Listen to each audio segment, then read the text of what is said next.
Good evening, class. How's everybody doing tonight? I'm still not used to being 3D.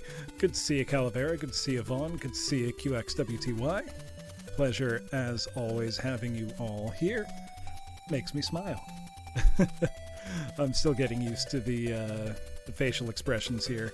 So do forgive me if I'm still not very used to using this new Vroid yet. Hey, thank you, Never Gonna Give You Up. I am quite happy with how I look today. Also, excuse me, anybody recognize where this music is from? Because you will get a gold star for the class. This is from an NES game I quite like, though it's pretty much impossible to beat without a guide. This was a you needed that issue of Nintendo Power kind of game. If anyone knows, I will be impressed. I'll give you a hint. It is the fourth game in a long-running series that began, I believe, on the PC-88 in Japan, made by Falcom. music composed by the legendary Yuzo Koshiro. It's an excellent soundtrack to a game that, honestly, once you have the guide, it's quite fun. Without the guide, it's torture. Don't play it without a guide.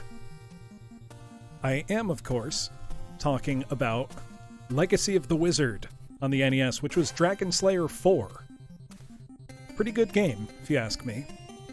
So, I didn't have a stream scheduled today originally, class, but I have had a very busy week, and I could use some decompress time, and I thought, what better than to, hook up my NES, put in a game I remember loving as a kid, that if I'm honest, I remember it being not very difficult.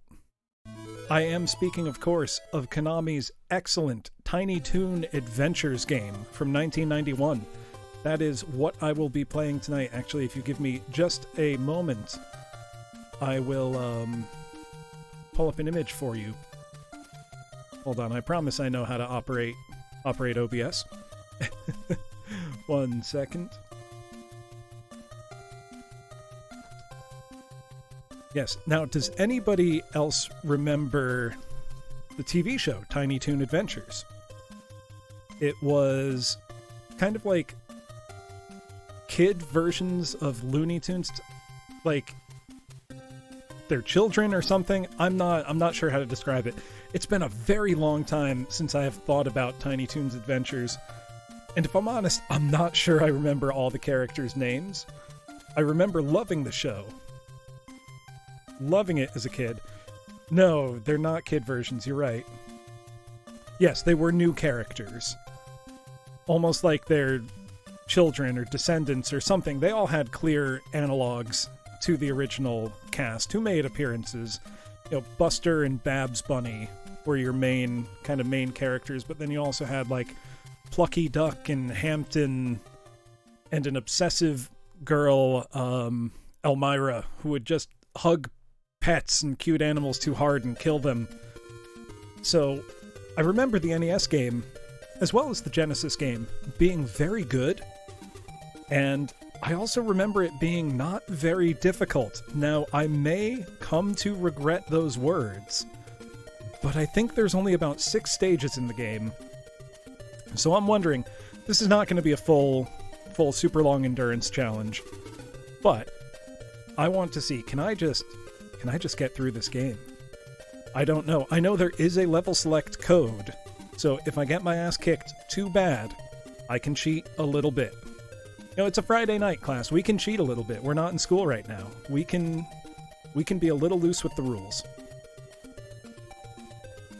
So I need to wheel out my trusty old CRT. And as I think I've mentioned before, class, that is the sound of my trusty childhood NES to my right here.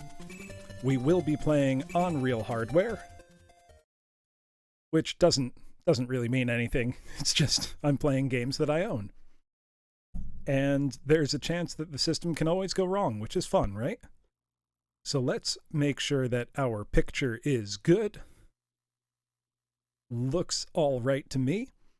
Do let me know if the audio balance is off, class. Sounds pretty good to me. While Buster Bunny relaxes at home, Montana Max suddenly appears on the TV. Oh, hold on. Good call-based bug. Bloom Center CX. Professor, on.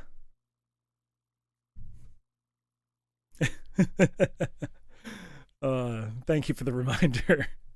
Yeah, for real, Vaughn. I mean, this NES has been through a lot. Still works like a champ. While Buster Bunny relaxes at home, Montana Max suddenly appears on the TV. Oh yeah, Montana Max was like a bad guy, spoiled brat, rich kid. Hey Buster, I've kidnapped Babs Bunny. Help me, Buster! Help! Help me! Oh no. Come on, Buster. Come and get her. What a little jerk. What should I do? I have to help Babs quickly. What will you do? Oh, that's it. So it makes me a little sad remembering how good Konami used to be. So this was a fairly late NES game, 1991. Hi, I'm Shirley Loon, the fortune teller. Please choose your partner. Oh yeah, you can switch. I don't remember these two characters' names. I remember this was Plucky Duck. I don't remember the other two. Can anyone help me out, class? It's been a long time since I've thought about these characters. I remember Plucky Duck, not Taz. Yeah, not Taz. So, I want to reflect briefly. No, I'll do it while I'm playing. Yeah, not Taz and not Sylvester. So the game's got your pretty standard platforming, you know, some really nice graphics, good music. I know if you pick up 30 carrots in a level and find Hampton somewhere, you can exchange it for an extra life. Right? Straight up Kirby. A lot of Kirby, a lot of Mario 3 influences in this game. Like Mario 3 with sliding down slopes to go into enemies. But it's a very high quality game. You know, it wasn't just some kid's shovelware pushed out to, you know, get a licensed game out there. Hey Xavier, welcome. Oh yeah, and if you pick up that, slopes are super hype, but also the game's got really nice scrolling, great graphics, great music, very colorful, the play control is great. I mean, it was Konami. It was Konami in 1991. They were at the top of their game. There was almost no one better. Each of the playable characters have their own, you know, special controls, like Plucky Duck can fly a little bit.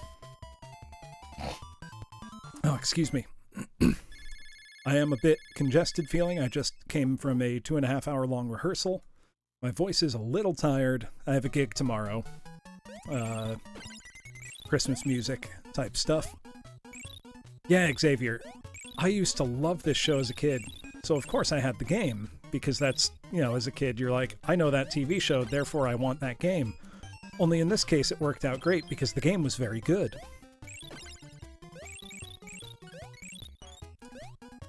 So far, you know, nothing too difficult. You can hold down the B button to run a little faster, and that is important. If you find one of these doors in a level, that's where, hi, I'm Hampton. Collect as many carrots as possible. You will get an extra player if you collect 30 carrots. So anytime you find Hampton and have 30 or more carrots, you will get an extra life for each 30 carrots. So the game is pretty forgiving, as far as I remember. I mean, you die in one hit unless you have a heart, but the game is pretty free in giving you extra lives and whatnot. Whoop. You just gotta, you know, don't be careless. And it should be pretty easy. Should be, I say. And so each world is broken into 3 stages. So Elmira, you can't actually fight her. You need to avoid her. If she touches you, you die. Right, Variable Goo? There are a lot of good Tiny Toon games. Like, it's kind of surprising. Because you would think, you know, okay, licensed platformer from the 90s. Yes, Augersley! This game is great. I feel like I beat it as a kid, but I can't remember. Hey, Sora Shu, welcome, welcome. We are going to see if we can just sit down and in one sitting beat this here Tiny Toon Adventures. Yes! Forgot that Treasure made one. Yeah, Treasure made one, Konami made one. It was like, you couldn't go wrong with Tiny Toons games. The NES had a sequel as well. I never owned the sequel, but a friend of mine did. And I remember it being just as good, if not better. Oh god. That doesn't inspire confidence in me, Augersley. Because I am going to try to beat this in one sitting. I'm not going to do as long an endurance stream as I did for Yonoid, because I have things to do tomorrow. But I just want to see, you know, how far can I get? I wasn't planning to stream today, but I just kind of felt like it. Yeah, no, I don't remember this being a super difficult game. I'm trying to remember. Dr. Gene Splicer. That's this character's name. All the bosses, I believe, follow the pattern of jump on the head 3 times and you win. Easy peasy. No trouble at all. Right? No, all the... I have not variable goo. I know that it was completed, and I think a few copies even made it to print. And it's very, very rare. Yeah, but Calavera, no, the animation is great in this. You've got lots of attitude, lots of color. I mean, it was Konami at the height of their powers, you know? The only companies that I'd say were doing a better job at that time are Nintendo themselves. Hello, Glimmy. Do you know Tiny Toons? You might be too young to know Tiny Toons. Oh, get stuck in the quicksand there. Okay, what was it with kids media in the 80s and 90s making out quicksand is the most dangerous thing in the world? Because I grew up, as I'm sure many other kids did, with an unreasonable fear of quicksand. Quicksand is not something you encounter in your daily life. So why were we all so scared of it? This game so far is very, very fun. I mean, I've played the game before, obviously. I've owned it for a long time. There was LJN, true. There were lots of terrible games. Yeah, right? You would expect, like, you'd encounter quicksand every day. Oh, I should get an extra life because I already had an extra heart. Yeah, so we're on the second world already, and we've got a lot of extra lives in store. We're breezing through so far. Yeah, LJN games, Calavera, it was like, if you saw that rainbow logo, it was like, you're doomed. You know, there's no way you're gonna have fun. That's not true. I remember one LJN game being really fun, which was Maximum Carnage on Super Nintendo. That was a fun beat-em-up. Alright, gotta run the opposite direction. Now we've got our nice underwater level.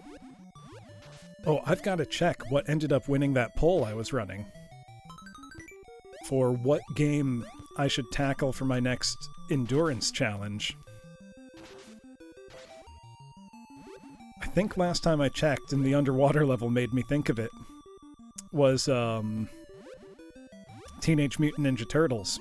Because, of course, everybody remembers the infamous dam level. That underwater level with all the things that can electrocute you. Stuff of nightmares as a kid. The rest of that game's design is all very strange, too. I don't know that I've played the LJN Nightmare on Elm Street. The underwater controls are pretty good, so you don't actually have to do anything to move. You can just... not dam. The dam. You move pretty quickly. Your power meter lets you do that attack. And if you hit A, you just go a little faster. And there's no fear of running out of oxygen. So you won't get those, you know, nightmare, oh no, I'm drowning feelings that you get in, like, Sonic the Hedgehog or something. So, overall, very, very good underwater controls. Nothing unreasonable. Controls nice.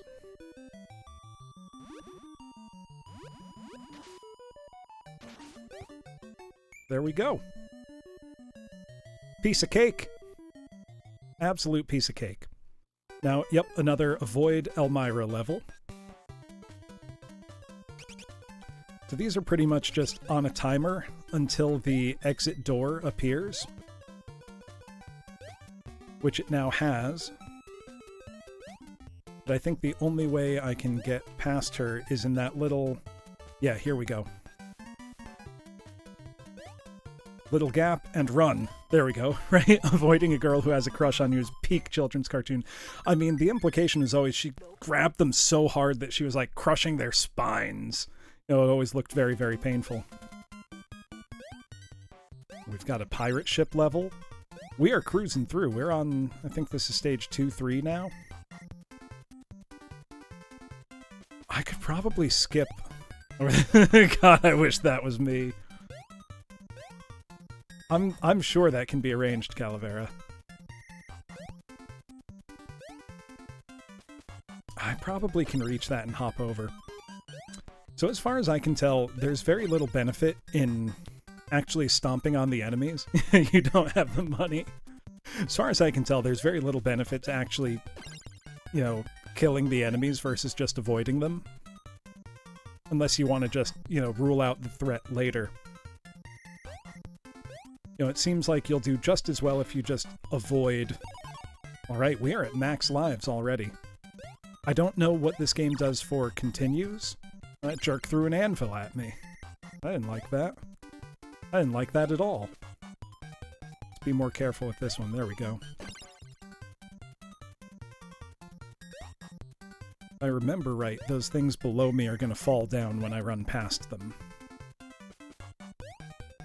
And those surely are instant doom. Yep. Okay, we gotta be careful. There we go.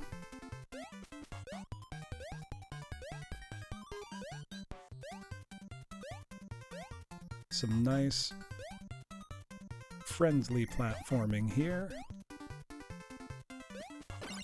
There we go. Piece of cake. Piece of cake. Now we've got another boss fight. Big scary pirate man. We got Captain Hook here. It's just literally Captain Hook. Come here, I want to jump on your head. Hello, Yowie Hands. Welcome.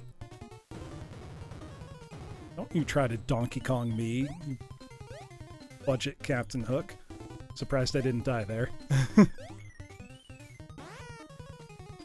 That's two. I think I just need to hit him one more time. Stay out of his way. Piece of cake. All right. Well, I'm gonna not get over. I'm gonna knock on wood here that progress can stay. This is a great game, Yowie Hands. Sorry, excuse me. No, this is a good game. Hey, Regular Expression, welcome. Yeah, I was looking over my NES games to think, you know, what would make for a good challenge playthrough. And, you know, I pulled down the usual suspects like, you know, Ninja Gaiden, Teenage Mutant Ninja Turtles, what else? Double Dragon 2, Batman, Sunsoft Batman. Great game, super hard, never beaten it, never even come close to beating it. But then I saw Tiny Toon Adventures and I thought, well, that's a friendly game. That's not a brutal, punishing, unforgiving game. And I didn't have a stream planned tonight, but it's been a long week and I really need to just play a video game and relax. And I can't think of anything better than playing an NES game. Right? Ninja Gaiden's all fun and games. Also, good job beating that. Beating that, Vaughn. Oh yeah, that's my special. Okay, who can help me with the name? I want to say Dizzy, but I don't know. I don't remember. It has been so long. It's Dizzy. Okay, I thought so. It's coming back to me because there's Plucky Duck, there's Dizzy, and I'm blanking on the other one still. Dizzy Devil. That's it. Like I said, it's been a long time. Yeah, and he can smash through some blocks and do that strong attack that takes out a lot of enemies. That animation's pretty nice when he comes out of his thing. Yeah, the theme song. Dun, dun, dun, dun, dun, dun, dun, dun, dun, dun, dun, dun. Whoop. Ooh, that's nasty. Owl right there as you're jumping a falling platform. Dun, dun, dun, dun, dun, dun. Ninja Gaiden moment with the owls, for sure. Vaughn, are you now predisposed to hate all owls that you see forever? After your Ninja Gaiden experience.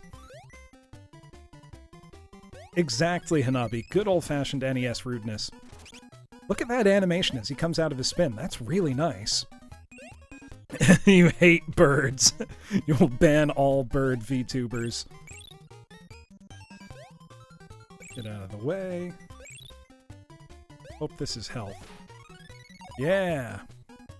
Yeah, it's literally Sonic. Like, very, very not subtly. But this was 1991. Sonic 1 would have just come out. Here's a fun thing, class. The first game Sonic featured in was in fact not— oh, shit.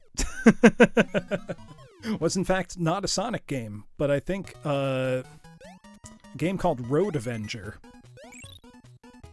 which was a racing game, and Sonic was a hood ornament. Or not hood ornament, but like a, you know, kind of like tchotchke hanging from your rearview mirror.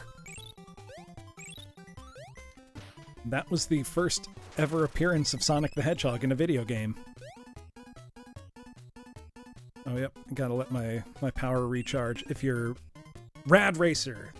No, not Rad Racer. Rad Racer was Nintendo. Or Square. But it was on Nintendo. It was, I think it was called Road Avenger or something. Really cool racing game that used, like, the Super Scroller technology to create a really convincing 3D facsimile. Had a Saturn port in, you know, 94, like right at the start of the Saturn's lifespan. Okay. You gotta be careful with this owl. But we have an extra hit point now, so that's good. Oh shit. So I can't attack him. I won't be out of the thing in time. Well, it's a good thing we built up all those lives earlier, huh? Always be careful around owls, especially in NES games. I can't think of any NES games where an owl is your friend. I'm sure there is one, but I can't think of it. You know what? Let's go back to Buster. Yeah, I think so. Or else avoid it somehow. Hold on, I gotta... Look at that! Look at that! Different characters having different ways to approach the same problem. That's game design, baby! That's game design. Radmobile. Okay. Come on, attack me so I can jump over you, please. There we go. Let's get this. And not waste it.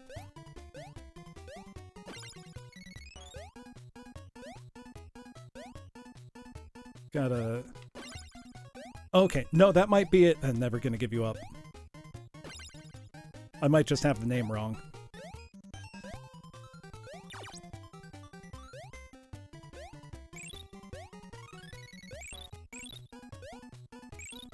Avoid these chipmunk types. Avoid that owl. Why do I feel like it's gonna throw another owl at me? Oh, it didn't. Okay. Ooh. I don't know Augersley. I would need to look that up. Or rather, we might just hear it. I mean, it's Konami, so there's a strong chance. Ah. Do I need to be, oh no, I can go over it. For a second I was thinking like, wait, do I need to be Dizzy Devil? And then I looked up. It's always cool seeing the alternate ways through a level that the developer kind of includes there. Ooh. This is spooky. A lot of enemies on screen.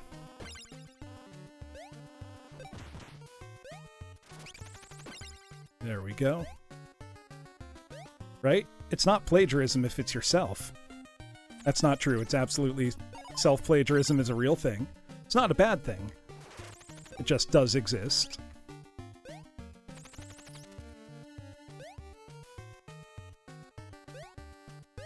There we go. This is a cool level. Kind of spooky. Always like when a game gets a little bit spooky. Those guys can really move.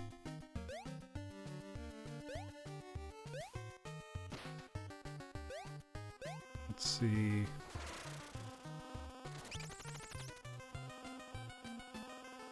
Uh.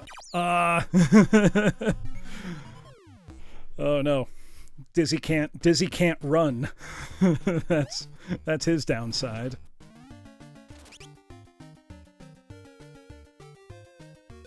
Atlas does have same face syndrome.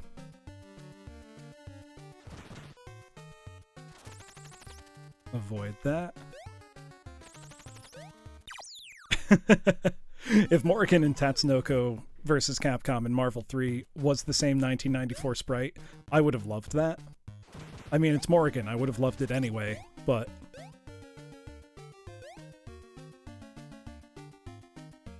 That's a series that I feel like deserves a lot more love than it gets. Is, you know, Vampire Savior, Darkstalkers, whatever you want to call it. Just excellent games all around. Oh, this should be a heart. Yeah, there we go. Ooh, can change direction. Well, we've learned a lesson. These guys are dangerous. Also a much longer level than I expected. Ah. I think I gotta wait for all three to come out if I see one launching.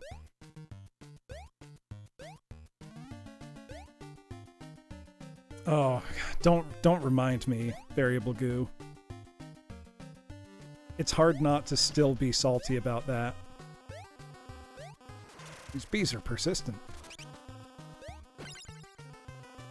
Come on. Wasn't it on, like, graffiti in the wall in Marvel 3 or something? I don't trust Capcom. So, I feel like Capcom hates any of their fans that aren't Resident Evil or Monster Hunter fans. Because I am a huge fan of the Ace Attorney series. Oh, it's Mega Man Legends Anniversary Day. Yeah, but I am a huge fan of the Ace Attorney series, which I feel like Capcom has gone out of their way to spite Ace Attorney fans for years now.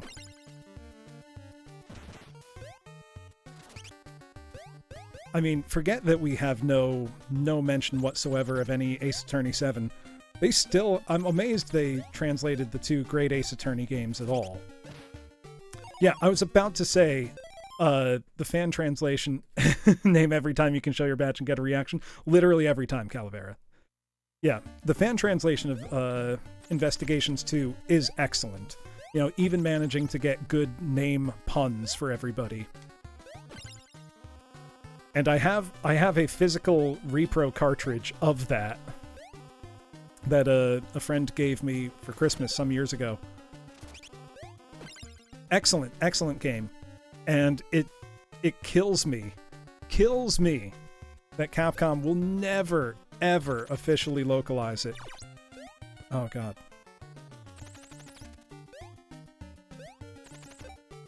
I love how it shows us the door right down there, like, taunting.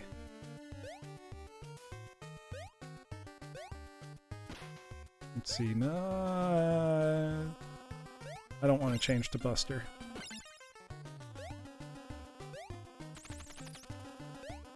It really is top tier. Oh, there's an exit right there. Oh, that was a Hampton door. I see. Okay. Looks like we've got a platform along the top to avoid Elmira this time. Only I don't know where the door's... Oh, there's the door. Oh, I see. Okay, that keeps me safe from her. That's good. Oh, oh! Oh, no. I got cooties. She got me. What? What? What? Oh! Duck Vader. Duck Vader.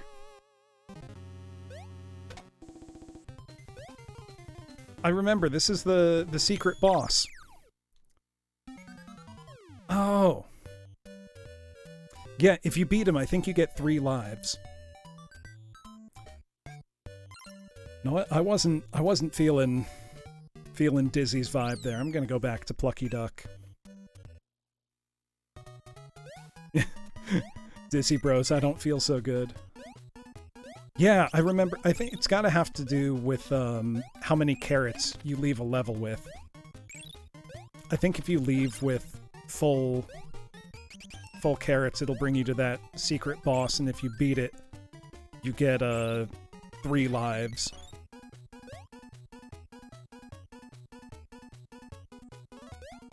So I definitely remember that happening. Okay, let's do some good platforming with Buster here. Get this heart so we can deal with that owl if we can't jump high enough.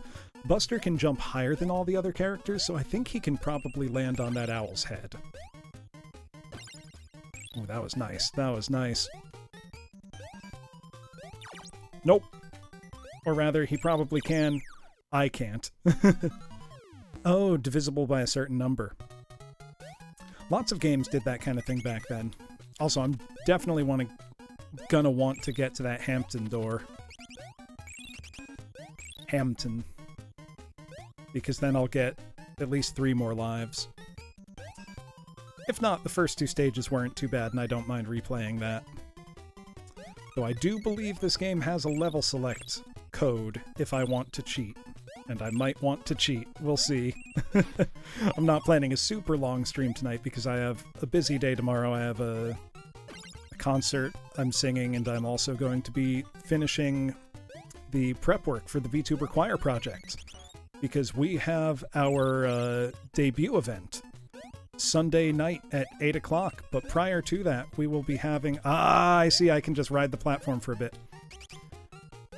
Prior to that debut event, we will be starting a holiday karaoke relay, I believe around 1 p.m. that Sunday, the 19th, so 2 days from now. So members of the choir will all be doing some holiday karaoke raiding back-to-back until we get to the debut event. I am very, very excited. Ooh, nice. I get an extra life for points. Okay. Now I'm going to want to find that Hampton door. If you want to, Calavera. I had posted about sign-ups for it. So not too late if you would still like to get in on it.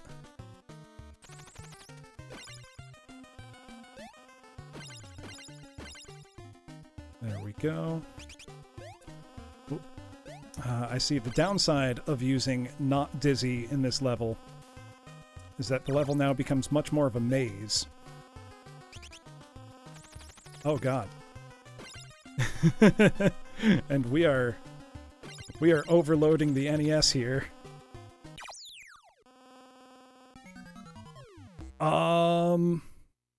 I'd say probably midday tomorrow, Calavera, because I want to get a schedule out that people can post on Twitter.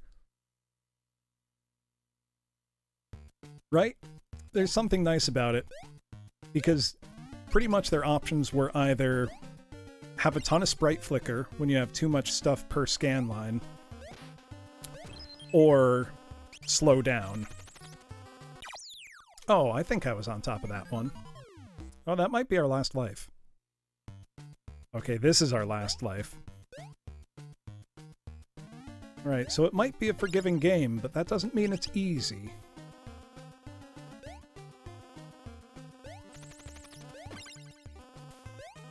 Especially not with these bees.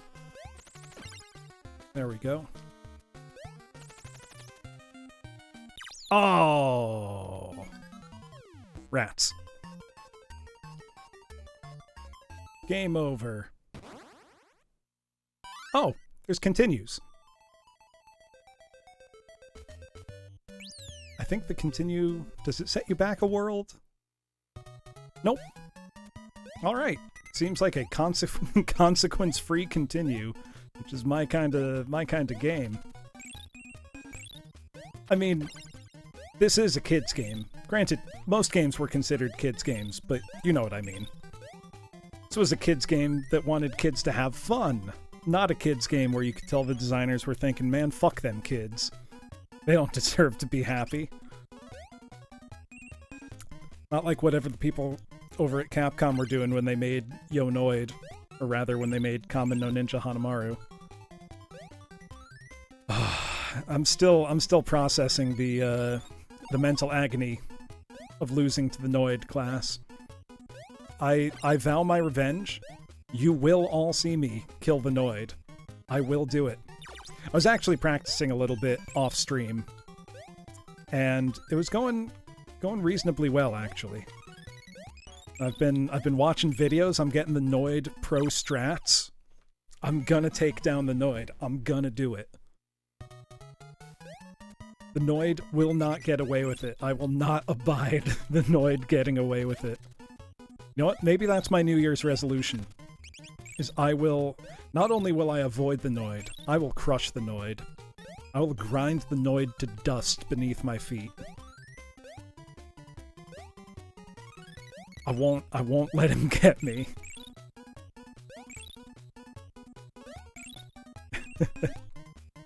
The worst part is that I was so far along in the game.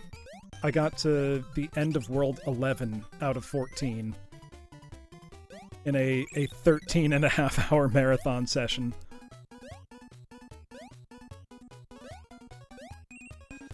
Whoops.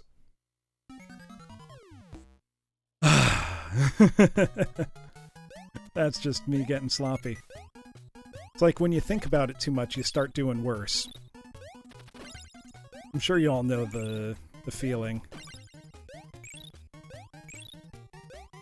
Yeah, we don't need to change into Plucky Duck. There we go. Don't need to kill those guys. Oh, hold on. Let's appreciate the tude. Let's look at the attitude. Yeah. Yeah. Exactly, Hanabi, when you notice you're not on the run. Then again, there have been times when, you know, I've written something off as like, oh, this isn't the time.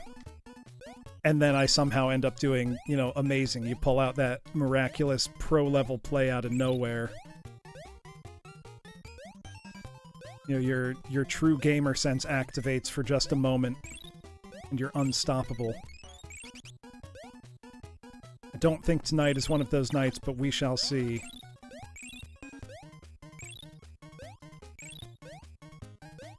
There we go.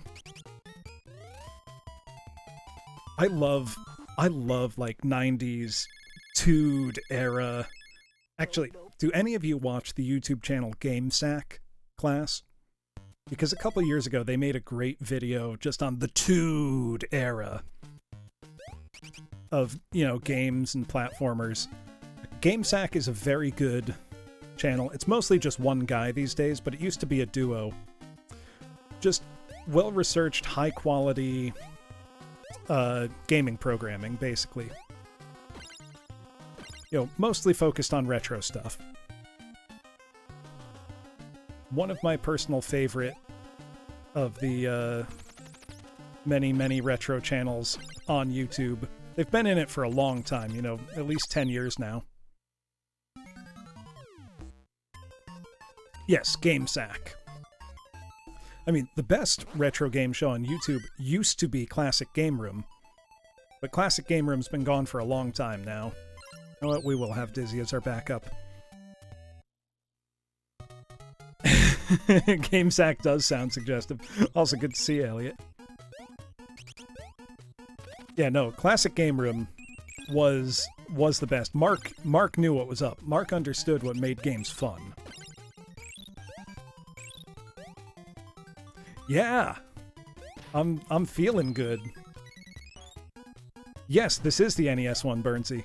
Also good to see you. Yeah, Rita's escaped. Recruit a team of teenagers with attitude. Oh, I'm so glad so many people know CGR.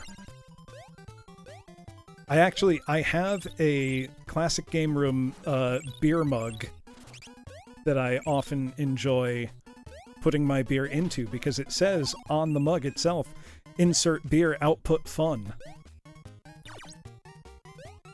Hey Zeus, the coked up chicken. You know what's up, Burnsy. I'm trying to think. His comics were a lot of fun, too. I think that's pretty much what he does full-time now, is just comics. That man did love him some Truxton, and you know what? That's great taste. That's one of the best shmups on Genesis. I got a copy of Truxton years and years ago. Back when it was still, you know, a cheap, common game. I think I paid $4 for it. You know, back when you could still get good deals on retro games. Probably more than 10 years ago at this point. Truxton is an excellent game, though. I'm sure the, you know, PC Engine CD version is better, what with the, you know, fancy CD sound and everything. But the Genesis version, still excellent. That's one of the things I go back and forth on in my own mind all the time between, you know, Genesis and Super Nintendo. Because they have such different libraries. And, you know, they both have such good strengths in different areas. Like the Genesis, if you want to play shmups and arcade games, it's heaven. And I feel like the Genesis has more... You know, if you're grading games from like A to F, the Genesis has so many like C+ to B games. You know, games that are quirky or interesting for one reason or another. You know, I don't mean B game in a bad way. You know, just games that aren't, you know, like your A+, you know, all-time timeless classic, because not everything can be that, and not everything should be that. The Genesis has so many games that are great if you like a certain kind of game, that it's hard for me to want to play anything else sometimes. I think the Super Nintendo has more A+ all-time classic games than pretty much any other system out there. You know, even if the only games the Super Nintendo had were, you know, Super Metroid and A Link to the Past, that would give it one of the best libraries of all time. But then, you know, you add Super Mario World. SNES doesn't have Galahad or Ernest Evans.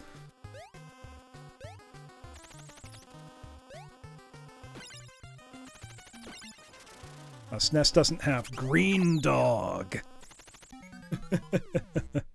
Thinking of the Toon era. But you know what I mean. It's like the systems have different enough libraries that I don't actually enjoy arguments, you know, Super Nintendo versus Genesis, which are you, even though I was more of a Genesis kid growing up. Just because you can't go wrong with either of them. You know, I can see that, Happy Hanabi. Okay, we're starting to do pretty bad. Let's focus up a bit. I'm glad the game is forgiving and is just letting me continue indefinitely. You know, if Yonoid had unlimited continues, I think I would have beaten it. I think I would have done it. Yeah, I was too busy thinking about Sega. I mean, there's a great Tiny Toons game on Genesis. Yeah, my NES consensus. I mean, my Genesis is just in the other room. I could grab it. I could grab it at any time. Though I really want to get, Sega briefly sold in the mid-90s. Genesis does have Crystal's ponytail, regular expression. Oh, what was I thinking? Oh yeah, Sega briefly, in the 90s, sold their own branded power strip with the spots for the prongs spaced really far apart to accommodate multiple power bricks. The idea being that this would be the power strip to use if you wanted to hook up your Genesis, Sega CD, and Sega 32X all at the same time, because they all required their own large external power brick. And I could really use that, because I have a CD and a 32X, and I like having them all hooked up at the same time. It's like my little Sega Tower of Power. Only it takes up so much space to hook those all up. I love my Sega CD. You sent... Oh, that was on CGR Undertow, wasn't it? That's funny.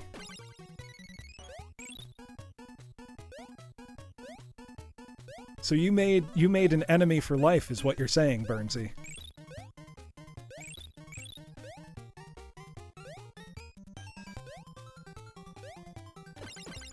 Ooh, that was nice.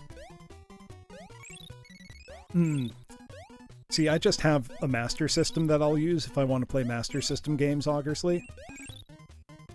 Right? I do hope Muhammad from Qatar is doing good. He sent some cool stuff in over the years. I don't know why I don't use my power base converter much. For some reason, whenever I want to play a Master System game, I either hook up my Master System, or there was a peripheral for the Game Gear called the Master Gear.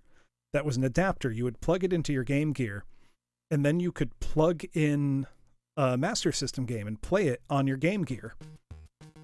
Because as hardware, the Game Gear and the Master System were almost completely identical. The Game Gear could display more colors, but pretty much at its heart, the Game Gear was just a Master System, more or less. There we go. This is dangerous. Oh, God. I'm scared of the bees. No, not the bees. I'm in the Wicker Man remake. That's a real nightmare. It's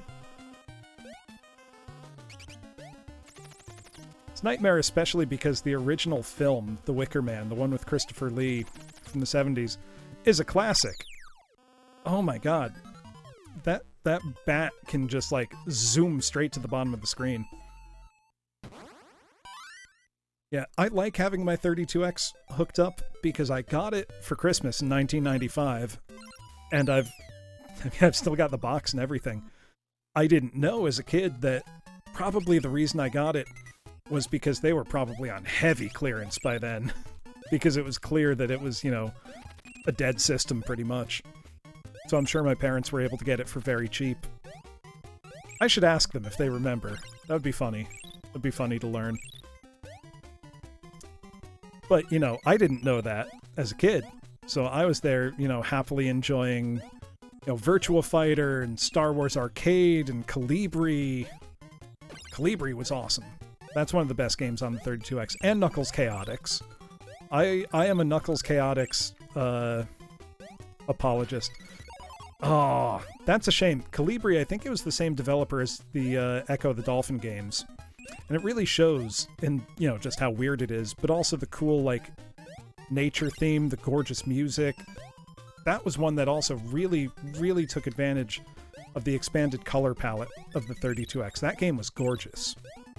You know, that game looked as good as a lot of, you know, 32-bit games that were coming out those days.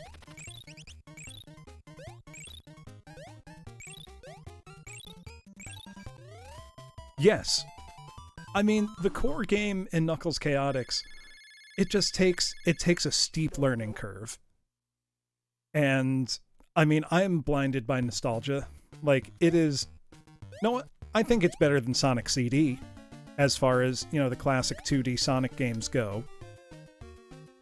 You know, I think Sonic CD is pretty bad, all things considered.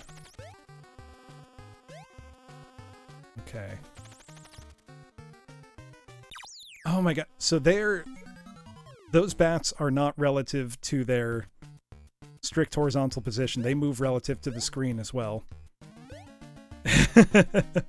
Know what? It's fair. I can be a Knuckles Chaotix apologist. You can be a Sonic CD apologist. Oh god.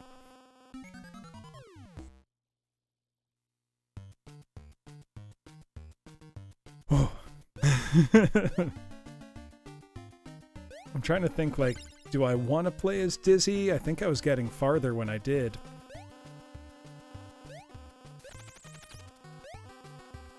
Oh, this chug. Really, they think it's the best? You know, I don't want to say that their opinion is wrong, but I will. No, I think if there's a best, it's Sonic 3 plus Knuckles. You know, as one game with lock-on technology, I think Sonic 3 and Knuckles is the best Sonic game. Yeah, Sonic CD was a very, very ambitious game that didn't live up to its own promise. Actually, know what? Controversial opinion coming through. The best Sonic branded game. Oh, that was weird. Oh, Sonic Triple Trouble's great. The best Sonic branded game on the Genesis. It's not Sonic 3 and Knuckles. It's Dr. Robotnik's Mean Bean Machine, baby. I just love Poyo. Nobody. I've been able to move for a couple days now. Yeah, no, I'm a huge Poyo fan. And, okay, so who here has seen the trailer for the Sonic movie 2? You know, Sonic 2, the movie, whatever it's going to be called. If it's just Sonic the Hedgehog 2. Augersley, first, did you see the first Sonic movie? The one that came out, I think, right at the start of 2020. So, I actually loved it. I thought it was great. I had an absolute blast watching it. It was everything that, you know, the kid inside of me was jubilant while watching it. You know, I thought they did a fantastic job. So the trailer had my inner kid jumping up and down and, like, screaming in excitement. It is a hype trailer. Go look it up. But the assistant character to Robotnik, I can't call him Eggman. I can't do it. He is forever Robotnik in my heart. But the assistant character to him is briefly shown working at a Starbucks, you know, as a barista somewhere. And I'm thinking, will they be extra enough to give me a Dr. Robotnik's Mean Bean Machine reference in the Sonic movie? If they give me a Dr. Robotnik's Mean Bean Machine reference, I'm going to lose my mind. I would be so happy. Yeah. Oh my god. Hanabi, when I got to that point in Sonic Mania, Yes, I did, Augersley. And when Knuckles said, "What makes you think I want your power?" I was like, oh my god, that's it. That's the attitude. That's what I crave. They nailed it. They absolutely nailed it. Like, I couldn't ask for more. They got it right. Ooh, that worked somehow. No, it looks like they are leaning into, looks like they are leaning all the way into all the things that made the first movie good and just doing it more, you know, more unabashedly. You know, they're not trying to fit, you know, real world logic onto a video game. They're happy to be a video game movie. They're happy to be a live action cartoon. And it's like, yes, finally, someone gets it. I can't tell you how much I am simultaneously dreading and looking forward to that first trailer. Hey, Walker, welcome. I can't tell you how much I'm both dreading and looking forward to that first Super Mario Bros. Movie trailer whenever it comes out. Because the second I hear Chris Pratt's voice coming out of Mario's body, I'm going to dissociate. No, if Scratch and Grounder were in the trailer, I'd be dead right now. I would be dead. They would have killed me with happiness. If they show up in the movie, even just as a tiny, tiny little cameo somewhere, I will be so thrilled. It's like, the Sonic movie... That's true, Burnsy. No, Ryan Reynolds actually, I think, did a great job as Pikachu. And Detective Pikachu was a good movie. It had, you know, very little to do with the game it was based on, but it didn't need to. It, you know, showed us a fully fleshed out Pokemon world, and that was it. That's all it had to do. It was fun. The Mario movie, it's just... Here's what gets me. So we know what Mario sounds like. We've had a real voice for Mario for 30 years now, more or less. You know, Charles Martinet is the voice of Mario. Chris Pratt is not the voice of Mario. And if I hear him do just his normal Chris Pratt voice coming out of Mario's body, it's going to just feel wrong in a way that's hard to explain. You know, and that's part of the challenge with, you know, making a movie of something like Super Mario Bros.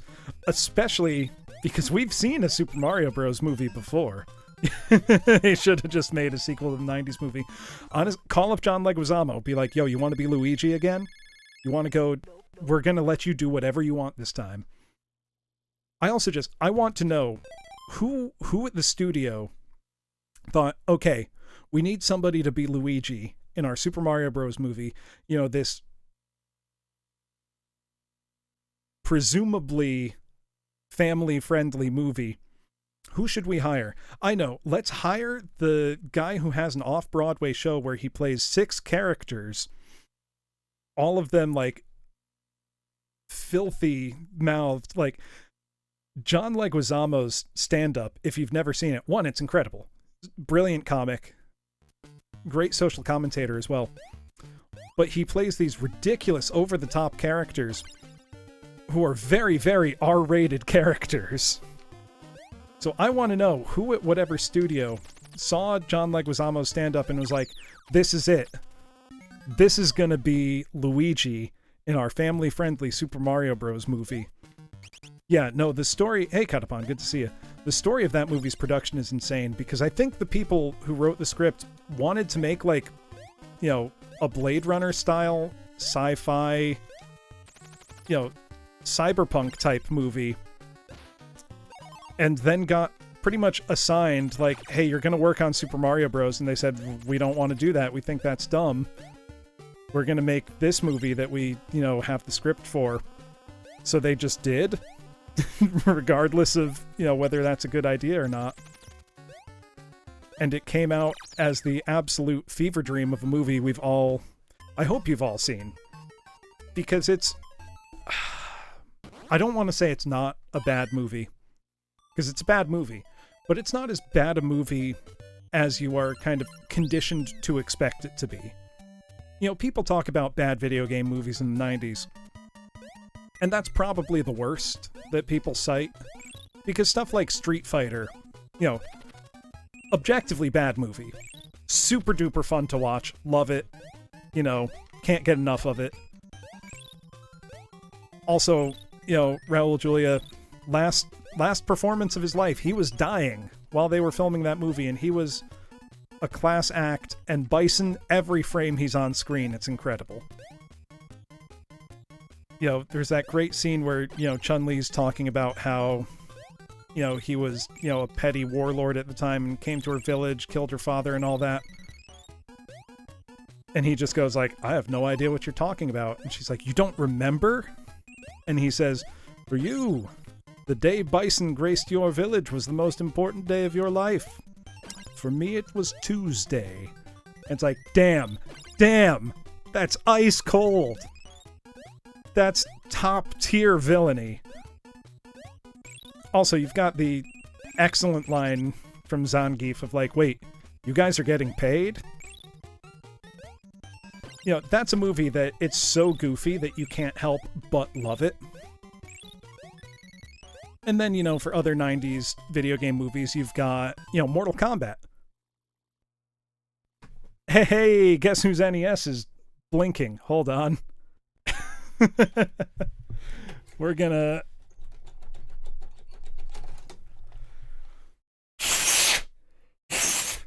have some cartridge blowing ASMR.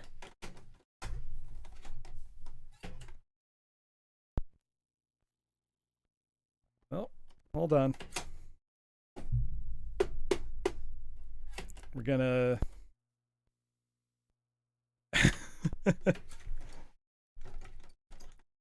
Give me just a sec here. The joys of real hardware.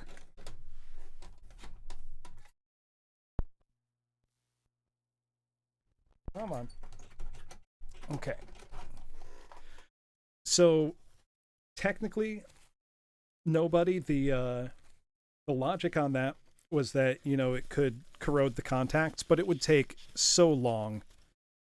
No, my NES has never been recapped. I can tell you what it does need is a new 72-pin connector, which is the part that, you know, it's the female edge connector for the cartridge. I have never replaced that on my NES, and it's well over 30 years old at this point. I've done it to dozens of other people's Nintendos, but never to mine. Hold on, I just cleaned out the contacts a bit.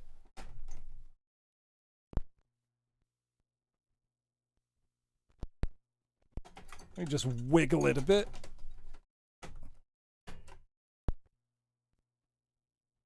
This is annoying because it was working just fine before.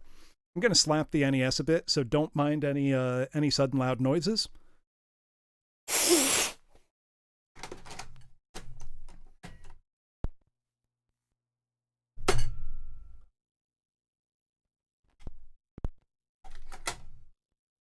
That was it for a second. Come on. Come on. Oh, we're almost there.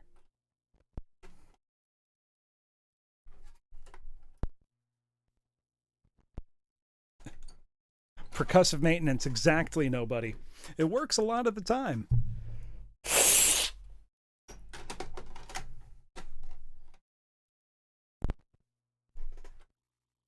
There we go. Okay, time for me to look up the level select sheet. Give me just a sec, class. Okay, at the title screen, press A, B, B, B, select, select, select, A, and start. Let's see. Oh, that wasn't it.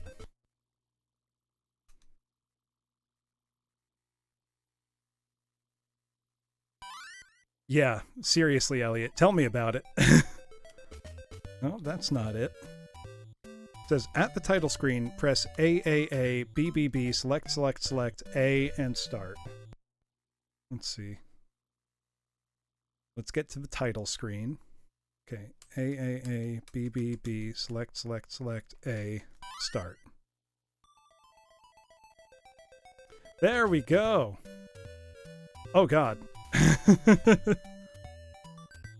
Oh, because it goes by sub-stages. So I think we were on stage 8 then? Let's see. Let's see if that's right. Nope. I think this should put us out at the right spot. If not, we'll just try again. Yeah, Yonoid having no unlimited continues cheat and no level select is an act of unbelievable cruelty. There we go. Okay, let's see. Okay, that put us on 2-2. We were on 3-2. Okay, let's try that again. Let's try that again. Let's cheat better this time. I think that was it. Yeah, there we go. Hey, Mercury Mimic, thank you for the raid. Welcome, welcome. What were you up to? Oh, you're having a karaoke stream. Excellent. Let's see, if that was stage 8, then I think we want stage 11. Let me check. Welcome, Raiders. I am currently... yeah, close enough. Currently in the middle of Tiny Toon Adventures for the NES. It was going pretty well until my NES reset itself. I slapped it a bit, and we're back in business. I am playing off of real hardware. And we are about halfway through Tiny Toon Adventures, which very mercifully has unlimited continues.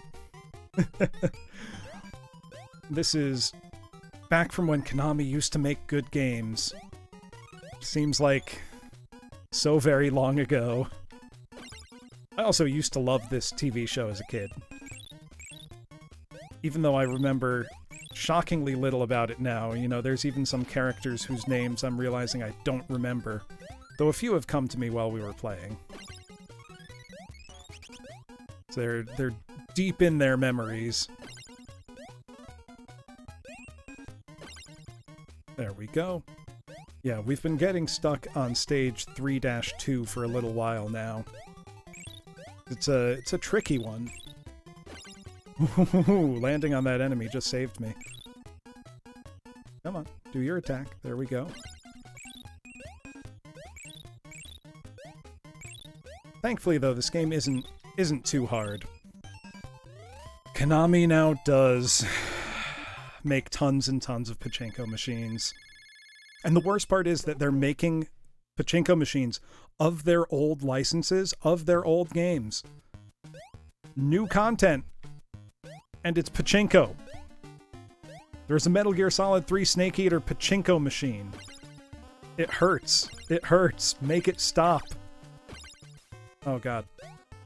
Landing on the enemies was actually not helping at all there. Oh god. A lot of pain. Also good to see you, Fuse Hunter. Good to see you, Rattle My Bones, as well. Hope I didn't miss any other names there. This is the level I've been stuck on for a little while now, so I want to really get my act together and clear it. Well, I'm not doing too good. Thankfully, we do have unlimited continues. I think in a bit I will probably go get some water, but we'll see how we do here first. And now that we know if the NES goes on the fritz, there is a level select cheat, so that's very, very useful. So we won't need that. We're gonna get our act together and clear the whole game right now, class. Yeah, that's what we're gonna do. We're gonna win. We are gonna win. Maybe. You know, I've never played the Super Nintendo one. I've played the Genesis one, which is, I think called Buster Busts Loose. So it's not the same game, but it's also very good. When I eventually hook my Genesis up, I'll be sure to play that on stream. You know, I kind of plan to go through pretty much all of my retro consoles eventually on stream. But there's a lot of NES games for me to beat before we get to that point. I kind of like the idea of having, you know, these grudge matches with games from my childhood. Because, you know, a lot of these games I've owned for, you know, 30 years or more now. And some I've never beaten in that time. So far on stream, class, I am 1 for 1. I beat Monster Party, which was a grudge match game. And I lost. I lost badly. The Yonoid. Makes me sad. The Noid got me. I did not avoid him. It was a bad time. But things are okay now. We're playing Tiny Toons. Sorry, I just had to show off my new sad face. So we're 1 for 1, so I'm hoping I can tip the scales with another victory tonight over Tiny Toon Adventures, which I feel like I might have beaten as a kid. I honestly cannot remember. Ooh, that's a better path through the level, I think. And we snagged ourselves a 1-up. Oh god. Those things have a deadly pattern. I fully plan on rematching Yonoid. Nobody. I have, no joke, been practicing it off stream a bit. Because I want to kill the Noid dead. I want the Noid's, you know, next of kin to feel it. I can't tell you how badly I need spiritually to beat Yonoid. It will be like cleansing a taint on my soul. I should also look into getting a copy of the Super Nintendo Tiny Toons game.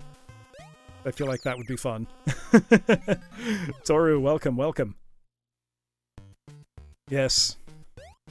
Last you saw me, the Noid had beaten me badly.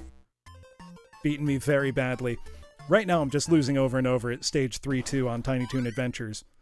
I think I just need to take a different strategy and just use Dizzy instead of sticking with Buster. But we'll see. We'll get there. This at least, you know, I don't have the trauma of not having avoided the Noid associated with this game. I only have happy memories of this game. When the Noid is dead, I can finally shuffle off this mortal coil. Once the Noid is dead, then I can move on with my life. I'm actually a yokai who is just possessing this hat. Yokai possessing the hat. Driven to beat Yo-Noid. That's my sole purpose in life at this point. Yeah, you never considered the possibility that the professor is truly the hat.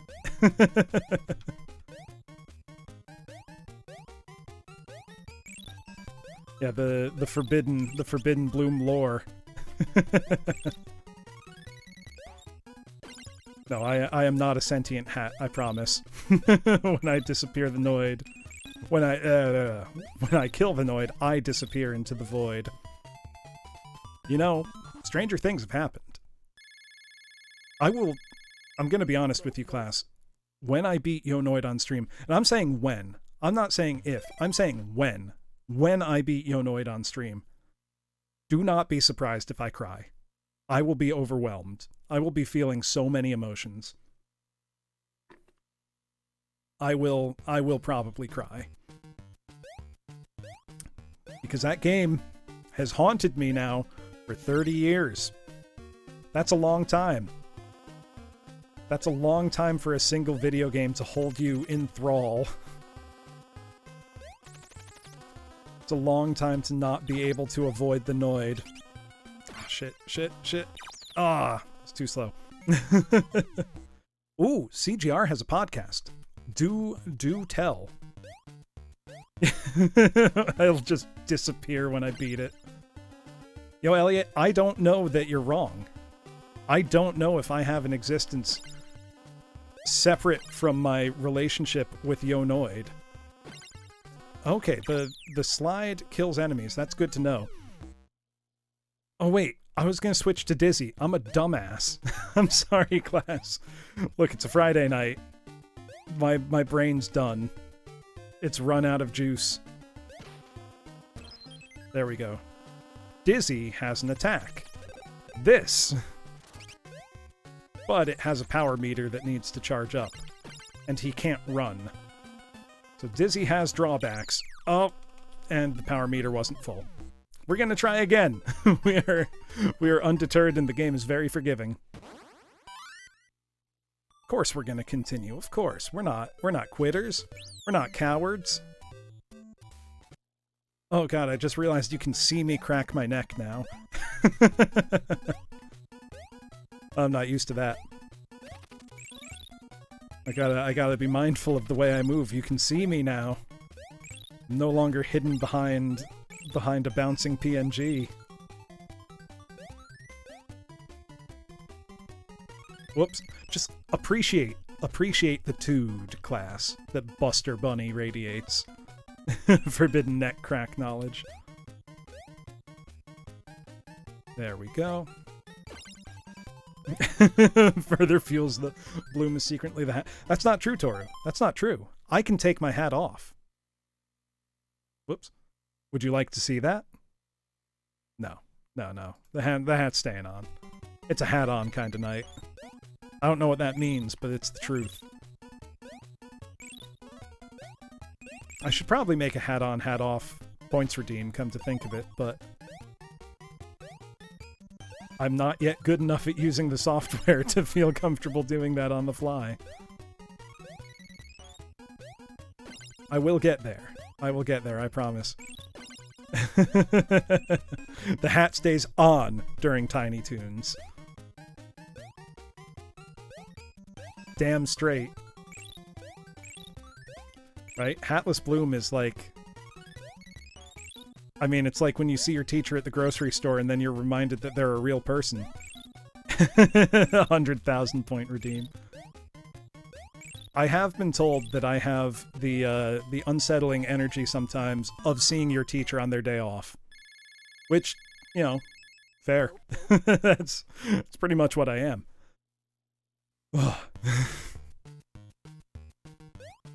Okay, this time we're gonna go... We're gonna turn into Dizzy. We're gonna move on that way. There we go. Even a coworker. I mean, I know that feeling. There was a time some coworkers and I went out for drinks after work on a Friday. And, you know, we were sitting outside until and granted, you know, it was one of those days where, like, you know, contractually, you can leave at a certain time.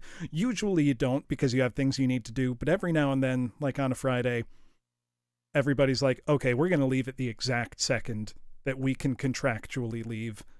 So we were, you know, sitting outside a bar at like 3 o'clock on a Friday when a large group of our students walked by, and we were all just like, we can't go here again. We can't go here again.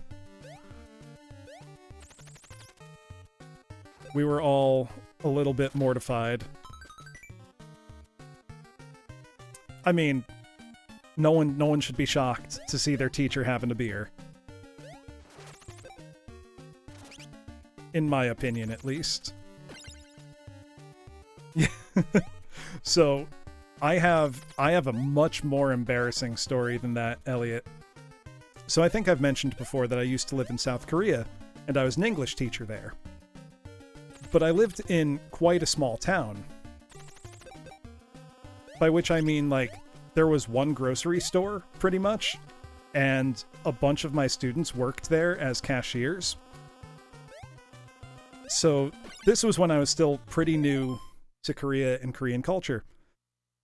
But, you know, I was there to teach English, but I was very happily, you know, learning about all kinds of things. So most people know of soju as the Korean alcohol, and it's great.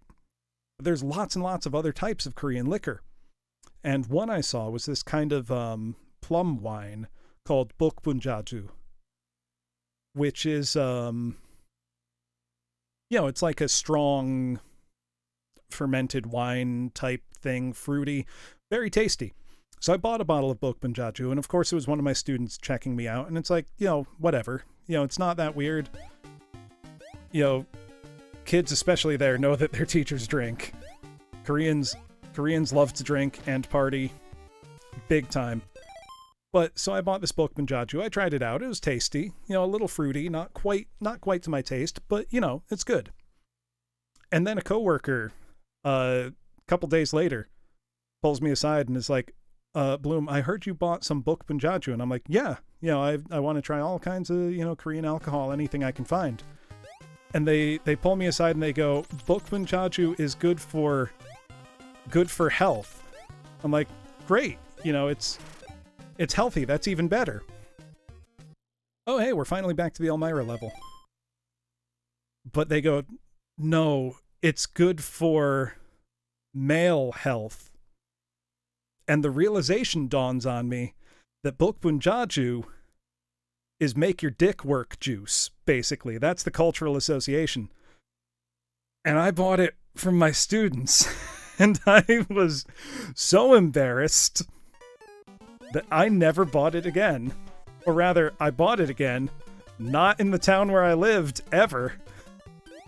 Also, you know, that's just one of the things that people say. You know, it's not true, to my knowledge. There we go. But the embarrassment at that was so acute. It was so much. Oh. I am not liable to forget it anytime soon. And that was a long time ago now. All right. We got our spooky cave level here.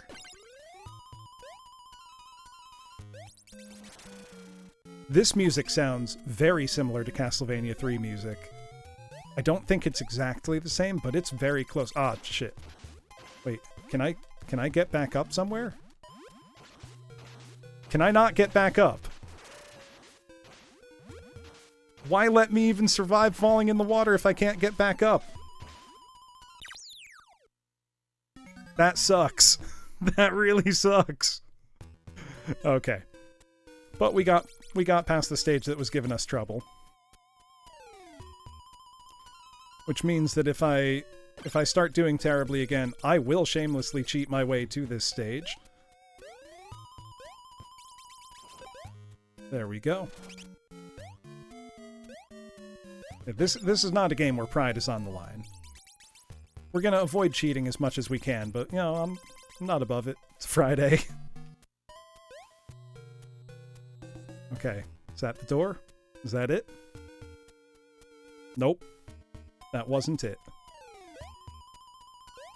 I do wish I could find one of the power-ups to change back into Buster, because... Oh, is this a leap of faith type scenario? Sure is. Okay.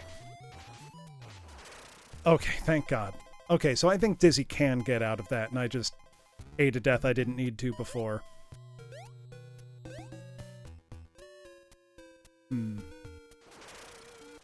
Didn't need to, but I didn't want to mess around and find out. Oh wait, I see. Just in case. Just in case. We're playing it cautious, because I don't know what comes next.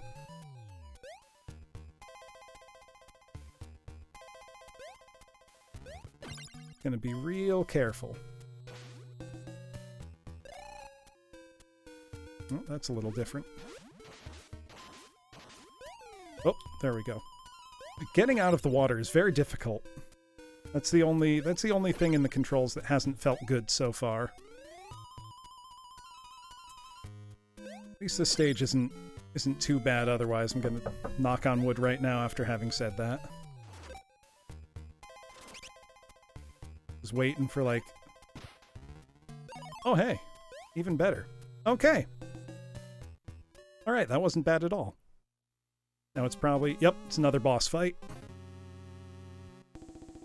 Oh. Hello. Is that Wolverine? Is that character's name? I think I gotta land on his head. Okay, he's always gonna come on the one I'm standing on, it looks like.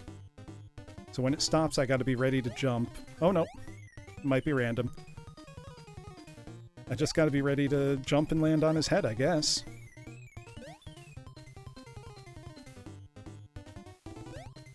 Okay, this boss fight kind of sucks. I can't see any rhyme or reason as to which one he's gonna come out of. I'm gonna run out of time at this rate. Yeah, this one's not great. Okay, there's one hit. We gotta get two more. Oh, cool. Cool. Okay, I need one more. What? What? What? What?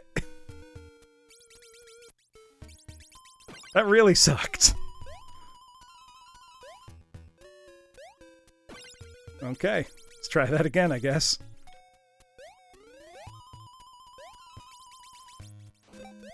I feel like the spin... Also, good to see you, Tianova. I feel like the spin at best would probably just give me, like, some iframes. I don't think it'll hurt the boss. Yeah, his hitbox came back online while I was still standing there. Well, lesson learned. Get out of the way. And go through the level a little faster to have some more time left at the end.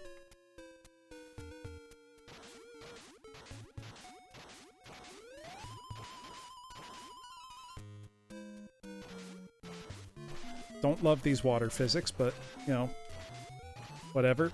Let me out, please.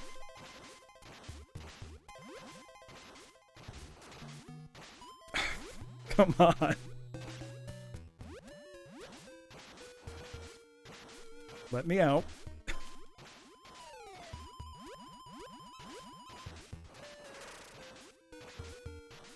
Come on. There we go. Okay, so far I'd say this is the only level that I'm not having very much fun playing. All the other ones have been pretty good. There we go. Oh. Boo. My time-saving reps. Whoops. Oh, now we're a mess and a half now.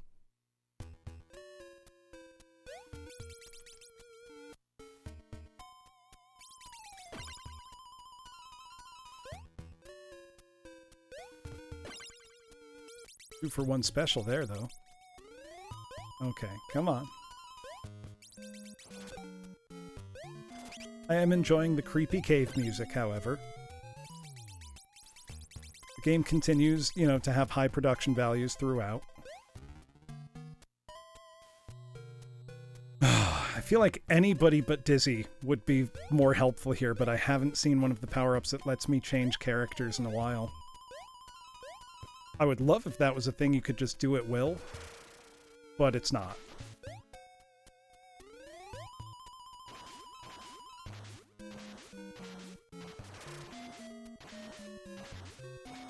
I promise I'm not just bad at this class. It really, really feels arbitrary whether you can get out of the water or not.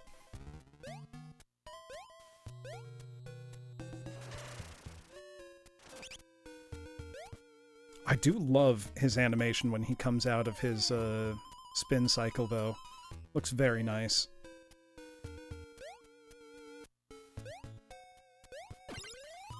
Okay, we're gonna take out the fish carefully as we can. I wish I remembered what all the enemies were called. I don't think I ever had the manual for this game. I don't know what their names are. And I don't know if I ever knew what their names are. Okay. At least we get a hit point going into the boss fight, and we've got a lot of time. So I guess just be lucky seems to be the message here. Okay, we're off to a pretty good start, though. Trying to get to him. I can't see any rhyme or reason as to where he's gonna fall down. Oh my god.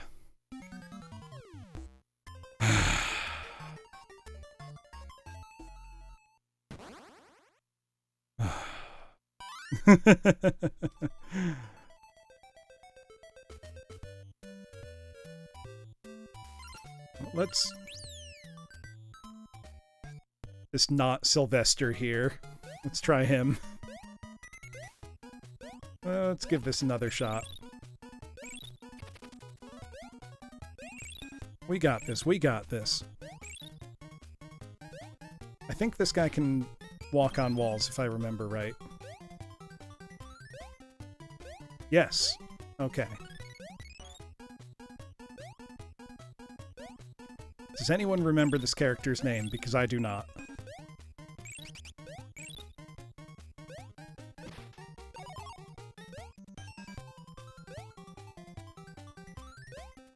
I like that all the characters have very different abilities, though. Allows for a lot of fun level design.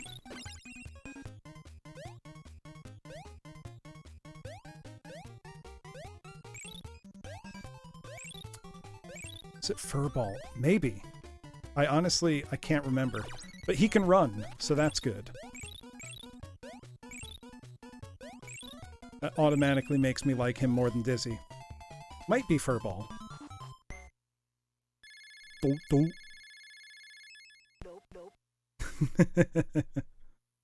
Oh, I love that. Let's see, can I abuse this? Yes, I can. Let's see how badly I can abuse it.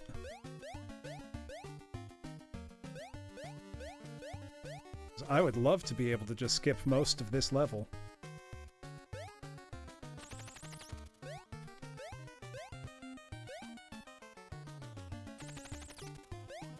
Oh, the bees got me. Looks like I can skip a lot of this level, though. This could be potentially very big. This could be the way I want to go. Ooh, though I can see his ability will not help me in the Elmira fight that comes after this.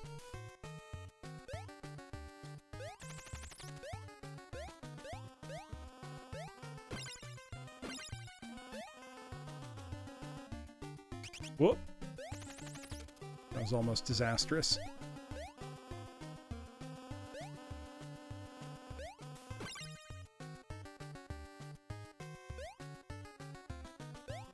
There we go. I'll go back to Buster. Only because Buster's a lot quicker, generally. Oh! Ah! I could have really used that climbing up a wall right there. Oh, dear.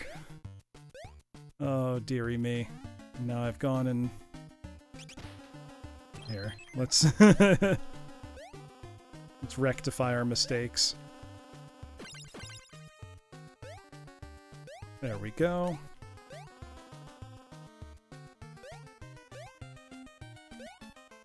This reminds me of, like, in Sonic, playing as Knuckles and just delighting in, like, plugging Sonic 2 into the Sonic and Knuckles cart and playing as Knuckles in Sonic 2 and just absolutely skipping half of the levels because Knuckles can just climb up the wall and jump over it.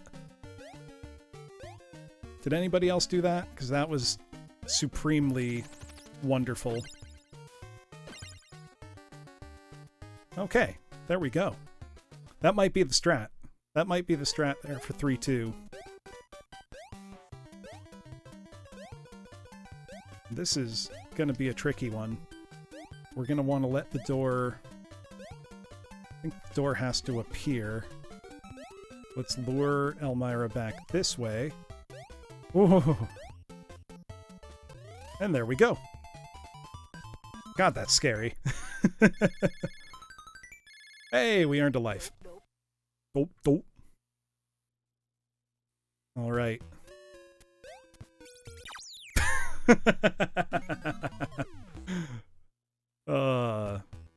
So much for the extra life we just earned.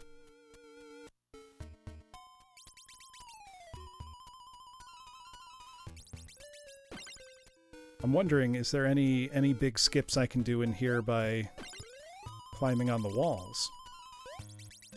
I'm hoping there is. But I'm not seeing how this would be advantageous in the boss fight.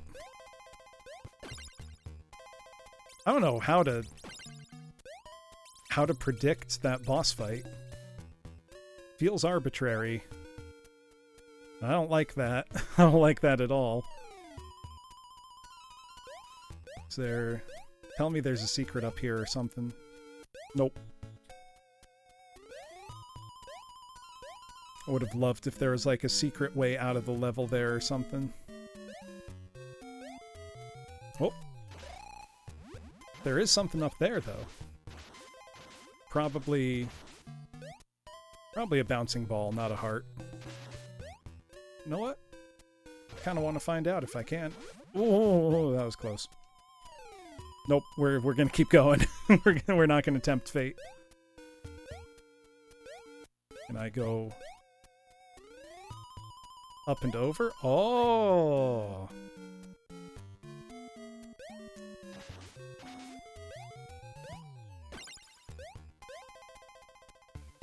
Well, this rules. That's awesome. Look at that. Safe way through the level is Furball. Now we just gotta figure out this boss fight. I can't... There's no rhyme or reason. Oh my god. Maybe he dumps nearest where I was standing when it stops. Ah, I think that's it. I think that's it. Nope. Maybe it has to do on the direction they're going at the top. The hill... Okay. I think I've got it now. Okay. I think I figured it out. I think he's gonna fall... If it's spinning to the left, he'll come on the left-hand side towards wherever I was standing, and if it's spinning from the right, he'll come on the right-hand side towards wherever I was standing. I think that's how it goes. Let's test the hypothesis. Which means getting back to that stage. But that's okay. We're getting to be pros on all of World 3 now. And by pros, I mean barely making it through 3-2 each time. But you know what? That counts. That's good enough. Good enough in my book. Come on. There you go. There you go. I'm sure the speedrun makes this look super easy somehow.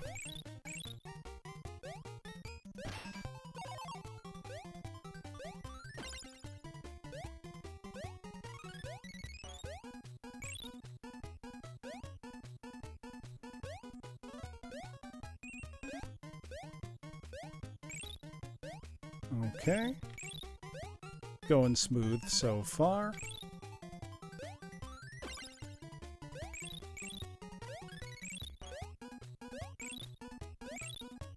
Okay, there we go. There we go. Piece of cake. Piece of cake. Get a nice time bonus. Get us close to a 1-up. I think 1-ups are at 20,000. Now I think I want to go change into Furball and skip most of this level. So let's do exactly that. Let's kill these bees, though. Let's get them out of our way.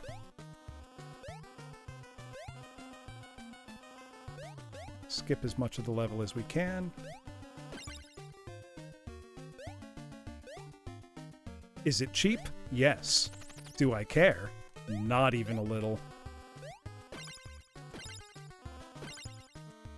There we go, even using the bees to get ourselves a nice boost.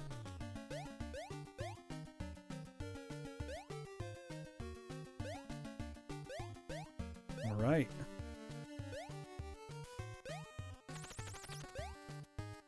Out of their way. There we go, look at that. Finally we get through 3-2 without incident. Now as long as we can avoid Elmira, we will be on our way back to the boss stage, and we will see if my theory is correct. I believe it is, but we shall see. I don't trust you as far as I can throw you, Elmira. There we go. Okay, we're doing good, and we got a 1-up. And if we can get to the heart without getting hurt again, we'll get another 1-up. Because instead of giving you extra hit points, they'll just give you a 1-up. Which I'm fine with that as a trade-off. Haha, get stomped on, nerds.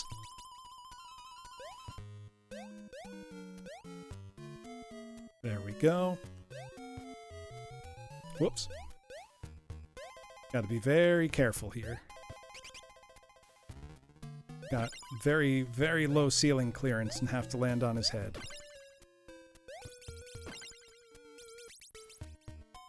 Alright. Alright, I'm feeling pretty good, class. Feel like the game is gonna knock me down a peg somehow, but until then, I'm feeling pretty good.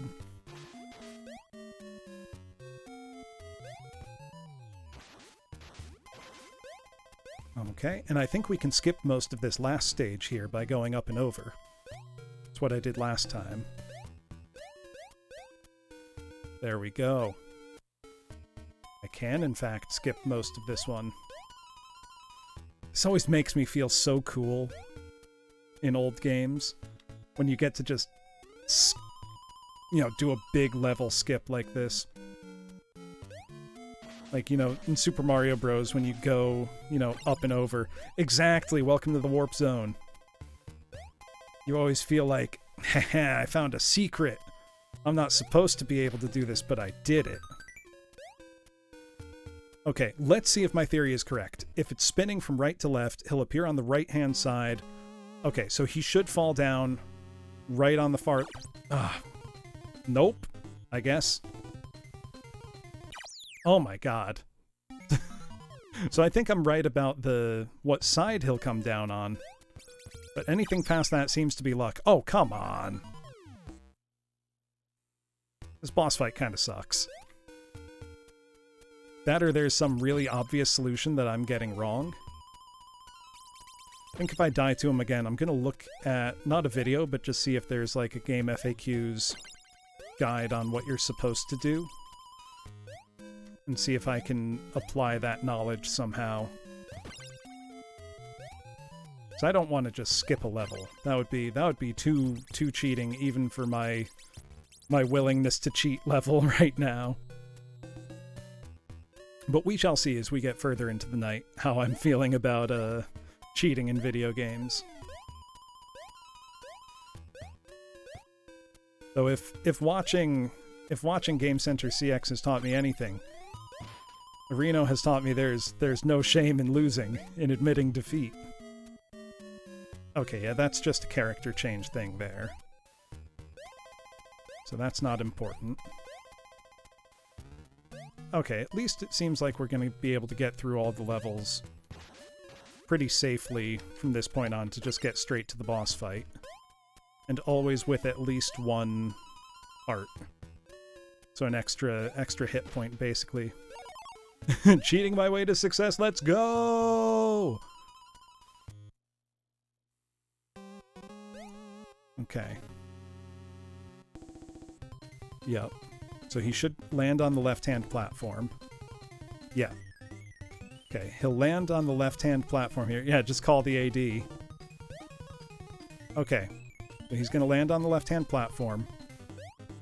There we go. Okay, okay. I have a strategy. He's going to land on the right-hand platform and I can bonk him on the head. Yes.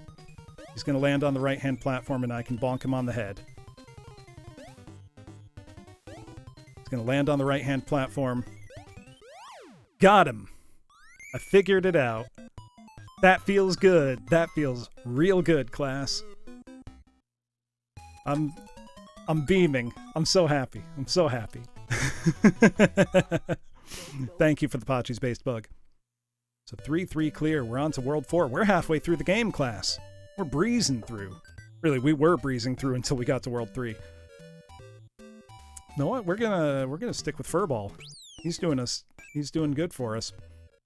Actually, class, I think this is where I'm going to take a quick break to get myself something to drink. Ooh, am I feeling spicy enough to turn on a drinking redeem? I don't have any beer. I do think I have, might have some hard liquor. Either way, I'm going to get some water for sure, and then I will be back shortly. Give me just 1 second. And I will leave you with some excellent NES music. We will go back to the wonderful Legacy of the Wizard soundtrack by, know what? We're going to go with the Xanadu soundtrack. Famicom Xanadu. This is a great game, actually. So I will be right back, class.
Whoops. Thank you, T-Nova.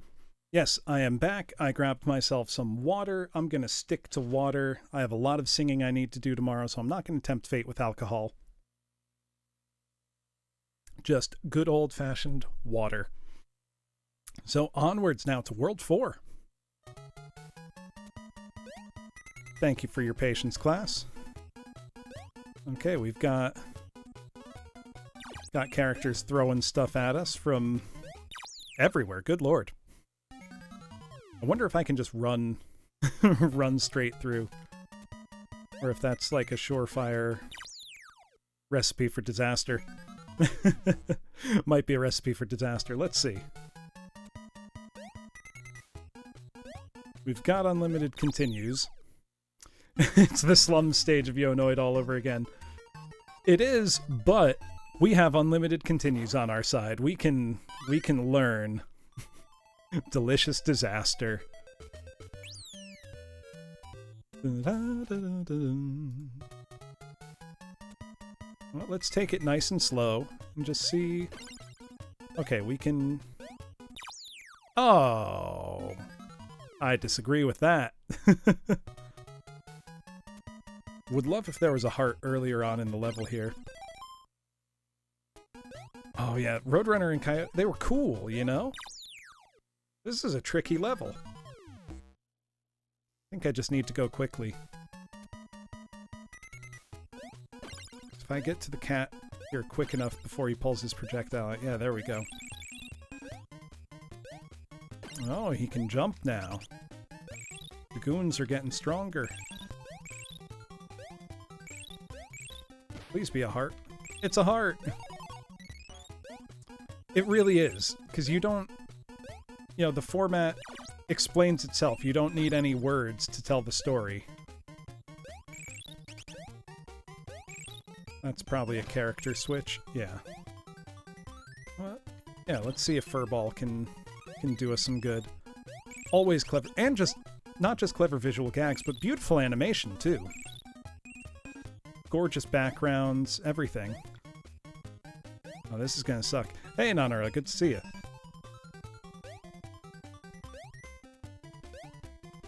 I think I just want to keep moving. Don't give him time to get me. Oh, I jumped a little too high. Okay, that was a quick game over, but we can continue. I can't tell you how good it feels to be able to just continue. Instead of back to the start in Yonoid and back to the pizza eating contests. Always the pizza eating contests. Very painful, class.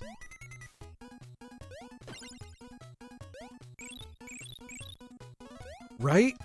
And not only multiple characters, Nanara, but they all play differently, and the levels are all built to accommodate all of them. And Konami were so good. Konami were so good back in the day. It is such a tragedy. Like the slow, painful downfall of Konami. Also, I want to move faster. that was a terrible display. Sorry about that. Taking a sip of water. That's what I need. I need a water drinking animation. Yeah. I was saying earlier, Nanara, that Capcom seems to actively hate any of their fans that aren't just there for Resident Evil and Monster Hunter. And the pain of being a big Ace Attorney fan. Because it's like they want Ace Attorney to fail. It's like they want it to have no chance. Well, let's stick with Buster. He jumps the highest and is the fastest. Imagine a Mega Man fan in 2022. So I didn't actually play Mega Man 11, but it looked pretty good. Did you play it, Nanara?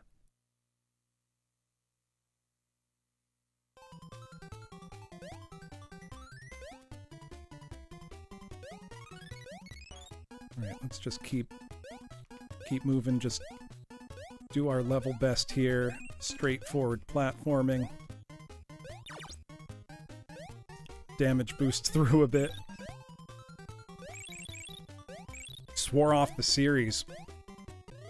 Was Mega Man Legends 3 the catalyst for that? Because Legends 3, that stung. That hurt because they did it on purpose.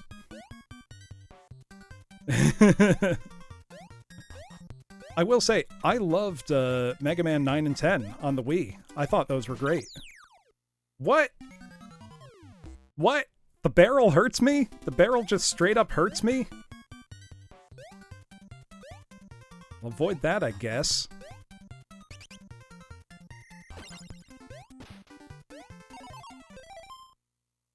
Oh, Mighty Number 9.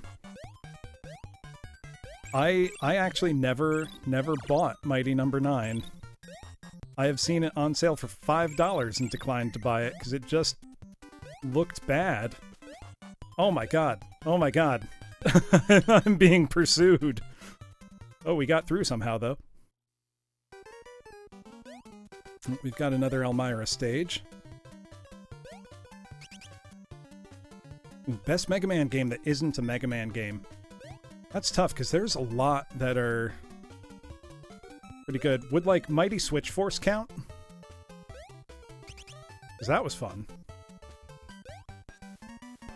Or Swap Force, or whatever it was called. That 3DS game. Oh, no. Gunman Clive.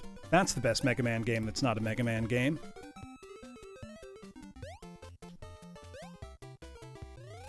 Did anybody else play Gunman Clive 1 and 2? They were on 3DS and they got a port to the Wii U and I think eventually to the Switch and other platforms.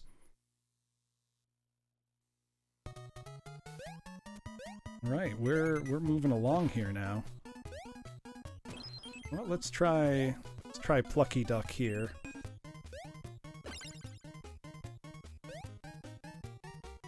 This looks... Oh, that's a hard ceiling. Ooh. Well, let's go back to Buster.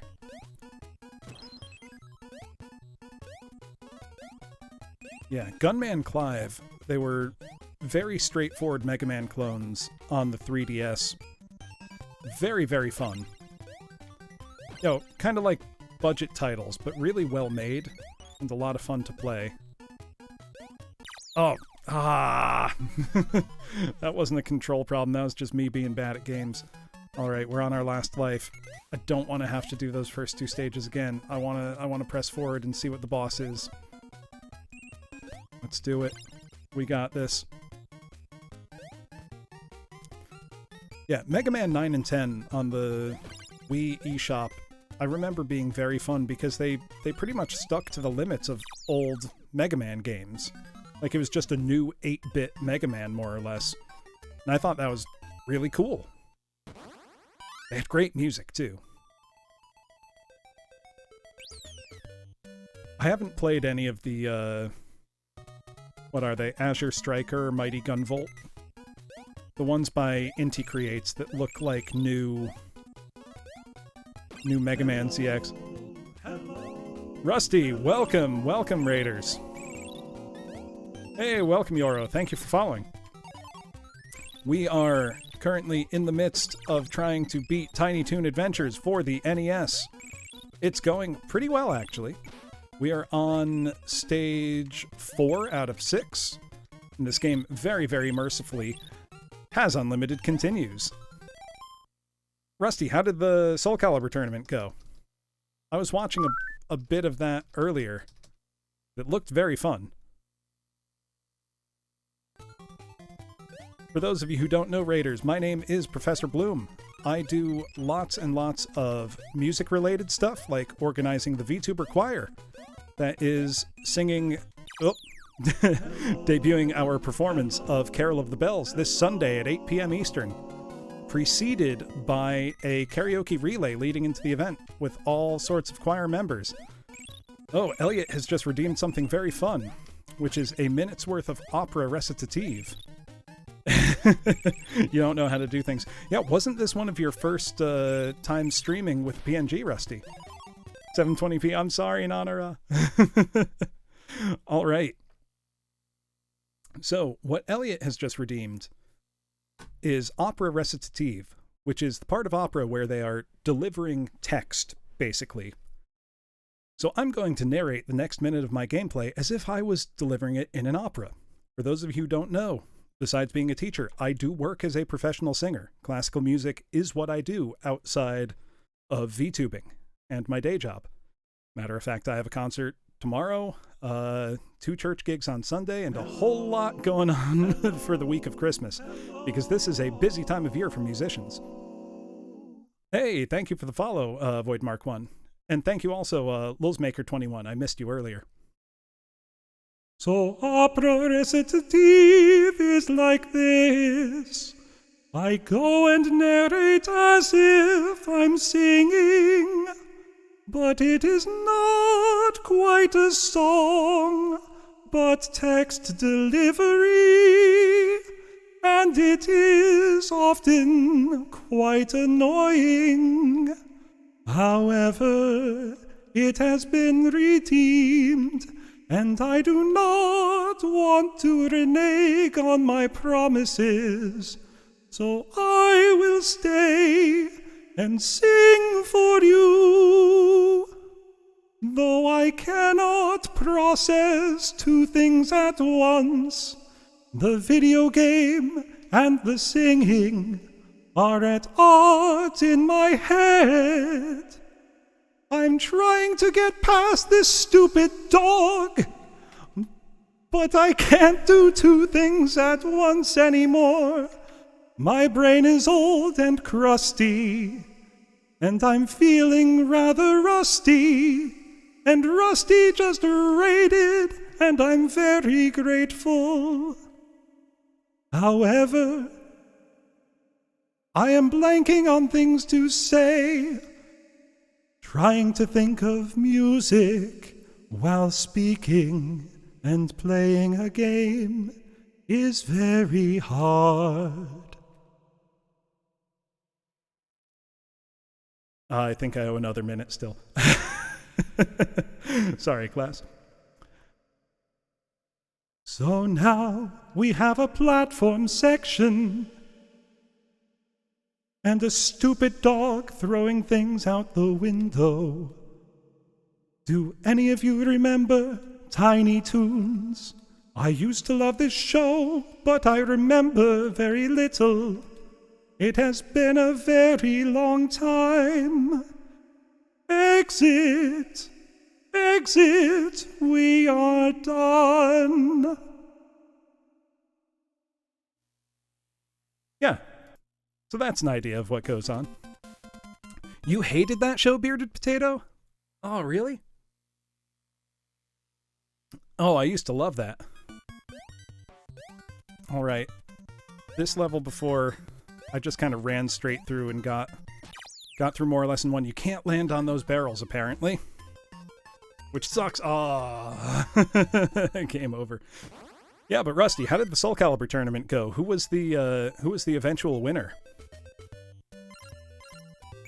Yeah, Tiny Toons it's about 30 years ago.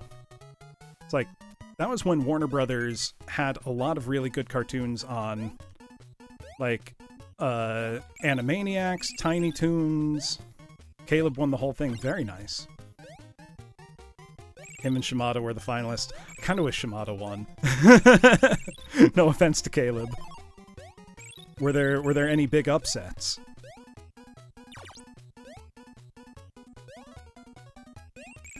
There we go. Yeah, for whatever reason, Tiny Toons had a lot of video games. I mean, the reason obviously being it was a popular TV show and it was aimed at kids, so naturally you'd get a lot of video game tie-ins. But they were all, like, suspiciously good games. Kaji killed Calliope Mori, let's go! Murder your Oshi, that's what's up! Bowman and Nadeshko sweeps until their AI stopped playing. That's funny. Let's see. Okay, yeah. For whatever reason on this stage, you just can't land on those gold barrels or you'll die? They hurt you? Oh god. So we're just gonna try to run straight through. It's what we did last time and it worked, so... Let's go. Yeah, there we go. She didn't die. She just went back to her day job. All right, now we've got to climb these platforms and avoid Elmira. The original Yandere. She'll love you so much you'll die. I hate that I just gave voice to that thought. I feel like I did a bad thing by saying those words. I can't just say that. Know what? I'm gonna say it, Elliot. I'm gonna say a lot. You know what? Through the Looking Glass is an isekai. Spirited Away is an isekai. So many things are isekai if you think about it.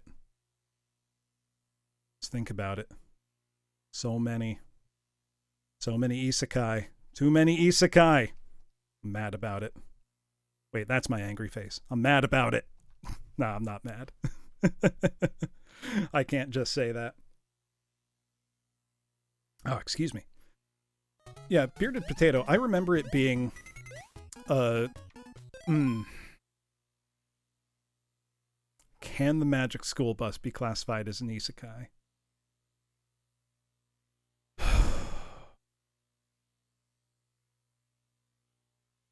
I don't know. That question is going to haunt me for a while. I'm going to see how much of the level I can skip as Furball just running up the side of the wall. Asking the real questions. A normal field trip with the Frizz? No way. That's true. There are a lot of Magic School shows in general. I mean, I know isekai are way overdone. There are still a bunch of isekai that I, unabashedly enjoy. Like, I love Konosuba. It's so funny. To the point that I have bought all of the light novels that have been translated so far, which I think is 15 volumes plus a few of the spin-offs. Like, I take no shame in enjoying that. I think I've said this before, class. I don't believe in guilty pleasures. I don't think you should feel bad about liking things. Like the things you like. Don't let anyone make you feel bad about it. Yeah, Konosuba's great. I'm very salty that the Konosuba tabletop RPG has now been delayed several times. It was supposed to come out of October of this year. It's been pushed back a bunch of times now, I think, to January of next year. And I'm pretty salty about it, because I really want to see what the rule set is like and run a game of it with my friends. Okay. I want to do this stupid skip. Yeah, there we go. Now we've got the pro speedrun strats in effect. Oh god. I'm just trying not to die. No, it's not too far away. I just have, like, the sinking feeling that it'll get delayed again or something. Until it eventually ends up canceled somehow.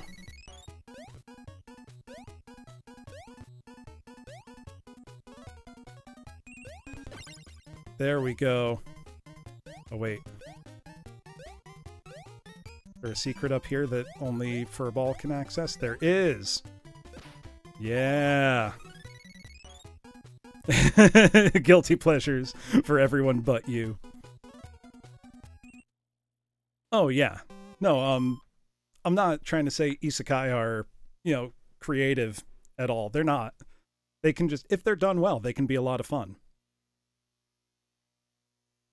Like, I really enjoy, Hataraku Mao-sama, which I'm amazed is finally getting a season 2. Oh, I see. Okay, I avoid the things and his own platform falls down. Okay. Oh, really? You want to be insulted, Wise? Guess what? I think you're a bawdy, worse-bodied polecat. You're a weedy, dizzy-eyed elf skin. How's that? Hold on, let me react appropriately. Gotta laugh. Gotta have my happy face on for that. I'm planning on taking an old USB gamepad or something and setting different buttons to different facial expressions, and then I'll probably operate it with my foot or something. Seems like a good idea. My feet aren't doing anything. That'll give me a nice way to hands-free change my facial expressions without having to stop playing the game.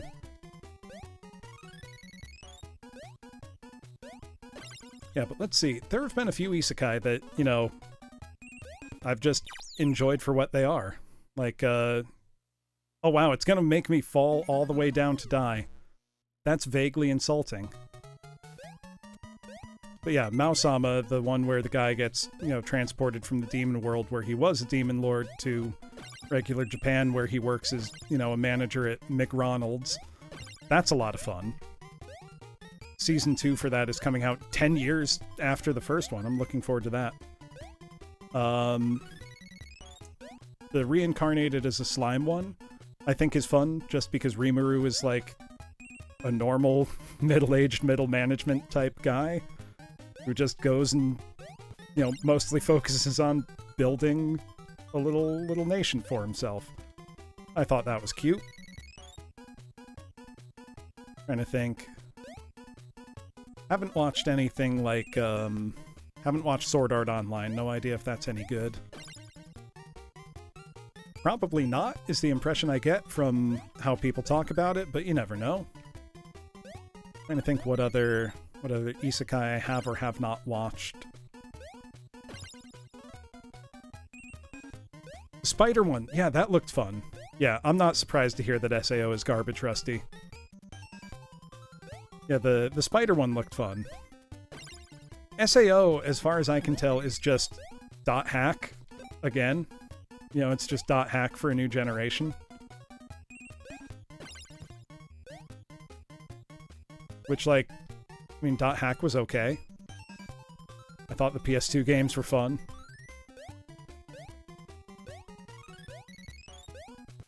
It's just there's so much anime and I only have so much time that I end up not watching very much of it anymore, which makes me a little sad.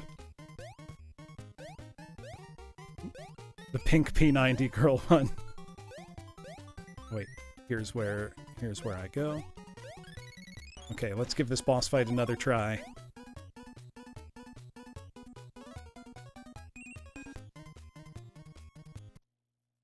I mean, MMORPGs provide a lot of fertile ground for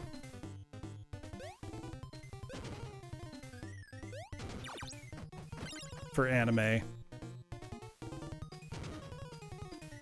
Yeah, exactly. It's like I may as well just watch dot hack. I'm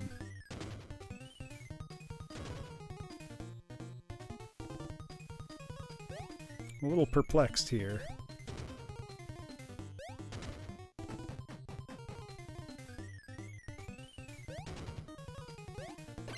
I need to hit his little minions? Oh, I think I see. If I hit his little minions, one of his things falls down.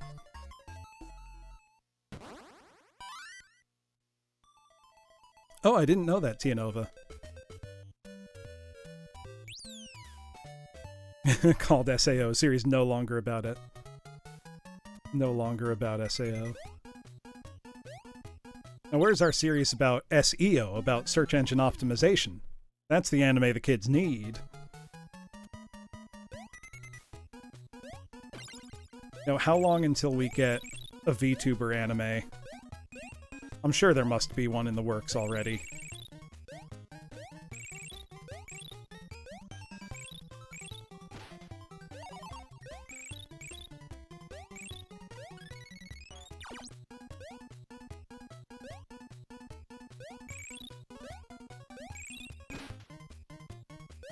Okay, we gotta...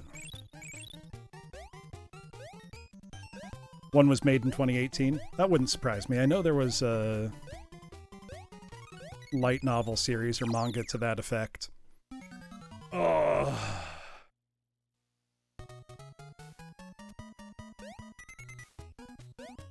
Level's not easy.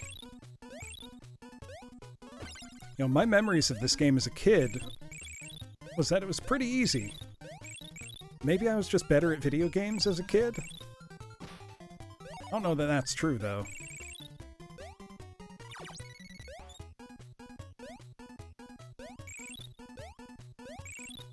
I still can't believe that Do You Love Your Mother and Her Two-Hit Multi-Target Attacks is the real name of a show. I mean, I kind of love that it is. I love those ridiculous isekai titles. Something very fun about that to me. Ah! Yes, Mamako is a certified cutie.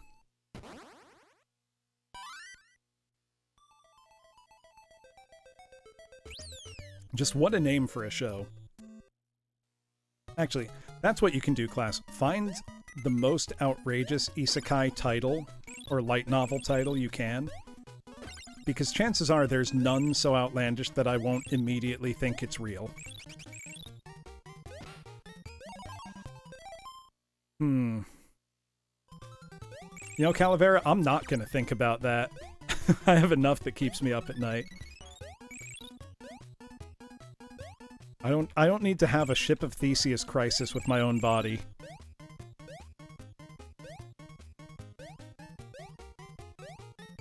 Every day a new isekai. You have no way of proving you woke up in the same world you went to sleep in. You can't prove it.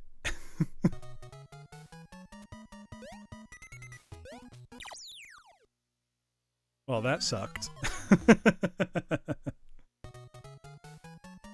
So don't jump too high, or you'll get hit by the dog in the upper story window. Why is Mickey Mouse such an ass?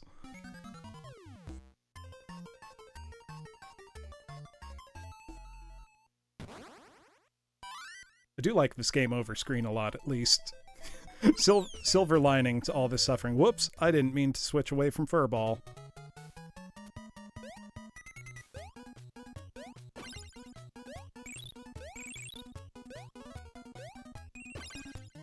There we go.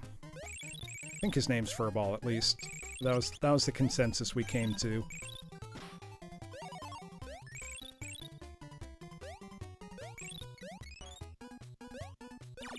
Oh. Such a tricky stage. You know what, though? I will say, comparing this to the last NES game I played on stream, which was Yo-Noid, the difficulty progression in this game is much better.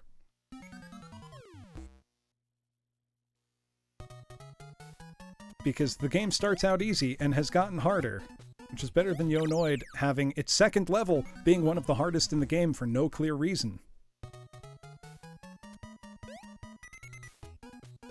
I am confident saying that this is a much better game than Yo-Noid. In fact, I'm confident saying that this is a good game. And I'm just not particularly good at it. I think I'm bad at it, but just not doing great. Okay, so he does aim based on where I am. Whoop. I was almost disastrous there. All right, but we've got a heart, so we've got a little clearance here. We just got to platform carefully. I say. Look, Toru, the Noid has lived rent-free in my head for so long now. I will evict him. You will all be witness. You will all bear witness to the Noid's destruction. Eventually. I need to recover from the psychic damage that the Noid dealt me. Ah, shit. I also gotta remember the order things happen in this level.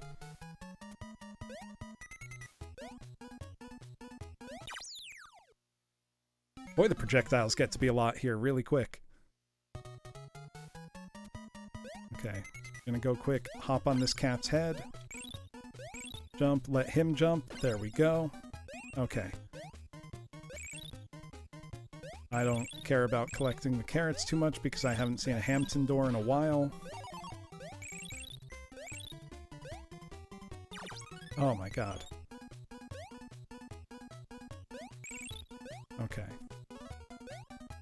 Now I just need to be good at platforming. I'm playing a platform game. I should be good at platforming.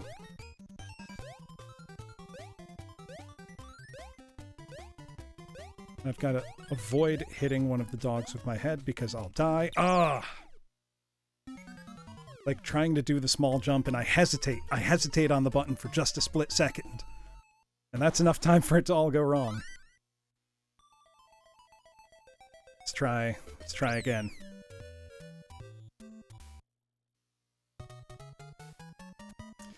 You know, I think that's probably true, Bearded Potato, because a lot of the designers making, yeah.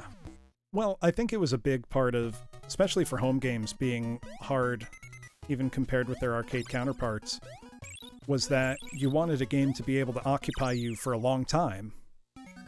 So you wanted to really get your money's worth. So a game would be difficult so that it would, you know, you wouldn't just clear it in one afternoon and move on. Granted, there are some games that, you know, you can absolutely clear them in one afternoon and move on, but you'd want to play it again and again because it's very fun. You know, I think this strikes a pretty good balance where it's hard, but it doesn't feel unfair to me. You know, like, even the Stage 3 boss that I was stuck on for a little while, I figured out his pattern eventually. And something like this is just, you know, a straightforward platforming challenge. And it's kind of just on me to not be bad at it. Which I think I just need to move faster. But I'm afraid of moving faster because then you can fall more easily. So really, I've just got to get good. There's no excuse. Especially because I got to the boss of this world. And then there's only 2 more. Worlds, not levels. Each world, I think, is split into 3 stages and a boss. So we've got a bit of game left, but we're making good progress, and it's not too late in the night yet. Oh, but if you're not quick on those pink cats coming out of the trash can, if they get their projectile out at all, you can't jump on them. You're toast. I want to really go fast there. Yeah, renting games back in the day was always a case of, you know, for me, I'd usually do it for games that I wasn't sure if I really wanted to buy or not. You know, so like, games that you, like, maybe you read about it in the gaming magazine and it got an okay score. You're like, you know, I don't know if I want to, you know, save up my allowance for 6 months to buy this game.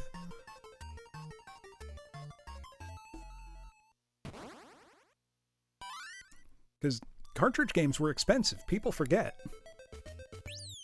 But, you know, a lot of times a new, you know, Genesis or Super Nintendo game was anywhere from like $40 to $70 or more, depending on the game. And, you know, as a kid, for me, that meant, you know, either saving money that I got, you know, from a relative at the holidays, or, you know, going and, like, doing yard work for neighbors and stuff. You know, I mean, as a kid, you don't really have an income stream of your own. So, you know, deciding what games to get was a big decision. Because you didn't want to get stuck with a bad game. You know, there was no worse feeling than realizing you bought a bad game. You know, renting a bad game was whatever, because, you know, it's just for the weekend or whatever. Oh my god. I gotta focus. Or rather, instead of focusing, I think I need to distract myself with more stories. Oh, that didn't work either.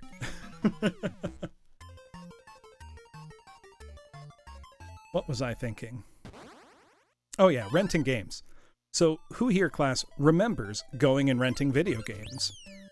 You know, hopefully I'm not so old that none of you remember, you know, going to Blockbuster or your local rental store to rent a game.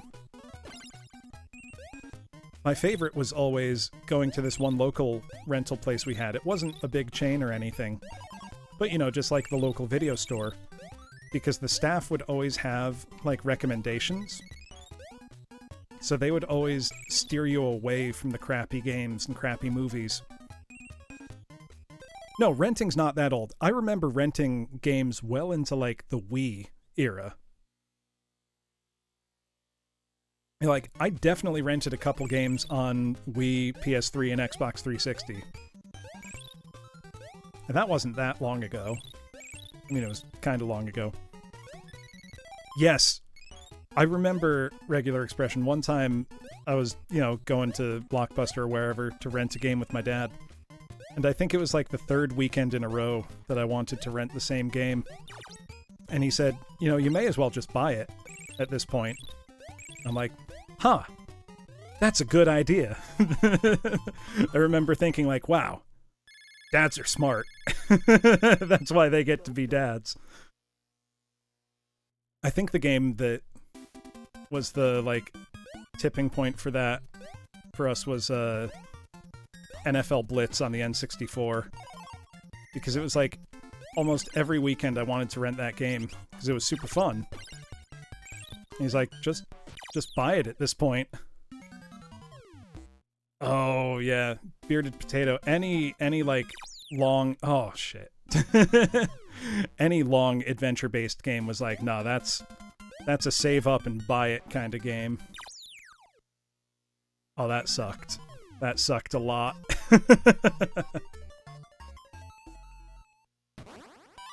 Then there were games that it was like, they were better than a rental, but they weren't quite good enough to want to buy. Do you know what I mean? So for those, I would always want to wait until, like, the rental place was doing a sale where they're changing over all their old stock. Like when a new game system would come out, and they would sell off all the old games. Does anyone else remember that kind of occasion? I remember getting a lot of Genesis games that way. Because it was like, hey, they're getting rid of them. They're going, you could buy it pretty much for the price of a rental. I was like, hell yeah.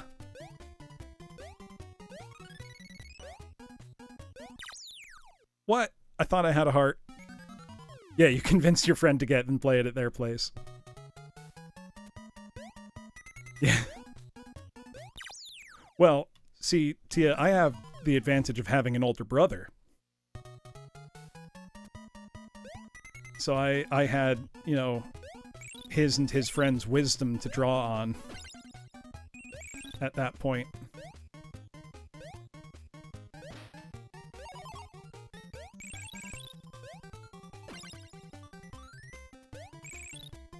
Yes, the wisdom of the ages. So like, hey big bro, I'm stuck on this level, can you help me?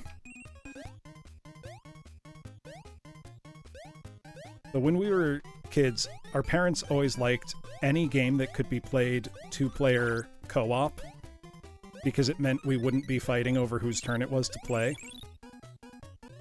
Yes, exactly. The older brother is the Game Center CXAD.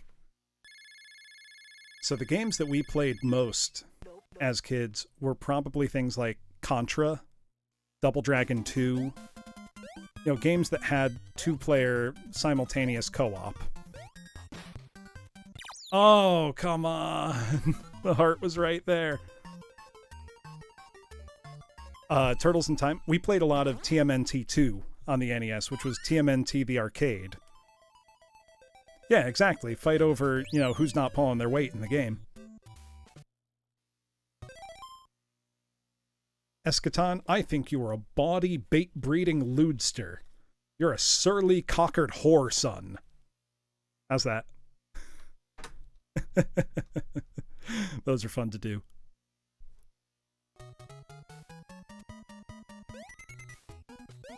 Yeah, no, I remember, especially in Double Dragon 2, there was a multiplayer mode where your attacks didn't hurt each other, and there was one where you're, like, basically you had friendly fire enabled.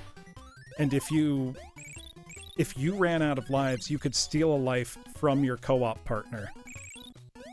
So I remember no shortage of fights. Literal physical fights between myself and my older brother over stealing each other's lives in Double Dragon 2. which remains one of my favorite NES games, I want to point out. Very difficult game.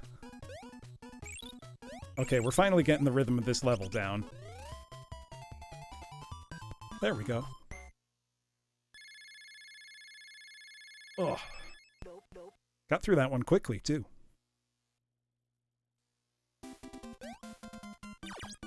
I have not yet Tianova, but it looks great. It looks very up my alley. I love beat-em-ups. And this looks like, you know, a complete, you know, resurrection of the classic format. Oh my god. This level sucks. Or rather, I'm getting salty because I suck at this level. Ah.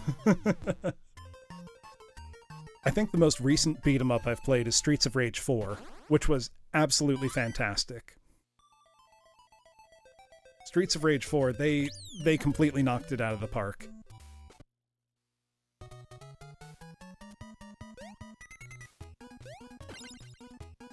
Okay.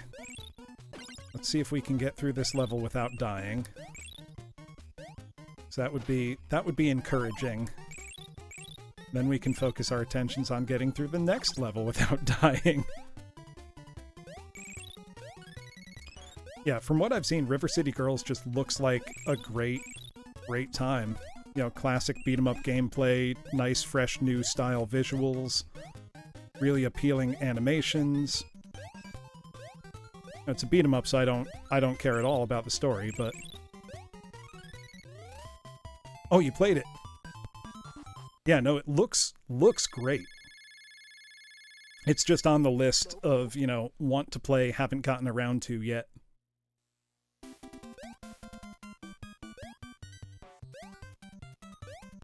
Oh my god. Ugh. I'm gonna need to pull up that His Smile and Optimism Gone image soon.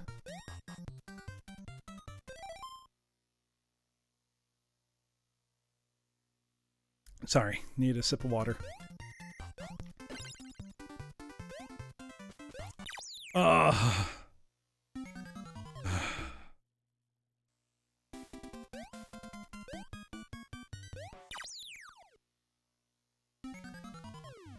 Okay, see, that's nice that little mistakes like that can be patched. Oh, thinking of video game stuff, I did just spend quite a bit of money pre-ordering an Analog Pocket, which is an FPGA-based handheld system by Analog, the same company that does like the Analog NT, the Mega SG, you know, the Super Nintendo one as well. Extraordinarily high-quality emulation console, and I am so excited for it because it looks absolutely spectacular. Reviews have started going out for it. It was not cheap because I bought it with the system, the dock, the link cable, and the Game Gear adapter. I think all told it was just under $400 or so, which is a lot, you know, for a system that's basically a glorified emulation machine. But the offset to that is it plays Game Boy, Game Boy Color, Game Boy Advance, Sega Game Gear, and we'll get expansion capability for things like Neo Geo Pocket Color, Atari Lynx, and I'm really hoping eventually for Wonder Swan and Wonder Swan Color. Because I have a very large Game Boy, Game Boy Advance, Game Boy Color, Game Gear, Neo Geo Pocket Color, I have a lot of handheld games. I'm talking hundreds. And the dock would also let me stream those? Ah, shit. But just looking at the quality of the emulation, it really is absolutely perfect.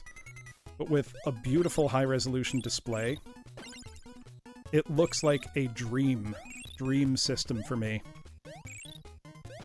You know, I don't even care about being able to play on the TV. Being able to play Game Gear games with none of the flaws of the original hardware is going to be absolutely spectacular. And I say that as somebody who owns 3 Game Gears. You know, I have recapped all of my personal Game Gears. I've done a screen replacement on one of them. I like the Game Gear library a lot. I think it's actually a very good system. but it's hard to recommend to people with all the issues the original hardware has. So I'm super excited to get to play Game Gear games basically without flaws. You know, without any of the things holding them back that you would expect. You know, no screen ghosting, no unreliable capacitors, none of that. Just pure gaming. And I cannot wait.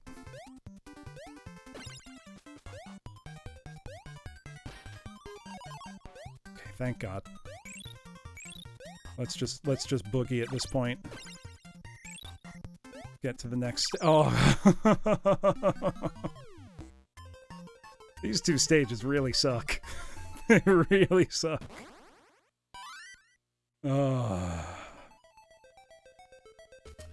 So the Game Gear came out at a time when all across the electronics industry, there was a notorious bad batch of capacitors.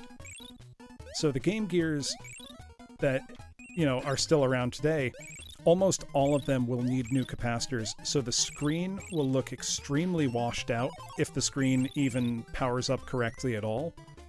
A lot of them have issues with their sound not working correctly as well. Even when the system was new, yes, it was cool that it was a color screen in 1993 or 4, whenever it came out. But the screen had horrible ghosting. So, you know, yes, it was color, but the picture was very poor. See, I didn't get my Game Gear till quite a lot later, regular expression, but I've come to really appreciate the library because there are some excellent games on it. I think the Game Boy is still a better system overall. But, you know, the Game Gear is full of, to use kind of a cringeworthy term, hidden gems. You know, there's so many good games on Game Gear that people just don't know about because they never had a Game Gear and are, you know, totally unfamiliar with its library. Which I think is a real shame, because there's a lot to love there, in my opinion. Okay, there we go, there we go. I think we're finally figuring out level 2. 4-2. No, we're not. Oh, Mato Monogatari is almost assuredly one of the best games you can get on it. If you can track down a copy at a reasonable price, I highly recommend Shining Force Sword of Hagia, which is, like, it's almost Genesis quality. It's amazing. Interestingly, the Game Gear could actually display more colors than the Genesis could. I believe it could do more simultaneous on-screen colors than the Genesis, despite being an 8-bit system. Oh, we're doing poorly. Oh, you do have it. Yeah, that one's excellent. Other kind of must-haves for it, in my opinion, Sonic Triple Trouble, Tails Adventure. Honestly, I would skip Sonic 1 and 2 on it. I don't think they're very good. Sonic 2 especially is chronically unfair, even among 8-bit platformers. What else? GG Shinobi 1 and 2 are both excellent, excellent action games. There's a really good port of Wonder Boy that, for whatever reason, they didn't name Wonder Boy. They called it Revenge of Dranken and gave it weird-looking cover art so no one would ever know it's Wonder Boy. That's a good one to look out for cheap at, you know, local game stores. The Jurassic Park game on it is pretty good, too. You know, I'm not talking, like, tons of A-plus amazing, you know, all-time classics, but just, you know, fun video games. But I do remember, what was it? I think it was called Axe Battler, Legend of Golden Axe, is on it, and that's almost like a Zelda 2 clone. That's very good. Okay. I think I've got the formula for this level down now. I just need to do this part without messing up. When I say it like that, the whole game sounds easy. You know, just do it without messing up. There we go. Yeah, the Shining Force game on it, though, is spectacular. there's a lot of games on the Game Gear that I wish got North American releases. Like, I would kill for Panzer Dragoon Mini, which looks amazing. I've not played it. Oh, I keep forgetting. I keep forgetting.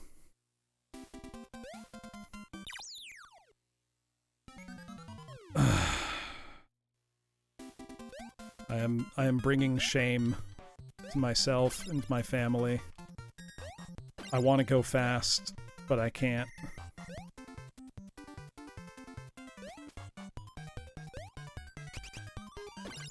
Yeah, that's what I thought.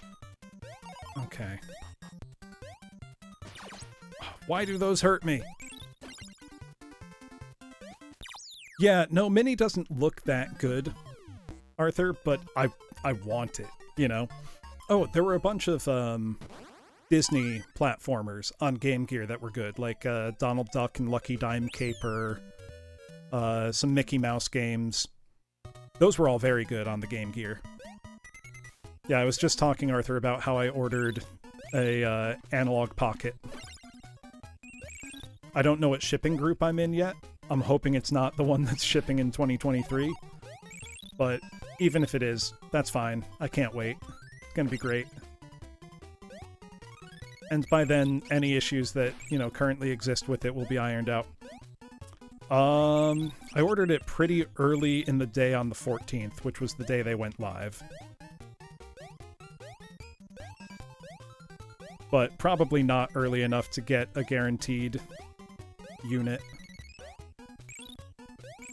There we go. There we go.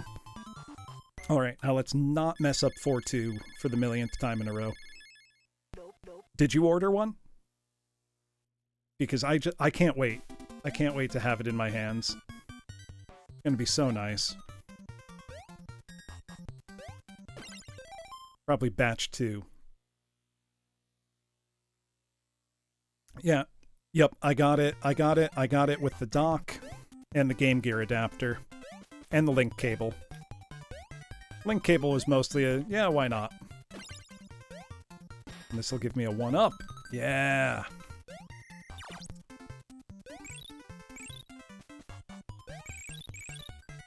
Just run like hell. There we go. Oh, that was close. Gotta take a breath. See, I've got a lot of Game Gear games. And I have three Game Gears, all in various, you know, conditions. All have been, you know, I've recapped all of them. But one I've done a screen replacement on, and the other ones I've done backlight replacements on. But even a modded Game Gear won't be nearly as nice as what the Pocket can provide. So I'm super looking forward to playing something like GG Shinobi on it, which is an amazing game, but currently the best way to play it is probably the 3DS eShop version. Or best official way to play it, let's say.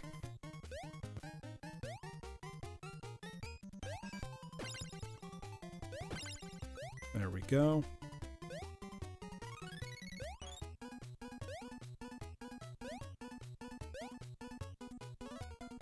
Yeah, I mean, the GBA consolizer looks great. You know, I feel like they kind of serve different purposes, almost.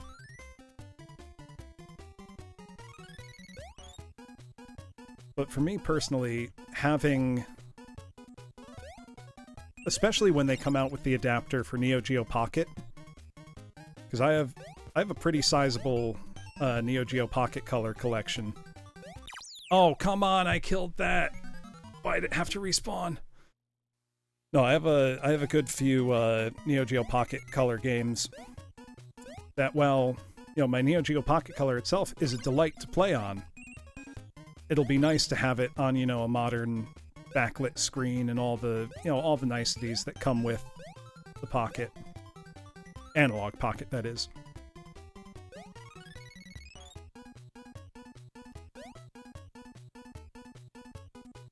Yeah, no, there wasn't. It was literally just point a camera at the screen and get your hands out of the way. And the emulation's fine, but it doesn't capture the feeling of actually playing one at all. Because the joy of playing a Neo Geo Pocket Color was that glorious 8-way clicky directional stick on it.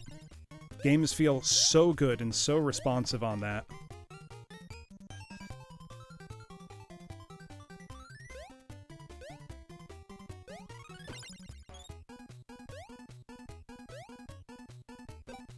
Oh, thank God.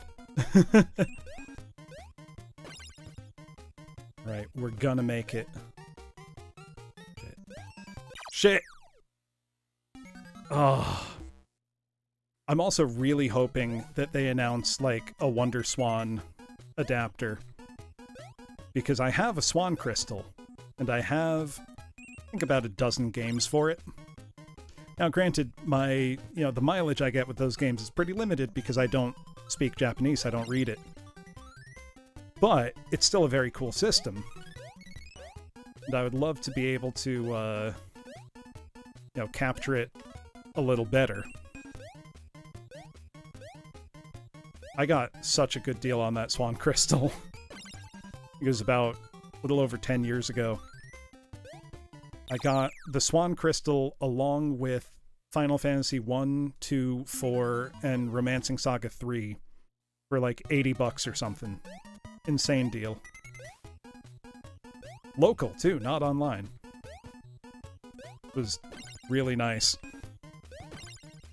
And every trip I've taken to Japan since then, anytime I'm in, a retro game shop in like Akihabara or Denden Town in Osaka, I will go out of my way to find the Wonder Swan games I can, which, surprisingly, even there, are kind of hard to find now. Because, yeah, it sold well for a number of years over there, but the interest now is just low, because it's like, it's niche, even among niche.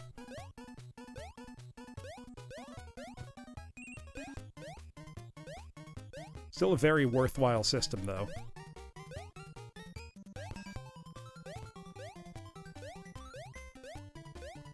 Oh, that was close. That was dangerous.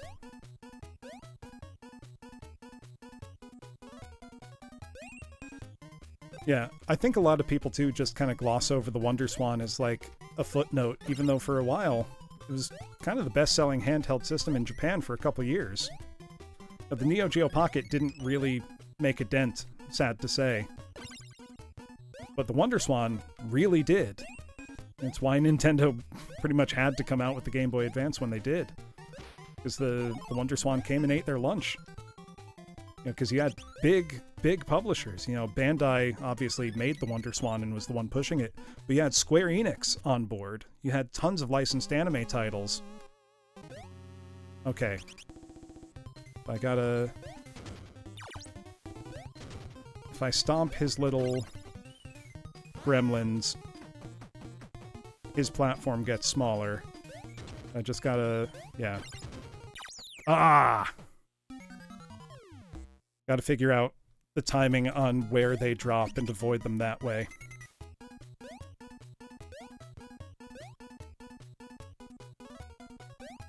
Not an easy boss fight.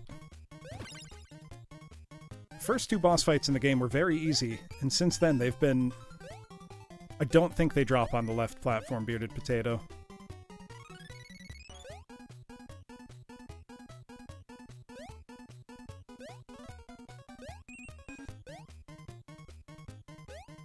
There we go. Watch out for this thing. It kills me that I can't remember what some of these characters are named, because I loved this show as a kid. And it feels bad not being able to remember. Yeah, exactly. They were too niche for most publishers to consider unless they were from an established franchise already. And I mean, in a way, we did get the Wonder Swan color versions of Final Fantasy 1, 2, and 4 just redone a bit on the Game Boy Advance. I actually really like the Wonder Swan version soundtrack for Final Fantasy IV because the Wonderswan has a wonderful sound chip, but it's, you know, it's got a very distinct 8-bit sound. So it's almost like an official demake in that sense. And the tune's translated really, really well. So it's a fun oddity to look up if you're a big fan of Final Fantasy IV. But as far as the version, you know, if you've seen the Game Boy Advance versions of Final Fantasy 1, 2, and 4, it's almost exactly the same. Let's see if he drops them on the left platform. He does not. Okay, but I need to be... Yeah, I need to be in the air when he lands. Okay, I see, though. I won't be able to, score a hit in that case. I think I see the... Ah! Oh, that was just... That was sloppy play on my part. Oh, that game over hurts. That's fine, it's fine. Okay. Now I gotta remember the rhythm for stages 4-1 and 4-2. If I can do that... Oh, I was slightly too slow. If I can do that and get to the boss stage with a decent number of lives left, that should give me enough to figure it out.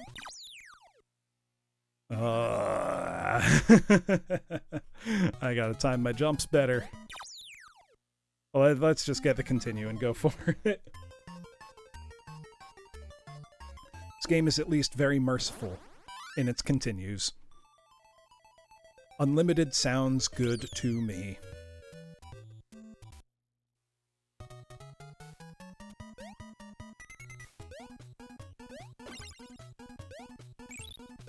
Yeah, just practice for the world record run, Bearded Potato. I'm sure it's probably insane. That's the case for all of these. I will say, this game having a level select code is also very, very nice, because it means when I want to continue, you know, if I put it down tonight, I'm not going to chalk it up as a loss, I'm going to chalk it up as an, you know, in progress. Because I will come back and beat it. And it will be essentially one unbroken thing. It's not like Yonoid, where the only thing broken in that run was me.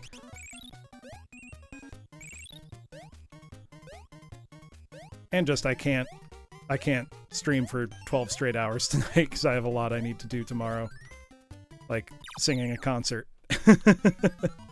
I can't stay up too late tonight. So I think 2 a.m. will probably be my cutoff point. So we've got another hour to go.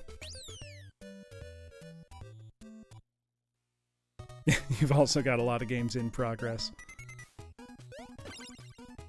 Although I don't feel bad about, you know, not clearing NES games in one sitting. They're not easy. You know, and if we think about the amount of time, you know, I spent 13 hours on Yonoid and failed. I've only spent 3 hours on this. So I'm doing great by comparison. I've spent 3 hours and I'm, you know, more than 2/3 of the way through the game. Or 2/3 of the way through the game. That's a brisk pace by comparison.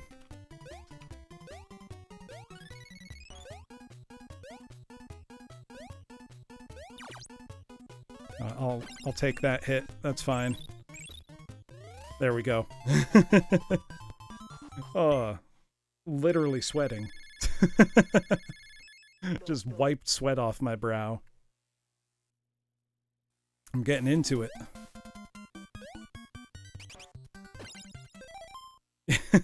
Some have even been in progress for 30 years.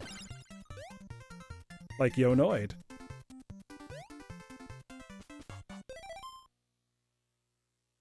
I am using a hand-piercing classic square pad. That's the only way, if you ask me. I would like a dog bone from the top loader, but not a high priority for me, especially with what they go for these days. I don't want to shell that out just for a slightly more comfortable controller. Whoa!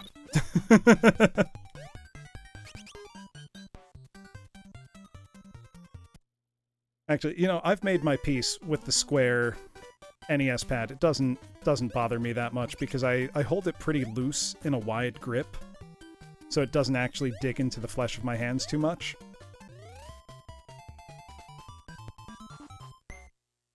Which I found really, really saves my hands. The only thing that gets tired is my left thumb because I press down too hard on the D-pad. I'm gonna chalk that up to me being old and bad at games.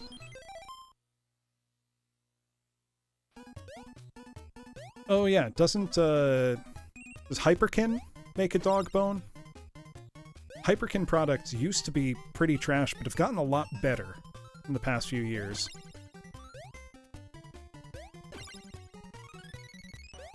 Remember when they first came out with, like, the first Retron?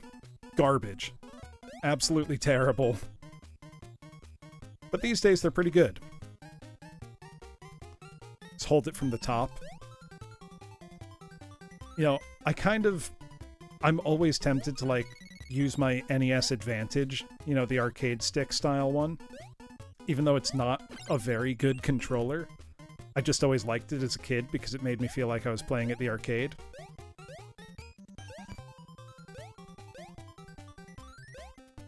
Though I did use the NES Advantage a lot for, shooting games, like Xevious or Star Soldier. So that's what it felt like it was really, really meant for. Certainly most useful for. You know, anything where having, you know, the slow-mo feature would be useful. Or the turbo fire. Especially the turbo fire. Especially in Star Soldier. I love that game, but it's ruthless. And I'm not a very good button masher, class. Like, I'm not great at hitting one button fast over and over. You know, I'm no Master Higgins. You know, I can't hit the button 16 times in a second. All right, we're back to the boss. Oh yeah, no, the movement on the stick is not good. It's not a very good controller. I just like it. I have fond memories of it, mostly. Oh. Okay, well that should get rid of one... Yeah, one platform of his, at least. Ah! It's gonna come down right where you are. This is tricky. You gotta get out of the way fast, but still be in the air, so as to not get stunned by the, like, ground pound effect. It's a difficult boss fight. You know, though, I have to say, I appreciate that this game has a fair and approachable difficulty curve, especially after playing Yonoid, which... It doesn't have a difficulty curve. It's like a roller coaster. You know, some levels are easy, some levels are extraordinarily difficult, and there's no rhyme or reason as to which is which. It's just like, hey kid, eat shit. That's what the Noid says to you. Whereas this game, this is much friendlier. Which, I mean, I would hope so. It's Tiny Toons. I'd hope that a game based on Tiny Toons isn't, you know, sadistic and wants to make children feel bad about themselves.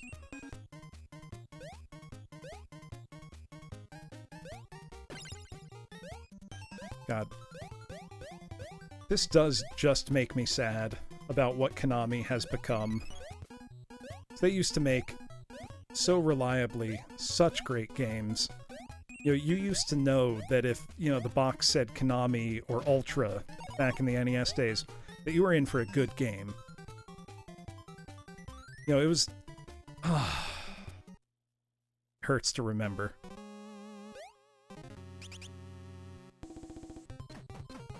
I think I'll want to jump like that. Yeah. Yeah, that's it. Oh, Yeah, don't get me started on Konami these days. It's a tragedy. Okay, I think I've got this boss figured out now.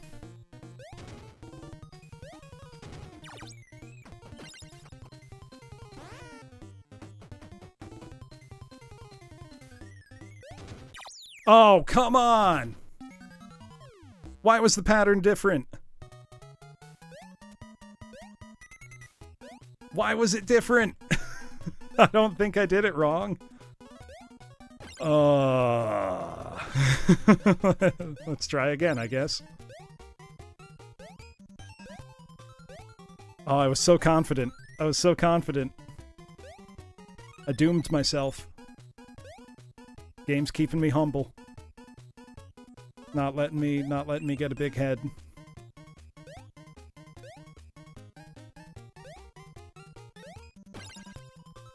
I think you're right.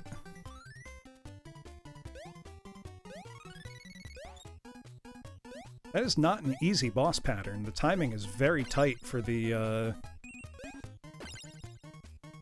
timing when to land. I need to check what ended up winning the poll I had of what the next, full-length endurance Bloom Center CX will be. I think TMNT was winning last I checked. Which I'm both looking forward to and not looking forward to. Because I actually like that game a lot. But it's got some bullshit in it. I love Batman. I have never even come close to beating it. It's so difficult. And the control in Batman is extremely precise, but it's very, very particular. Like, you have to get it exactly right.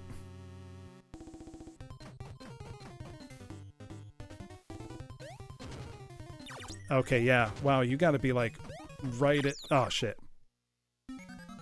You gotta be right at the top of that when you jump out of the way. I don't think TMNT is a bad game, necessarily. I think it's just very janky. And I can deal with a little jank. I mean, I'm both glad and a little sad that Double Dragon 2 was a pretty distant third. Because I love Double Dragon 2. But it's hard. I've beaten that game a number of times. But boy, it doesn't pull punches. Maybe if I can ever convince my my brother to stream with me, my older brother. Because that's how we beat that game. We co-opted that as kids. That and Contra. We saw the end screens of both of those games co-op as kids. Yeah, TMNT 2. Amazing game. All-time NES classic. One of the best arcade conversions of the 8-bit era. And I don't have Manhattan Project, the third NES TMNT game. TMNT 2 on NES is honestly like a technical triumph that they managed to fit that arcade game, with extra levels, mind you, on NES. And that it didn't suffer at all in terms of, graphics and gameplay. Oh my god. Obviously it didn't look as nice as the arcade, but it played great. Okay, I'm starting to not understand the pattern here. If I fail again, I might watch a video of how to beat the boss, or I might just read a guide and see, because it didn't seem to correspond directly to where I was standing. And now I'm confused. Because I thought I had it figured out, but I was wrong, apparently.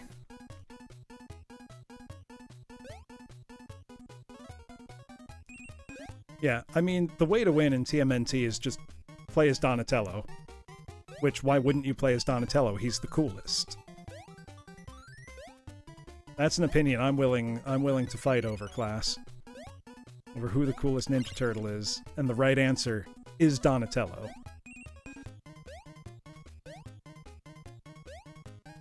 Much appreciated.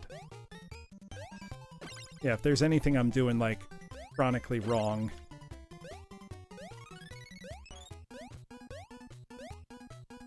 But Xavier, do you not think Donatello is the coolest?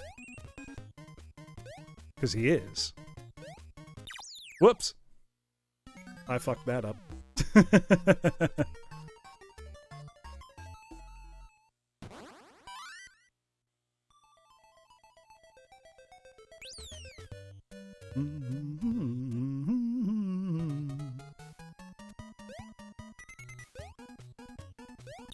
Ah.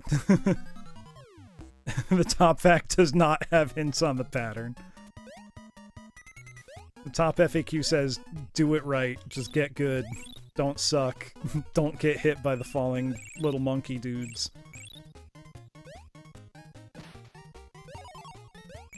I still can't, what was it? We looked up, like, the Yonoid FAQ, and it was just like, yeah, don't get hit by the falling boxes. And it's like, oh, genius, why didn't I think of that?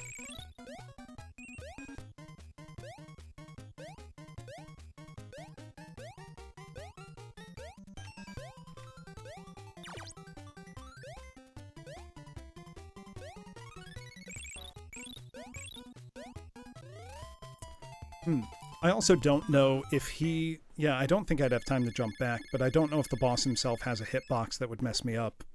I feel like he would. Just knowing how this game has gone. Kill this guy.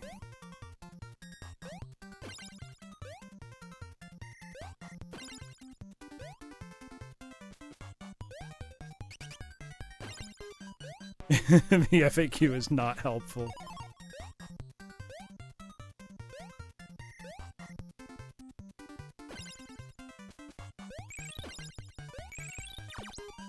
Okay, screw it. We're running. Oh, hold on. I hear my cat going nuts outside my office. Hold on a sec.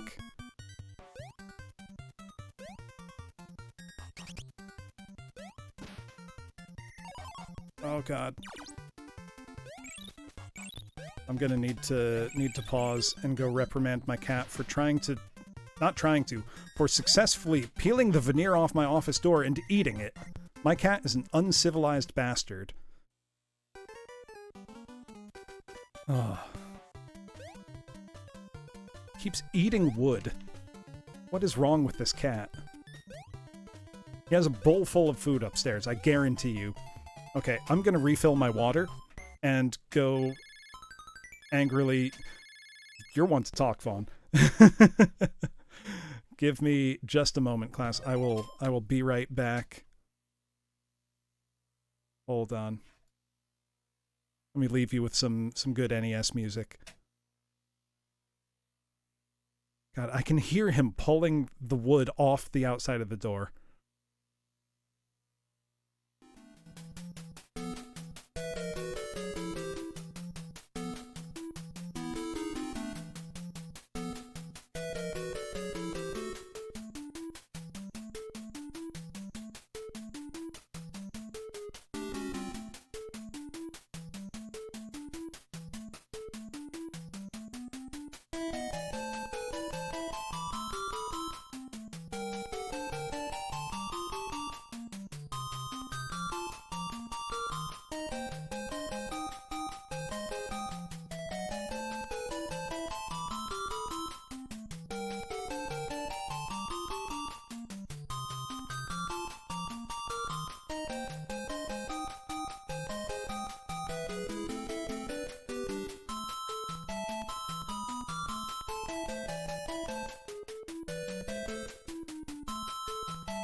And we're back.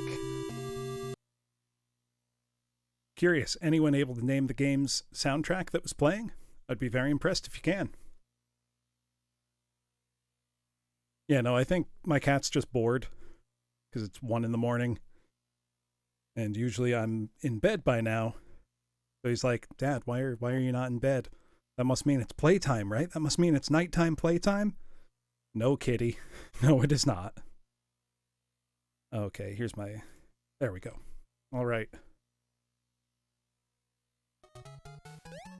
Gonna want to switch back to Furball here.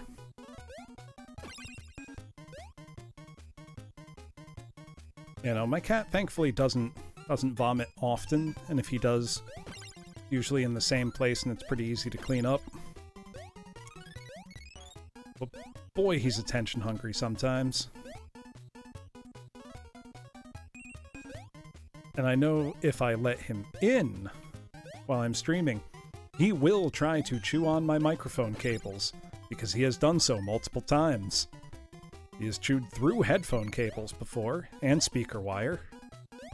He is a humongous, uncivilized jerk. I love him. He's great, but not good for streaming.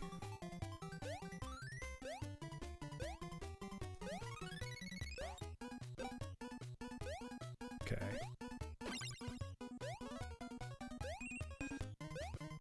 Out of the way there.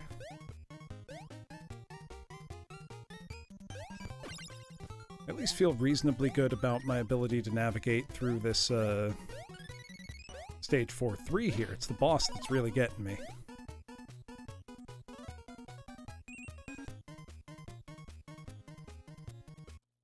Okay. I don't know what I'm doing, but let's go.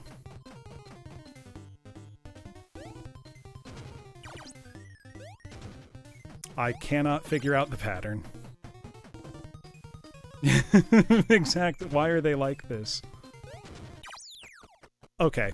I don't know the pattern. I don't understand it. I was on the left side of the screen and they came down on the right. I'm confused. I thought I had it figured out and I do not.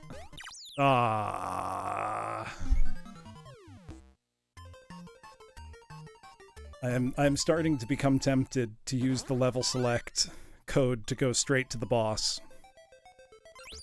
Whoops. Didn't mean to choose Plucky Duck. We'll go with it though.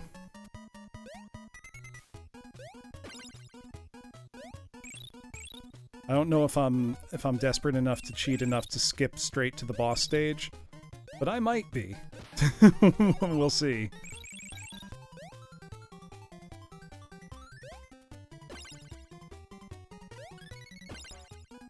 Ah!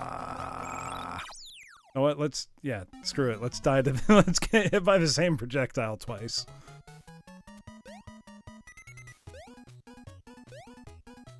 Oh, that was dangerously close. There we go. Okay. Just gotta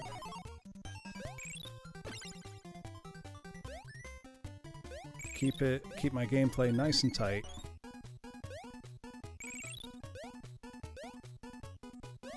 Don't let myself feel tired or lose my composure.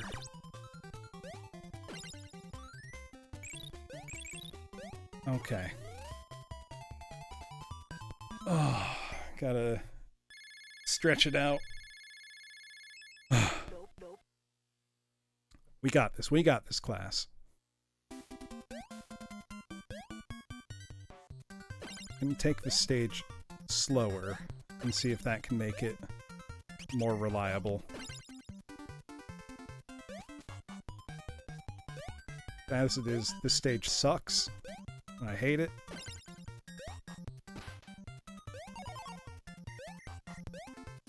Ah, no, screw it. We're going fast.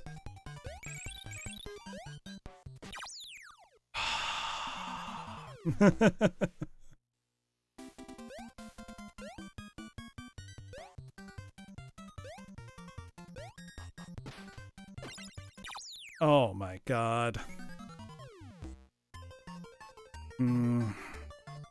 Oh, I just really want to take on this boss.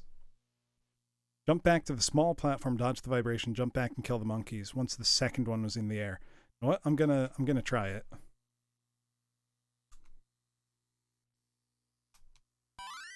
Let's see, that should be the level select cheat. Nope. Let's try that again. If I remember what it was.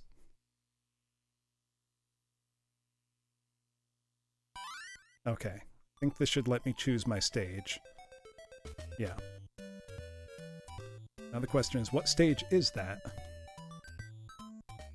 Let's see. Okay, so I think I want stage 19? Yeah, let's go stage 19.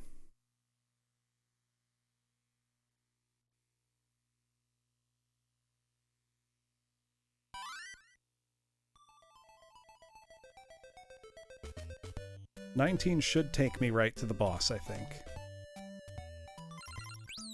Oh, but I won't have a heart going into it. Oh no, 19 takes me right. Oh, 20 would be the boss because of the Elmira stage. You know what, though? This is good, because now I can at least feel like I'm doing it somewhat genuinely. And I can grab the heart at the top of this stage as Furball. Okay, if it resets the drop RNG to a predictable spot, that would be big. So let's try that. I'm not going to skip over a stage, but I am going to use the level select to stop having to replay the same stage over and over and over. I will put an asterisk next to any victory if I do finish this game tonight, class. It will not be a pure victory. It will be somewhat tainted by use of a level select. Which, frankly, you know what? No, I don't even feel bad about that. Because as a kid, yeah, of course I'm going to use the level select to get back to where I was. There's no save in this, you know, there's no password system. You know, how else am I supposed to do it? Other than just, you know, being good and beating the game in one sitting. But anyway, you know what I mean. Yeah, exactly. It's time saving at this point. Hey, Chichen, welcome, welcome.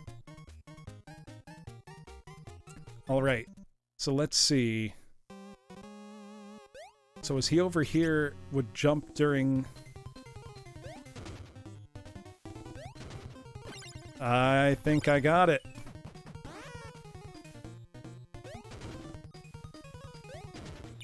Oh. Maybe I don't got it.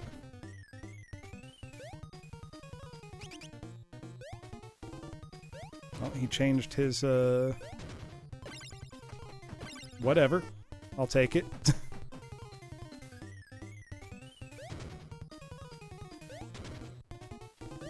Whoop.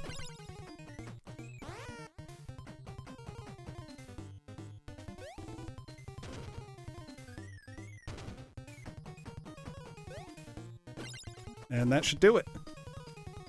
That didn't do it. Damn it. Damn it. Oh. That was so close. Oh, that's fine. I get what I deserve.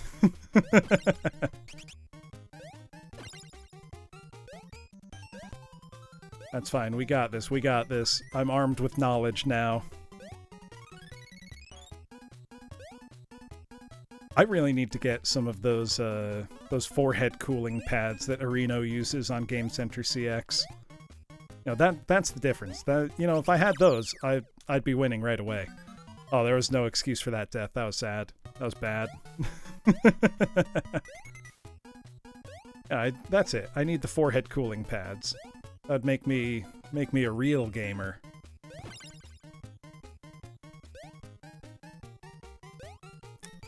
Honestly, though, having done that Yonoid 13-hour run and having to, you know, think about trying to be entertaining the whole time, Not that I didn't respect what Areno does, but boy, it puts it into perspective. Lasted about 30 minutes. You know, that would be 30 minutes of relief, though, Vaughn.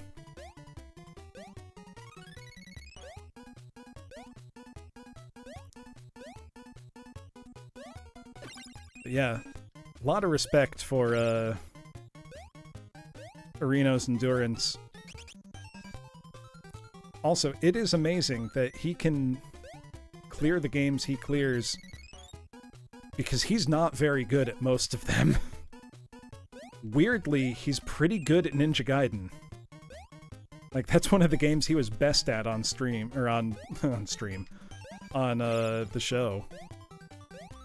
And there were others that I think of as being not very difficult games, like, you know, any Zelda title, that he just eats shit on. He can't do to save his life. Well, I'll never get over the episode right after he got married, where he played Tokimeki Memorial and somehow got, like, the most desirable route, you know, the hardest to get ending, by just being a complete dick to all the girls. Hey, thank you, Moro ZSS, for the follow. Yeah, the Toki Memo episode of Game Center CX is one of my absolute favorites. That and the Densha Dego episode. Those are two of the best, I think. I just want my own oh, the game was merciful. I'm not used to that feeling. Well, I messed up. Okay, so I think stage 19 is where I need to go. Or if I go 20, would that be right on the boss fight? Let's find out. The game giveth and the game taketh away. Let's see if going straight to 20 gets me right to that boss fight. Because if it does, I wouldn't have an extra hit point. Okay, it does. So I don't have an extra hit point. I think that makes skipping straight to it kind of fair. Come on! Oh, and then it kicks me it kicks me back a stage anyway. Also, I may as well start there.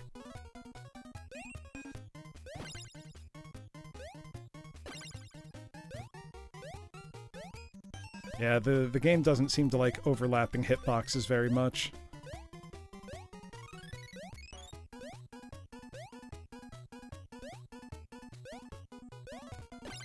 There we go.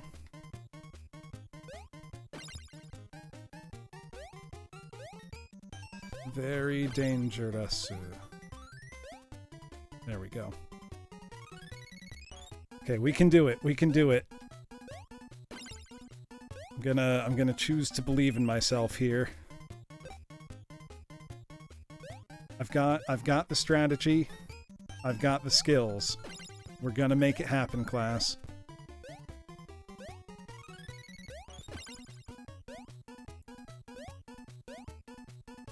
Okay, let's get the heart to have a crumb of forgiveness. I believe. Okay. Gonna be in the air over here. Okay, I'm trying to figure out the exact timing of his jump here. That's it. That's what I want.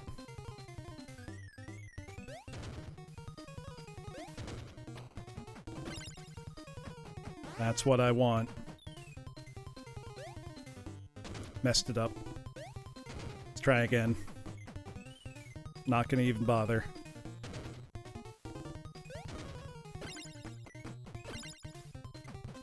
Okay, okay, we got this, we got this. I messed it up, but we got this.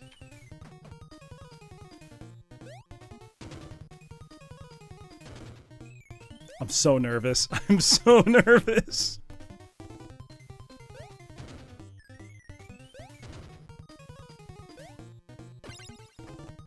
We got him. Ladies and gentlemen, we got him. We got him. All right, time for stage 5. Thank you for the potchies. And thank you, Arthur, for looking up the strategy for me. Much appreciated. Hey, thank you, Xavier. Now we've got Worlds 5 and 6. Let's do it. Well, I don't know who to take. I'm going to go with my man, Plucky Duck. Oh! I remember this, like, Bizarro World thing. I don't remember what it was called. I distinctly remember this look in the cartoon. Oh god.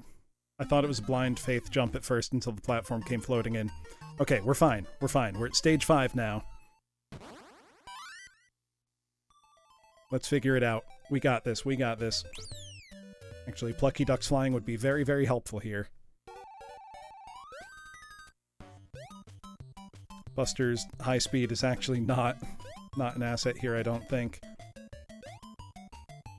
Okay, so there should be... Yeah. Okay, it's in a circle. Oh, and I guess I want to pick those guys up. I forget what they were called. Oh, God. Ugh.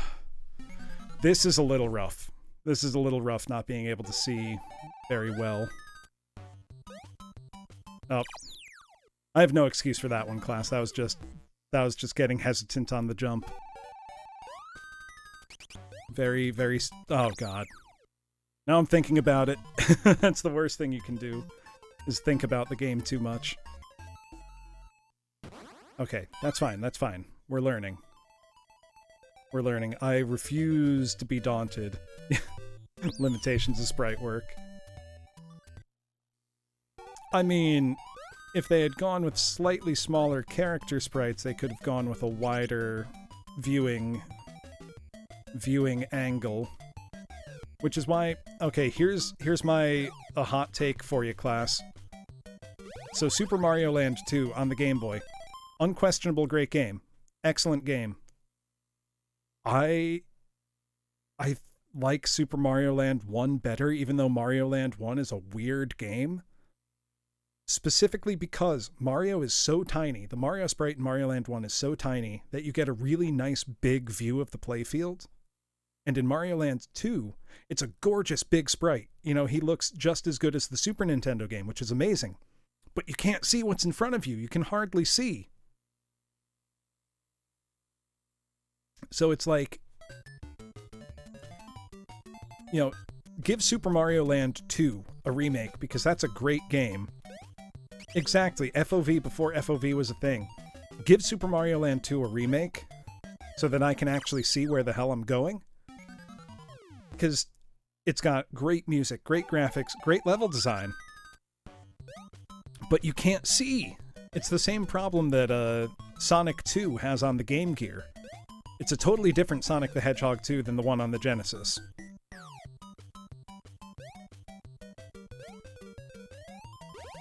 But you can't see where you're going at all, and it makes the first boss fight nearly impossible. It's the hardest, like, difficulty filter I've ever seen that early in a game. Okay. Got some weird stuff going on. Oh, that's a Hampton door. I don't have any carrots. Sorry, Hampton. No extra lives for me. That's what I get for using the level select, I suppose.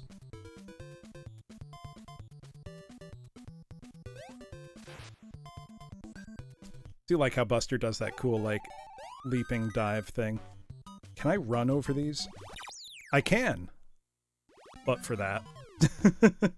So you can run over the gaps, but don't. Cool messages, game. Cool mixed messages. Okay, let's try that again. Oh. Something's telling me I might not see the end of the game tonight.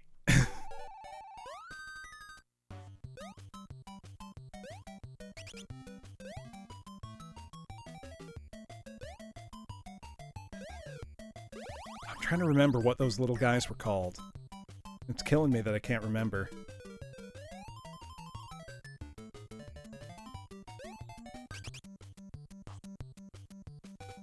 Gonna make sure the timing lines up. The timing didn't line up. The timing didn't line up.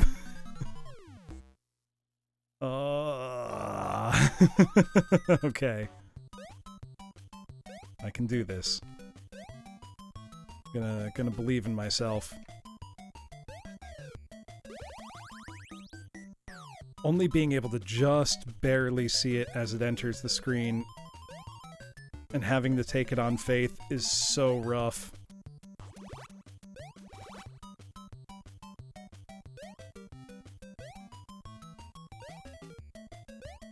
Okay. Don't want to go in the Hampton door. There's nothing for me there. Jump over that guy. Okay, that's the first screen down. Please be a heart. Nope. Okay. We're gonna cheese a lot of this level, I think. Oh, what? Can I not stomp on those? Okay. Plucky Duck should allow us to cheese a lot of this. I hope.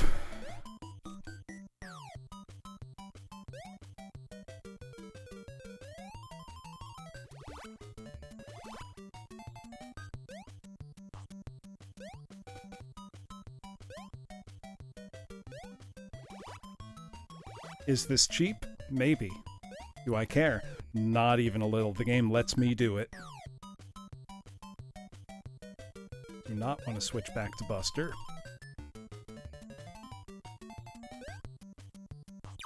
Oh. Bubbles are deadly. Good to know. Good to know. Good to know. Okay. I got 15 minutes more of attempts in me, class. Exactly. You know, as I've said many times before, cheese tastes like victory. You know, if you can win by doing it and the game lets you do it, I don't feel bad at all.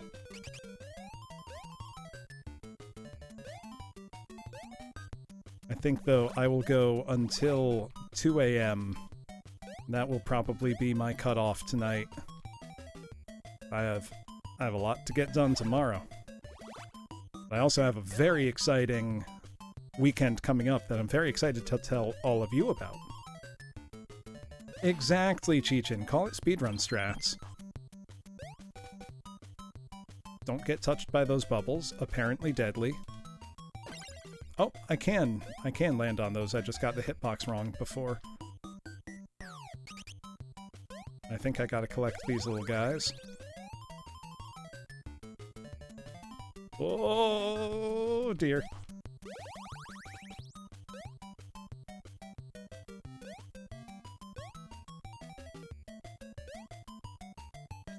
Oh. Okay, third screen of this madness. Whoa. Okay. I don't trust this guy at all.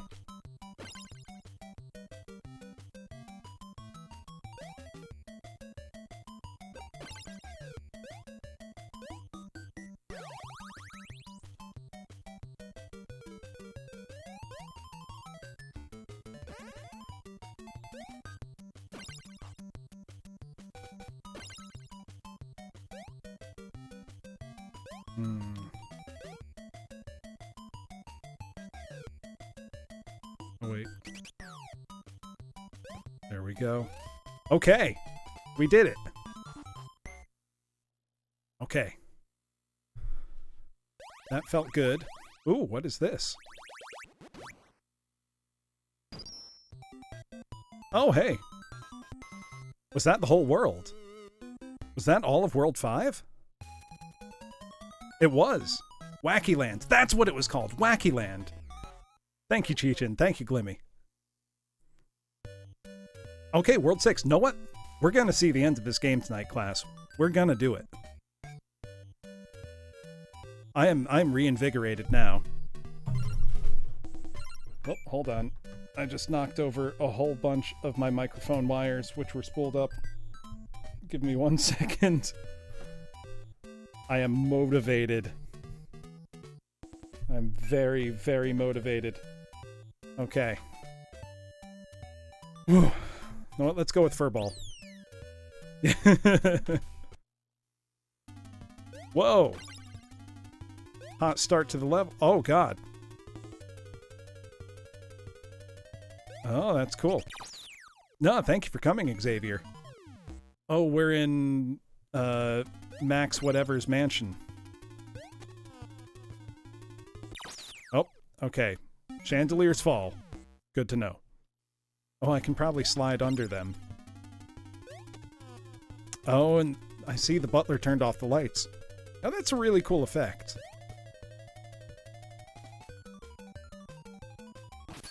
There we go. Whoa! Okay, he can throw things. That's okay. That's okay. The game over screen does not daunt me. I am undaunted, class. I will not be beaten. I'm going to beat this game.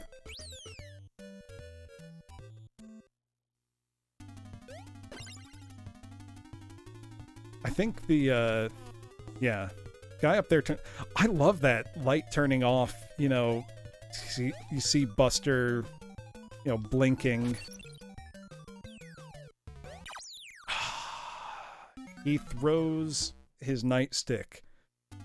If you are trying to jump on him, it looks like.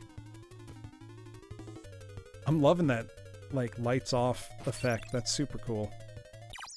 I'm trying to think. Yeah, Max is a hoe, and he's gonna get it. He's gonna get tilled. I'm trying to see if I can, like, you know, do the build-up speed and slide thing. Yes!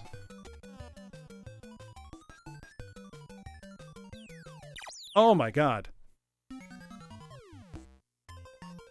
This is not easy. This is challenging. Okay. We got this, though. We got this.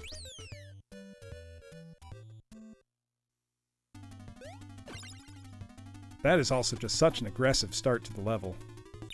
Whoops. Thought I backed off enough. Let's try again.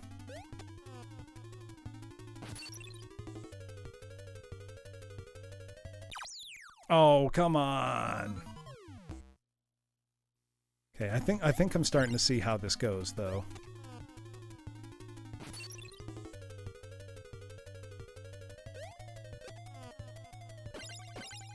All right. All right. Please be a heart. It was not a heart. Okay. Yeah, right? The enemy at second one of the level.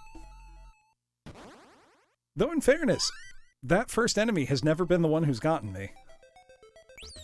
My reflexes are not as poor as I thought they were.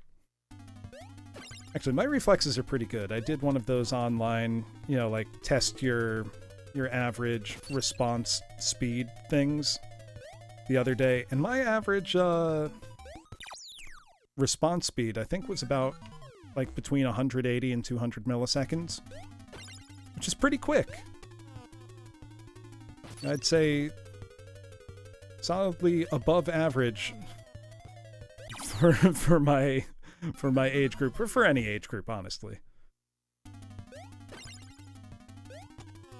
think for retro games, though, it comes down less to just my reaction speed and more my general level of experience.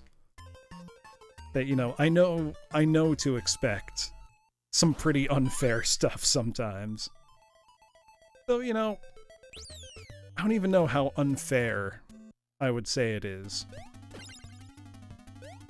Because I think you can react quickly enough for that.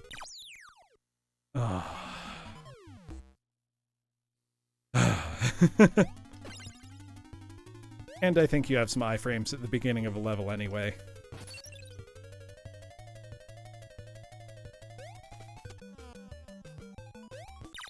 Okay, if I hesitate too much on that second group of enemies, they will get me.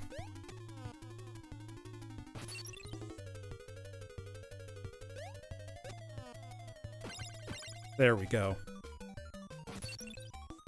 That's the rhythm. That's the rhythm. Okay, so we don't want this balloon, because being Furball won't help us here.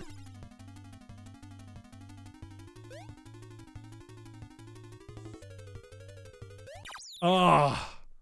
Oh, that projectile is... it's so surgically at exactly where you would jump at him. It is now a rhythm game, Cheechin. No, because that would be easier. I'm good at rhythm games.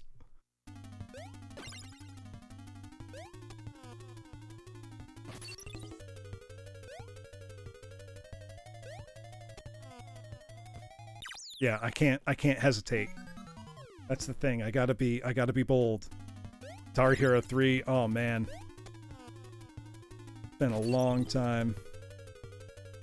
I always liked Rock Band though, because I would set up the I would set it up with the microphone on a mic stand, so I would sing while playing the guitar on it. And that was always a lot of fun. And I got good enough to play pretty much any of the songs in the game on Expert. Ugh. Ugh. So it was always a lot of fun playing Expert guitar and singing Expert, obviously, at the same time. I mean, the vocals were always easy in those games, for me. Kind of understandably. Singing's my thing.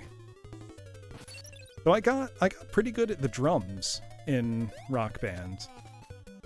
I mean, I can play drums in real life, you know, nothing fancy, but like if you need a basic, you know, rock beat or swing beat, I can sit down, you know, at a drum set and, you know, give you your standard, like, you know, that's easy. You know, that's, oh, come on. That's simple stuff. Yeah, oh, I bought so much of the DLC for Rock Band 2 and 3. And Beatles Rock Band. Beatles Rock Band, A+. Absolute A+.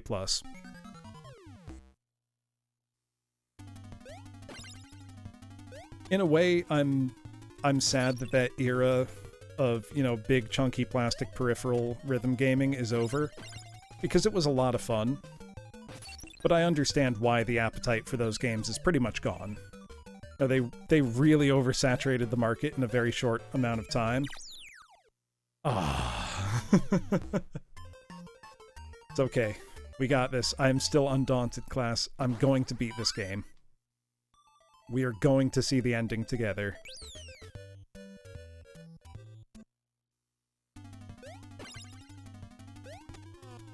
Music for this stage is intense, too.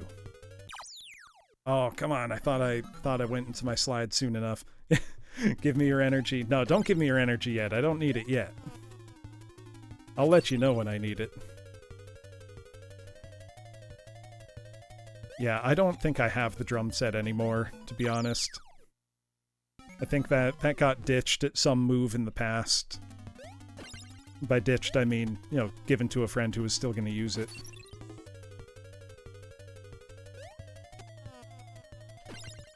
Oh, so close. You know, I don't know that there is Tianova. I would be curious. The system I played the most Rock Band on was the Wii, believe it or not.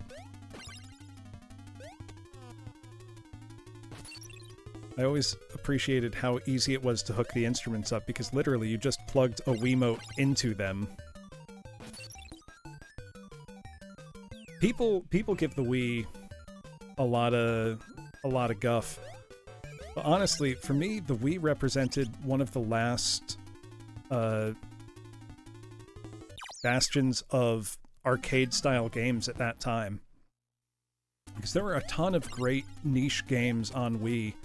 I mean, they were buried amidst mountains of shovelware. But if you looked for it, there was so much good stuff on the Wii that really got underappreciated in its time. And when the trend for everything else was, you know, brown and bloom, it was like a little oasis of classic gaming at the time. At least that's how it felt, especially with great ports of a bunch of Sega arcade games. Like you had a combo pack with LA Machine Guns and Gunblade New York. Ghost Squad was ported to the Wii. House of the Dead 2 and 3. House of the Dead Overkill, which was a brand new game. Lots of great light gun style games on Wii. So I give the Wii a lot of respect. I stood up too soon. Particularly for those style of games that were really underserved at that time in the mid to late aughts. Yeah, exactly, Arthur. And I think a lot of people were unwilling to admit for a long time that the Wii had a stellar library. It's the same way the PS2 has an incredible library, but it's also got an unbelievable amount of shovelware. I mean, like, truly incredible. I mean, the most popular system always is going to have the most shovelware. That's just the nature of it. I mean, look at the Switch eShop. It's a nightmare. Okay. Gotta get a good run. Ah. Or that's like the Game Boy Advance and the Nintendo DS. Both have astonishingly good libraries. They also have tons and tons of crap. But that's just how it is. You know, I've had this discussion with friends a few times of if you could only have one video game system and one handheld, what would be the systems you get to have the access to the best library of games, not counting, you know, homebrew or modding or anything like that. And I think the answer for me would be, if you're getting one handheld to have access to the biggest library of good games, get a Nintendo DS Lite. Because you've got access to the entire Game Boy Advance library and the entire DS library. And there's an unbelievable amount of good games on that. And it was tough to say whether to get, you know, the DS or the GBA. Because the GBA gives you access to the whole Game Boy and Game Boy Color library. So Tianova, I'm going to say it assumes backwards compatibility, but not emulator eShop stuff. Just things you can physically put a cartridge or disc in. And I think I would have to recommend in that case... Yeah, I agree, Arthur. Oh. For home console, it's tough, because if you take something like the original 4 USB model PS3, that gives you access to PS1, PS2, PS3, which is an excellent library. But that system itself is very unreliable, so I would hesitate to recommend one. Honestly, now with the Xbox Series X and its fantastic backwards compatibility, that would be a potentially very good recommendation now.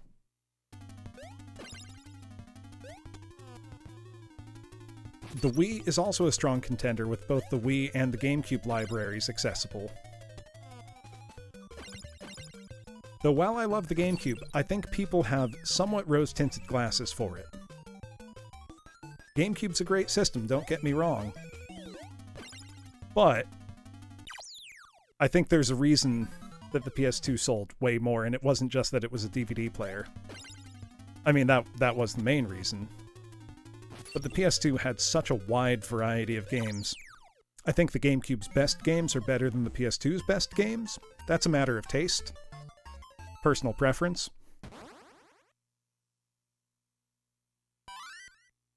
So I don't know. I'm curious. If you could only say, you know, one home system and access to any library that, you know, natively works on it, what do you recommend?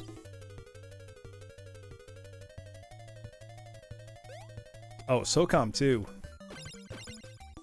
Those were some of the, you know, first big online compatible console games. They had very active communities, too.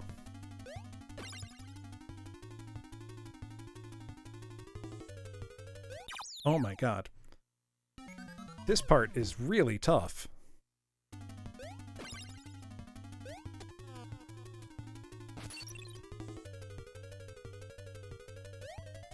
To make extensive use of this dive mechanic. The PS3 that's backwards compatible is a hard recommendation to beat, though, because access to PS1, PS2... yeah. Yeah, the GameCube doesn't have much... I mean, the Wii and the Wii U. The Wii U, especially if you soft mod it to be able to play GameCube natively, is wonderful, but you can also apply an overclock to the Wii mode and let you, well, not quite, Vaughn. All PS3s play PS1 games. It's only that one specific model that can play PS2 games. So every PS3 can play all PS1 games, for the most part.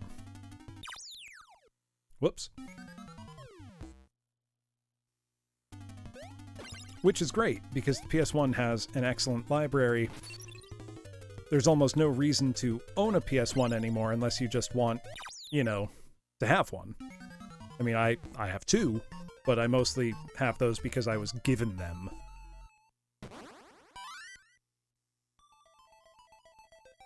Oh. Gotta stretch out, pull ourselves together, we can do this. I may want to look up a video to see how to do this level better, but... Okay, I've got this first screen down. It's the second one that's really tripping me up.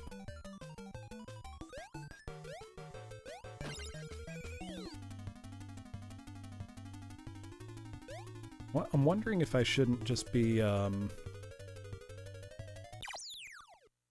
dizzy. Well, I'm gonna try that next time I hit a continue and see if he can just blast through those spikes. Because that would be godlike. That would be busted. Very, very poggers, as the kids say. The kids don't say that anymore.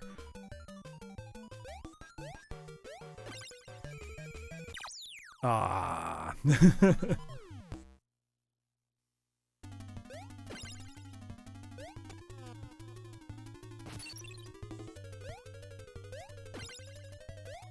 So I haven't bought any of the new next-gen systems yet. No PS4, no Xbox One X. Because they haven't, as far as I've seen, done anything to justify their existence yet. You know, like, there's very few exclusives on them that I would be interested in playing. I mean, there's very few exclusives on them. I could have shortened it to that. But I am tempted by the Series X solely for the backwards compatibility, because there's a lot of original Xbox games that are now fully backwards compatible and at 4K. Meaning I would be able to put in my original Panzer Dragoon Orta disc into an Xbox Series X and play it at native 4K on my 4K TV, and I can't think of anything better than that. Ninja Gaiden Black Machine. So I love my original Xbox. I think the original Xbox is a great system. It was effectively the Sega Dreamcast 2.0 for a couple years there, because Sega supported the original Xbox heavily, with lots of excellent, excellent games. Jet Set Radio Future, Sega GT 2002, it got a ton of those types of games that I really enjoy. Oh. I would have to look it up, Tianova, but the list is pretty long. And there's a lot of games that are either native 4K or 1080p or 1440p or some variety of high resolution. And improved frame rate and performance in a lot of cases. And that holds true for 360 titles as well. So I know you can play Halo 3 at native 4K on the Xbox Series X, and that's fantastic. You know, that's the kind of backwards compatibility treatment I wish more companies were giving their games. You know, if the PS5 could do that for PS1 and PS2 games, I would have bought one by now. Because that would be... If you told me I could put, like, a copy of Ace Combat 4 into a PS5 and play it at 4K, I would pay scalper prices for that. That would be unbelievable. But Sony is really dropping the ball with that as far as I'm concerned.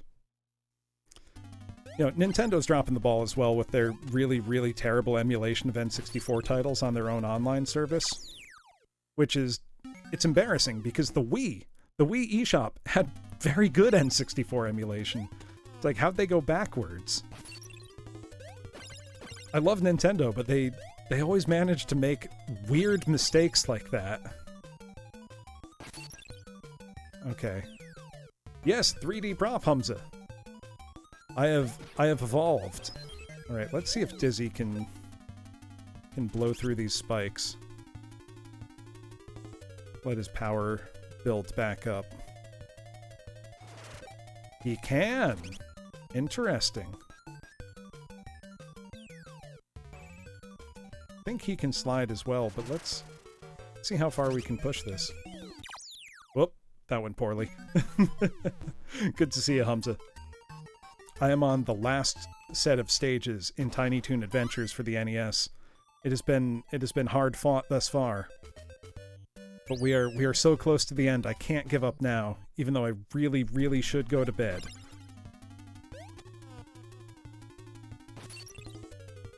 Yeah, exactly. It's like an upgraded PS4 Pro. It's weird, Cheechin, because now they're charging more for the Nintendo Online service, with the justification being you're now getting, you know, N64 and Genesis games included in the, you know, Nintendo Switch Online Pro service or whatever it is they're calling it. So it's like, okay, if you're going to include those and you're charging more money now, you know, it's not just something you've thrown in on top, then I expect the emulation to be good. Yeah, Demon's Souls is the only exclusive I'm interested in right now, Arthur. Oh.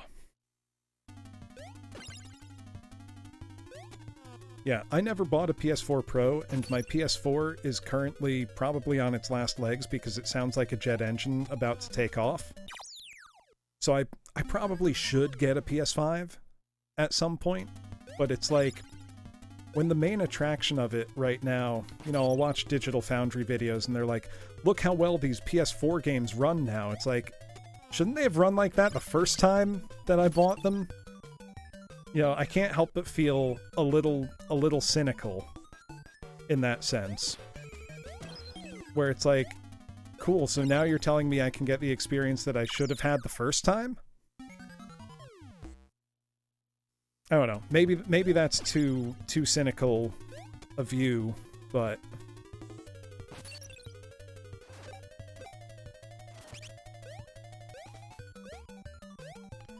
that's exactly what it is, Cheechin.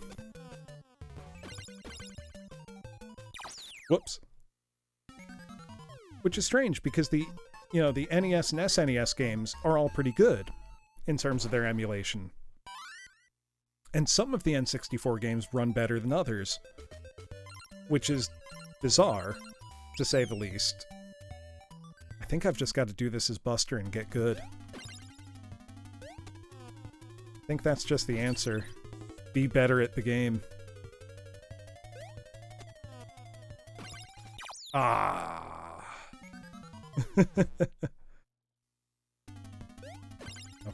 Okay, we can do this. We can do this. I can't do this.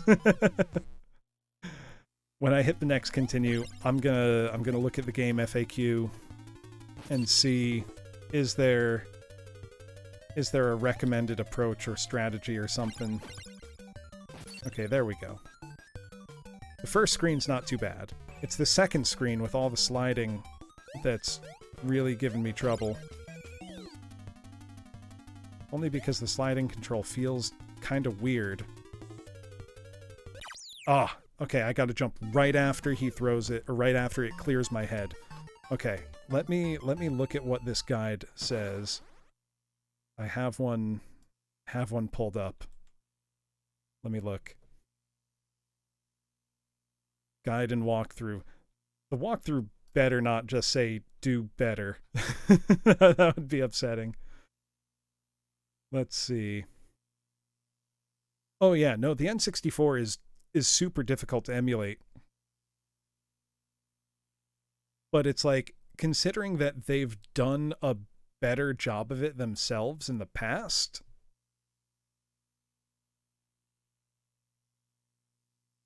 it's a little disappointing. Okay, let's see. Montana Max's Mansion, Stage 1. Go with Furball for the world. At the start of the level, defeating the security guard who fancies throwing nightsticks at you, jump to the platform, blah, blah, blah. You have to slide under the spiked ceiling, so run and press down to slide under it. Do the same with another set of spikes. There's 5 set of spikes you must slide under. The trick is to be quick, since you have the random ability to slide right through the security guards unharmed. And you unlock another door. Okay, so it sounds like there's not that much, and then it's just Montana Max is left. So I'm very close. I'm very close to the end of the game, class.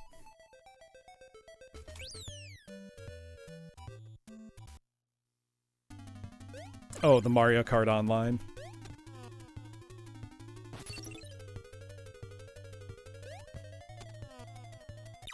Whoops.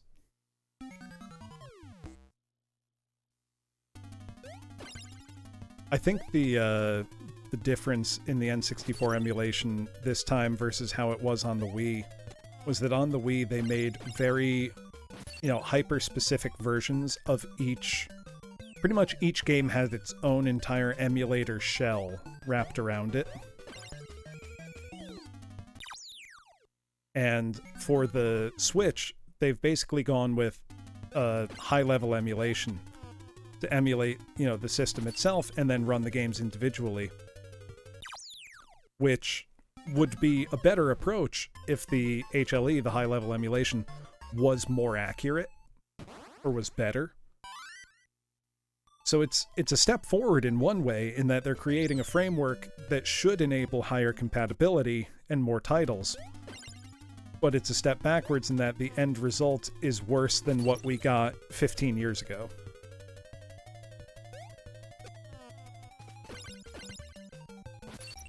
Which, whatever. I'm not champing at the bit to play, Ocarina of Time on my Switch. I can just plug in my N64 if I want to play that, or play it on my 3DS, or, whatever. I just hope that, for people who this is their first experience with some of those games, I worry that they're going to play these games and be like, man, this sucks. Why did anybody like this? It's like, no, you don't understand. This isn't the best way to play it.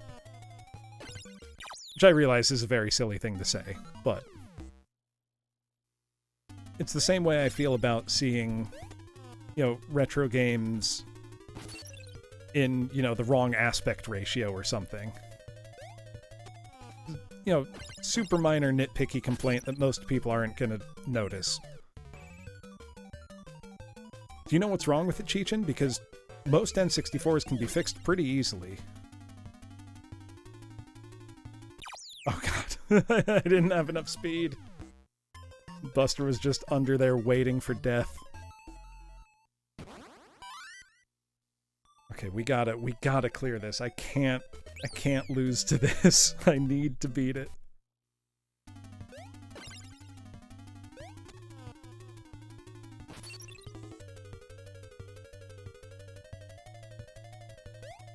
Yeah, there's also just so many games that, are completely unavailable now. And that's a real shame.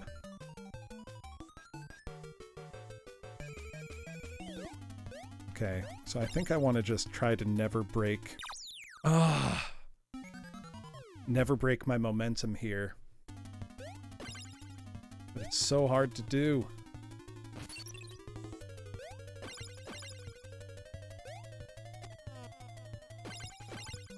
There we go. Okay.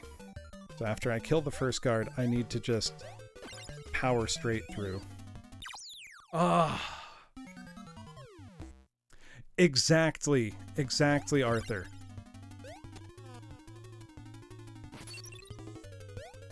Like, there's almost nothing holding them back from a technical perspective.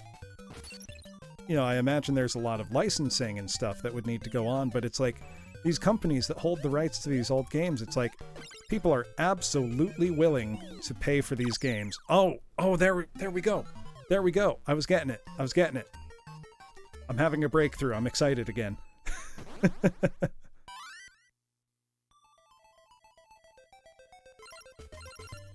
Plus, there's a lot of games that, you know, are at risk of being lost if they're not properly archived. I mean, there's a ton that have already been lost.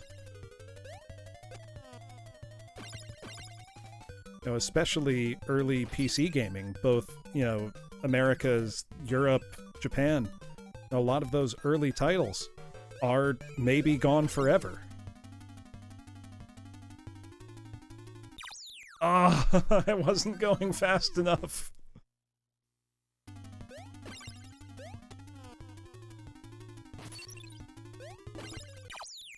Oh.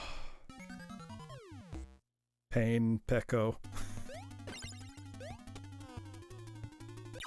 Whoops, I forgot about the chandelier.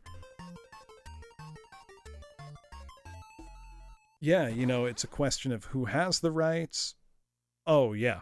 We're absolutely in the toddler phase of VR. You know, I was pretty... I don't want to say I was a VR anti, but I was a strong VR skeptic. Pretty much until the Oculus Quest 2 came out. And especially now that it won't require a Facebook account and is, you know, so easily jailbroken as to be, you know, pretty much officially encouraged to sideload content and use it as a PC VR headset. Because we've finally reached the point where you have something that's at a mass market price, you know, $300, and delivers a good enough experience. Because no, it's not the highest end PC VR headset you could get, but nothing else comes close at the price point, and it's better than earlier generations of high-end PC VR headsets were at a fraction of the price.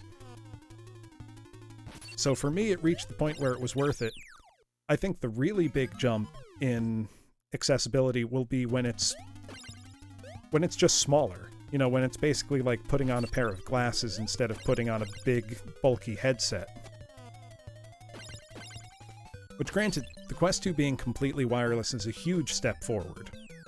In terms of, you know, desirability, playability. Oh, I was finally going fast enough. Now I just gotta get my personal reaction speed fast enough. Oh, I've messed this one up badly. I'm somehow not dead. Now I am. Okay. I got overexcited. Let's try that again. I'm gonna get this class. I won't let myself be foiled. Not now. Not when I'm right at the end.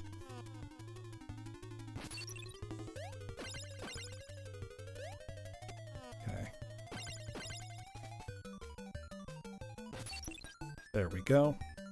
First screen, no problem. Second screen, this is where it gets tricky. Okay, I gotta run and slide, get under the guard, get back up, keep running, slide again, because then I can go through their legs, basically. And then I can build up enough speed to get through the longer spike traps. This is not easy. This gets down to, like, very close to pixel perfect timing, I think. Oh. We'll get there. We're gonna get it. We're gonna get it. I may watch a long play video quickly to see what it looks like done successfully.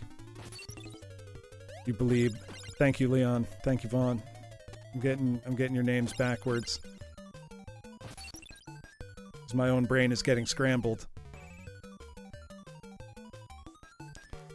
This isn't as long a stream as the Noid, but it is quite late at night. Okay, I'm gonna try something a little different here.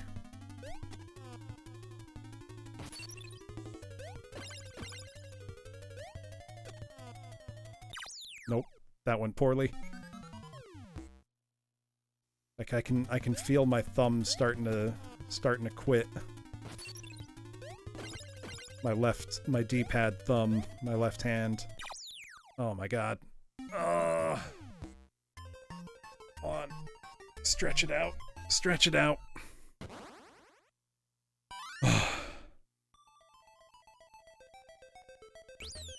We can do this. We can do this. I need your energy, class. My own is failing.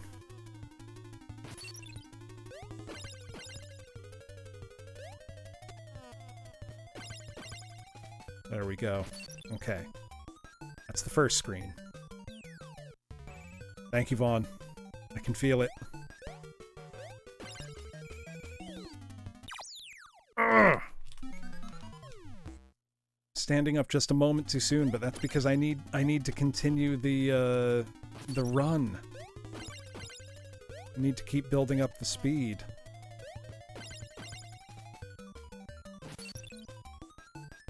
Okay, let's try again.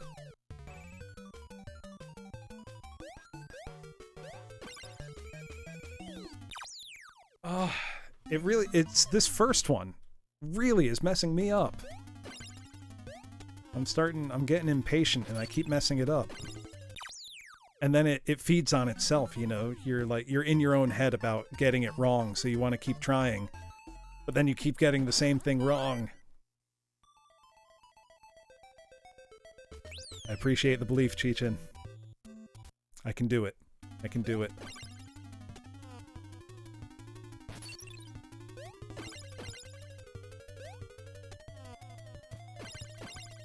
Okay. First screen, no problem.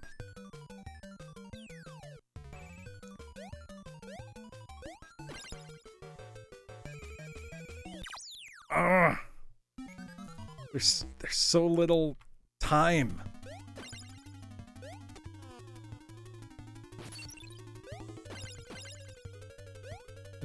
It doesn't help that the sliding is not a mechanic that they really made you use for much of the rest of the game. So maybe I'm just bad at it? Definitely feels a little weird, or I'm just making excuses for myself being bad.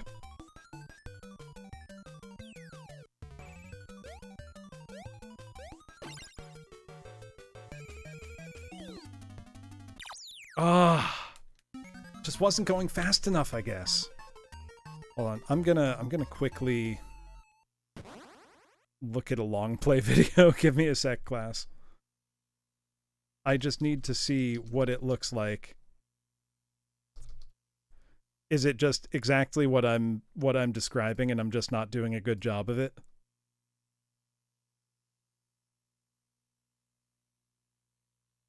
Okay, I'm looking at it now.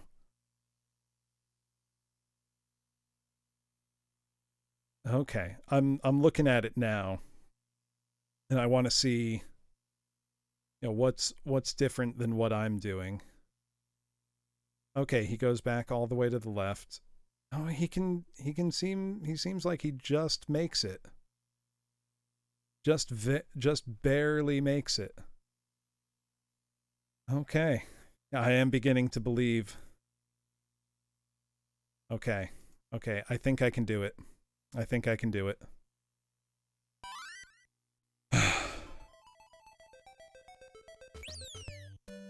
Then there's still the final boss fight. I don't even know how many more screens there are after that one.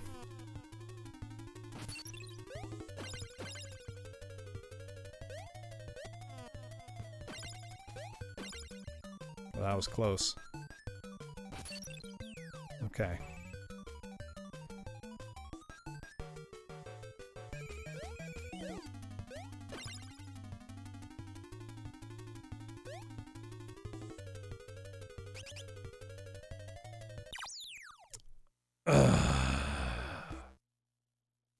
Know what though? That was progress. Not going to beat myself up. That was progress. That was not. That was not progress.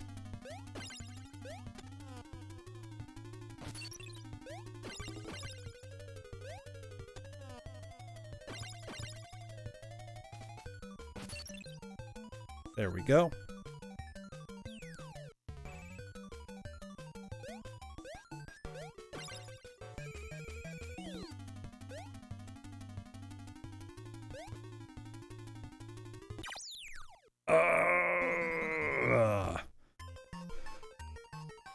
I just can't hesitate. Hold on, I'm gonna look at the video again and see how he dealt specifically with that room. That one exact room. Oh, the guy in the video makes it look so easy. I mean, isn't that how it always is, though? He's dodging under the chandelier by sliding. That's too advanced for me to attempt. Okay, he keeps running. He doesn't stop. You're right. The video makes it look so easy. You're like, "Oh, this won't be that hard, right?" Right? It's that hard. It's that hard. Okay.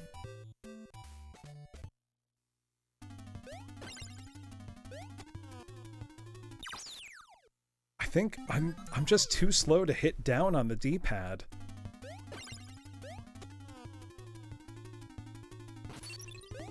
Like, that's what I'm noticing.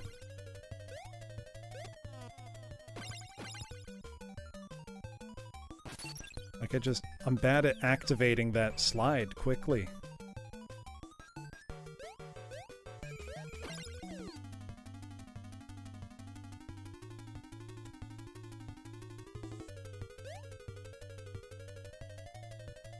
Oh!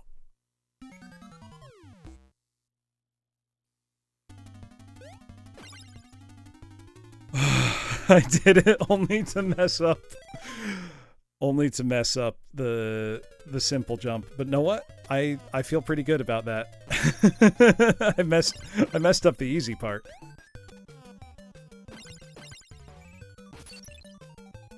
Okay, I think I can do it now. I think I've got the...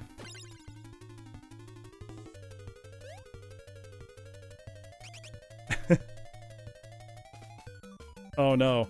Oh no, Buster. I'm so sorry. What? 4 hours is short, Calavera. We're on the last level. I can't quit on the last level. If I was on the second to last level, I could quit, but I'm on the last level. Hello, Hyper Robotenguras. Welcome, welcome. I am on the last stage of Tiny Toon Adventures for the NES. I am determined to see this game beat tonight. It was at this time that he knew he had screwed up.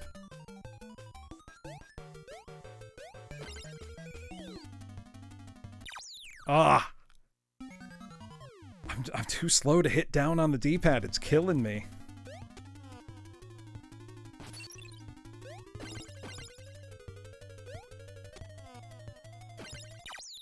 Oh, I didn't have enough momentum there. Okay, we're getting close. We're getting very close. And I can hear my cat trying to eat the outside of my office door again. I'm gonna need to settle that in a second. He's an hold on. Hold on. Give me 1 sec.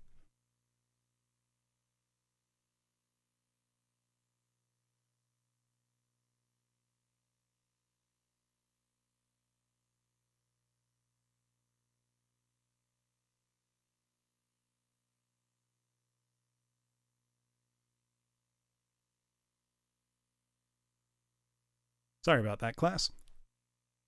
My cat is an uncivilized savage who he peels the wood veneer off the outside of my office door and tries to eat it. And I don't fancy a 2 a.m. trip to the vet to explain that my cat is too stupid to not eat wood. To not eat big hunks of wood. I think he mostly just doesn't like that I close my office door while I'm streaming.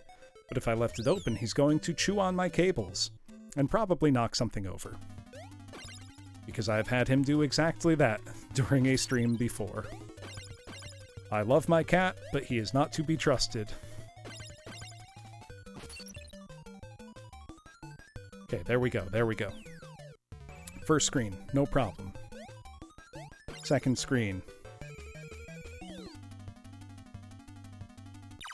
Oh, come on!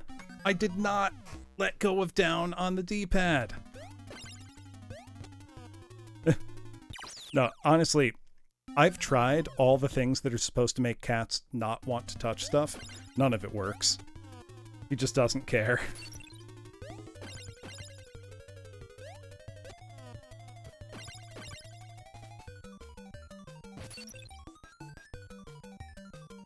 Okay.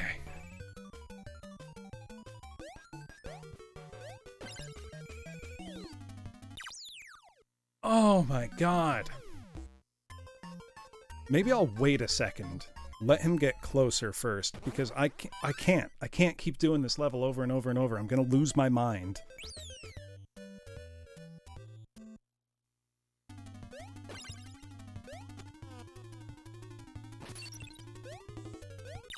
Aww. It's not a mistake I've made before. That's disheartening. Oh my god. But if we get to 3 a.m., I may have to quit on the last level. I can't stay up this late.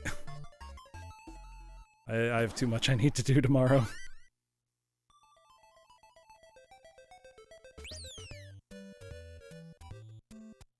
But I need to beat this.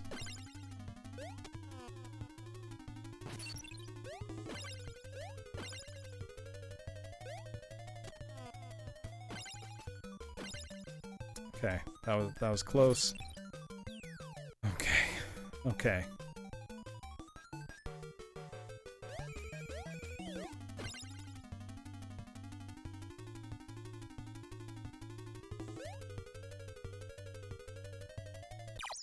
Oh, come... I didn't let go of down! I swear. I'm gonna go insane on this level. This is my... I gotta put on my sad face until I clear this. This is getting grim, class. We're gonna do it. We are gonna do it. We're gonna make it happen.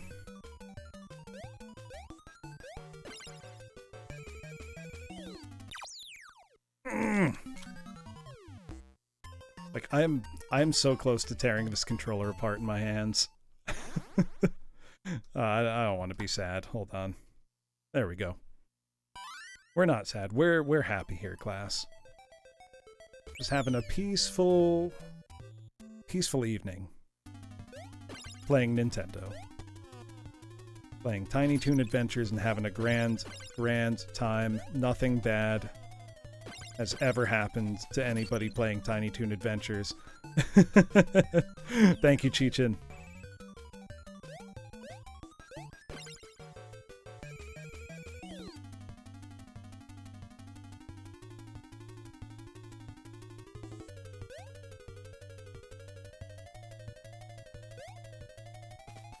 We did it! Now we have to see whatever fresh hell comes next. Oh, God. Hold on, I hear my cat at the door again. Oh, of course I'm back to here. Hold on.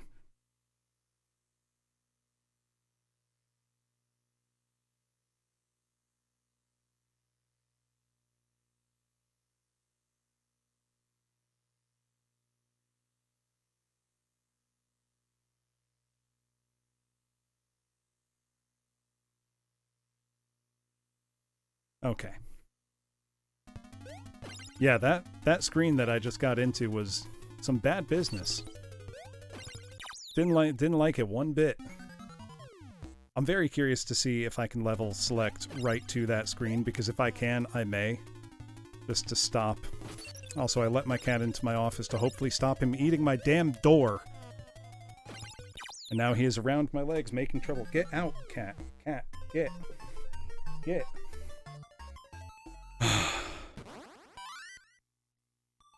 Gonna blame that one on the cat, even though it's my fault. It's good to have a scapegoat.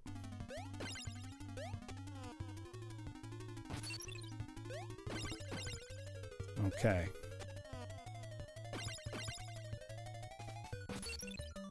Okay, I believe this time. We've got this. I did it once, I can do it again.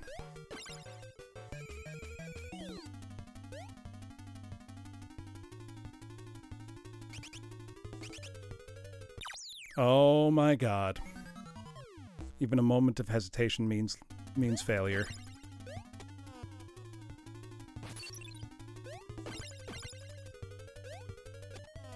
That's fine. That's fine. This is all fine. Nothing nothing bad has ever happened. We've got this. I'm gonna be seeing this level in my dreams. I'm gonna go to bed tonight and this is all I'll hear, all I'll see. Just this level.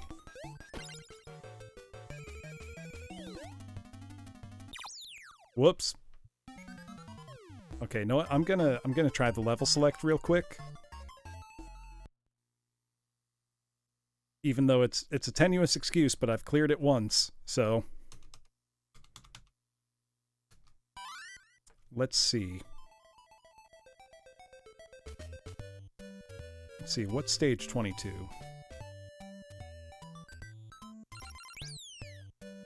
Where's that bring us? Okay, so stage 22 is right here. But I wonder if that means stage 23 is the next screen, maybe? If it is, I may just start doing that. Cheap as that may sound. Gonna take the logic that I've cleared it once.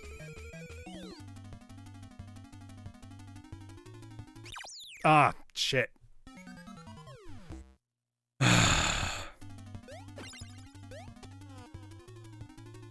I got overeager.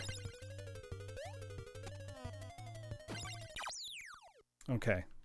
So if that was stage 22, let's see what stage 23 is, and then stage 24 must be the final boss. So we're very, very close. Whoops. I blithely just hit start. Okay. So let's see.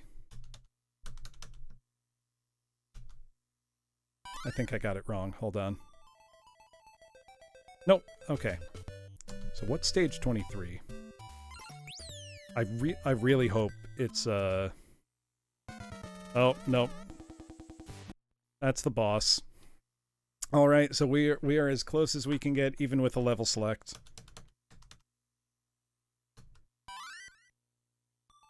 Okay. Well, we tried.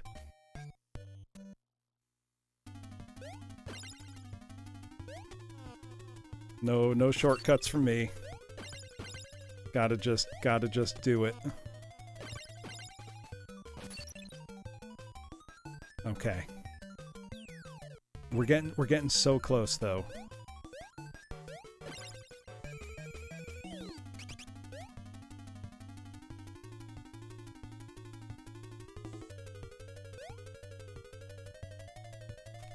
There it is. There it is. Okay. Gonna take a sip of water.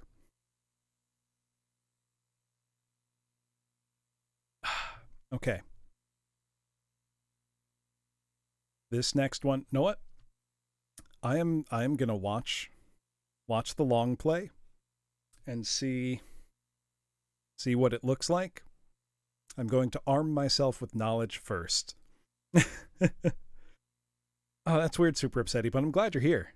We are right at the end of Tiny Toon Adventures for the NES. I am just like, this is the very last stage, so I'm watching a playthrough of it because I'm losing my mind. The game starts out very, very friendly and easy, but the last few stages are pretty tough. I'm just very glad. No, we did not finish Noid. We will finish Noid. You'll know when. That will be a scheduled stream. Beating Yonoid will be an occasion. This wasn't a planned stream. This wasn't on my schedule. This was just a for fun. You know, just a nice relaxing night of NES. Oh my god, this next screen looks absolutely insane. Okay.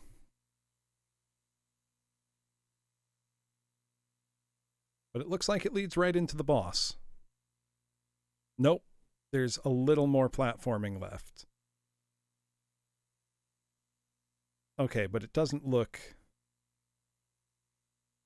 Okay. Doesn't look too bad, and then we're right into the boss. No, we're not. There's still more. Never mind. Oh, this is gonna be rough.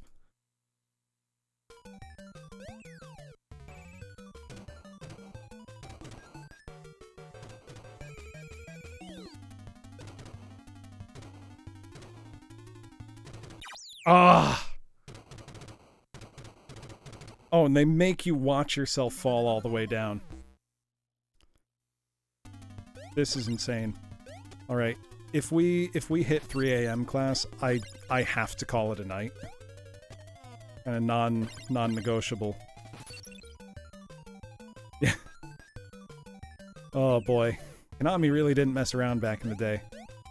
Great game, you know. I cannot complain about the quality of this game. I'm mad 'cause bad. Okay.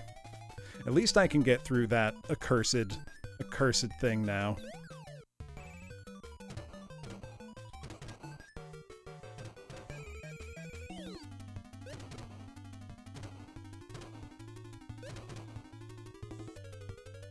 Okay. Got through that.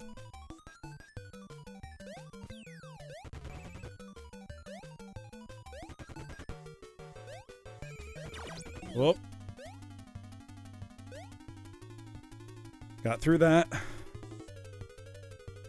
A man's very fast.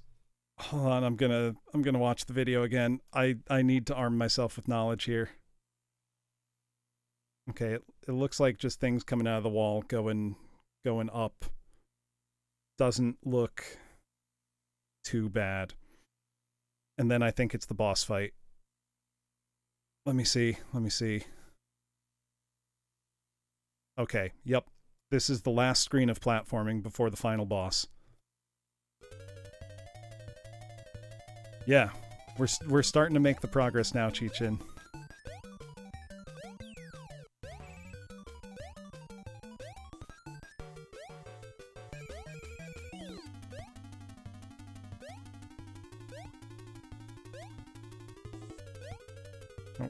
I needed to go one more over.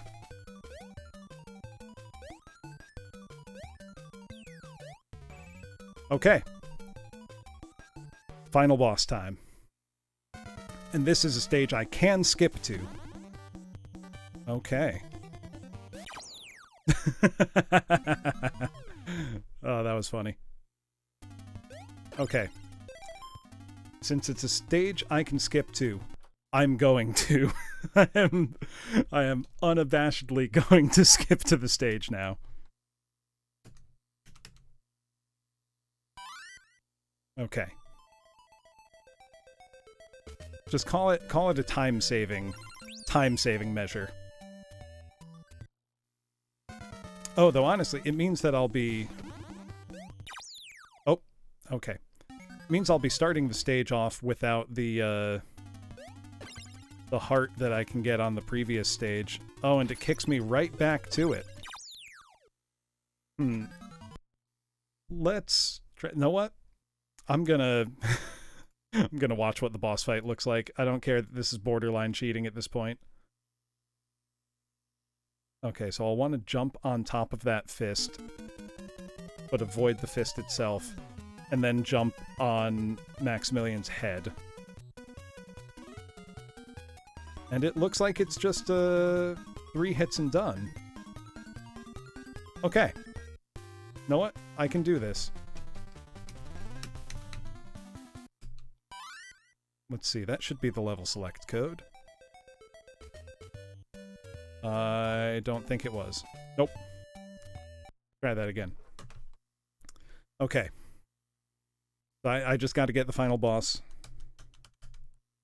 Right.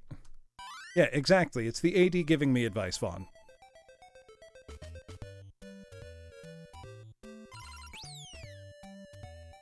I'm glad that it's just a 3-hit-and-done boss fight like all the others in the game, if I'm honest.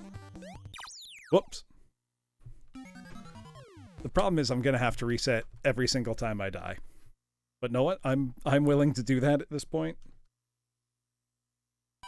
Because we're right at the end. We're right there.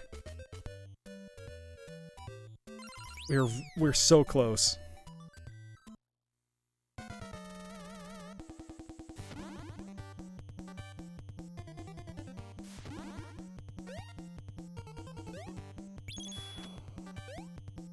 There's one. And I can bounce off the coin as well. Oh, but I have to avoid him. Okay. Okay, I think I can do this. No, I don't think I can do this. I know I can do this. I know I'm going to do this. Whoops. I entered the level select code and hit level 1. That's where we're at, class. That's what we're doing now. Okay. Deep breath. Summon all my focus and courage. I can't figure out his hitbox. Yeah, I am. So, Fuse Hunter, we are now on the final boss. I'm skipping right to him because we've gotten to his stage, so I'm considering it just a time-saving measure.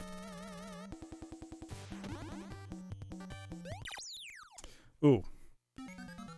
But it means that I have to restart every time I die. Thankfully, it does not take very long to get back there. So you need to use the boxing gloves as a platform, but you can't touch the sides of them, it appears. But I can bounce off of this, this coin as well. Basically, I just need to land on his head. I thought that was his head. You know what? I'm gonna try the level one more time, because if I can get there with 1 heart, you know, to take an extra hit, that would make a huge difference. Even though this stage is mental. Hey, thank you. Thank you, QXWTY.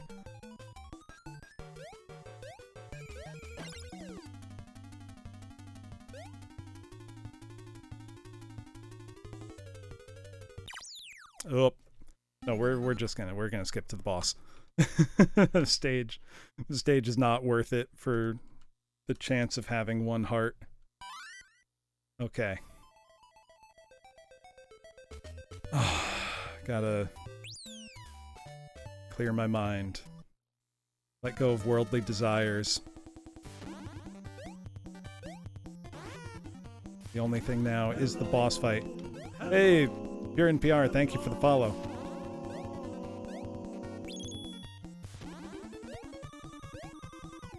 Ah, oh, shit. Okay. We're getting it. We're getting this pattern. I don't even think it's a pattern. I think, oh shit, I keep just hitting the button instead of entering the code. Oh.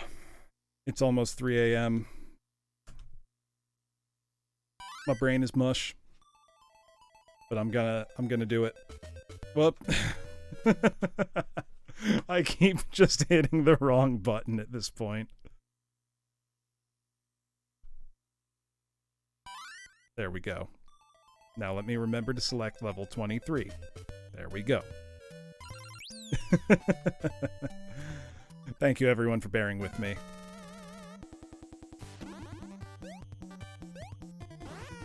Okay, there's one hit.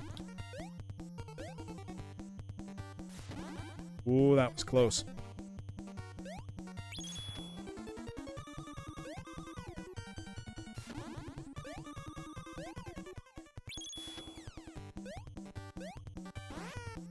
Okay, I just need one more hit. Oh, God. Okay. So when he's down to his last life, 2 fists start coming in. We got this. We got this. I'm feeling it. This is the run. This is the run. We're gonna do it.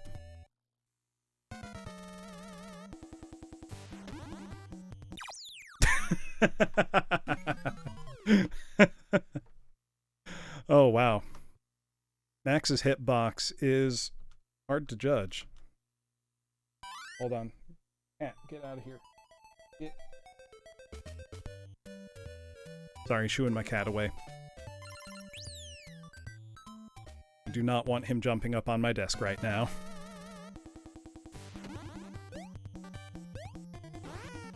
There's one hit. Ah! Did not want to take that. I didn't want to bounce on the coin there, but I messed up. Okay. I will show this clown what's for Super Upsetty. I will. I promise you.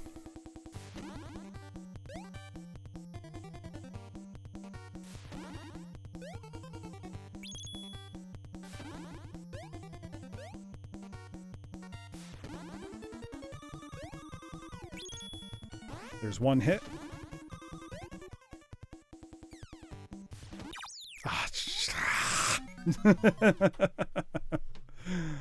I'm gonna abandon language soon.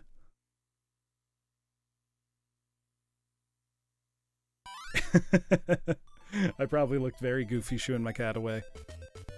Thank you for the clip, Super Upsetty. Oh, you can see me trying to crack my neck, too.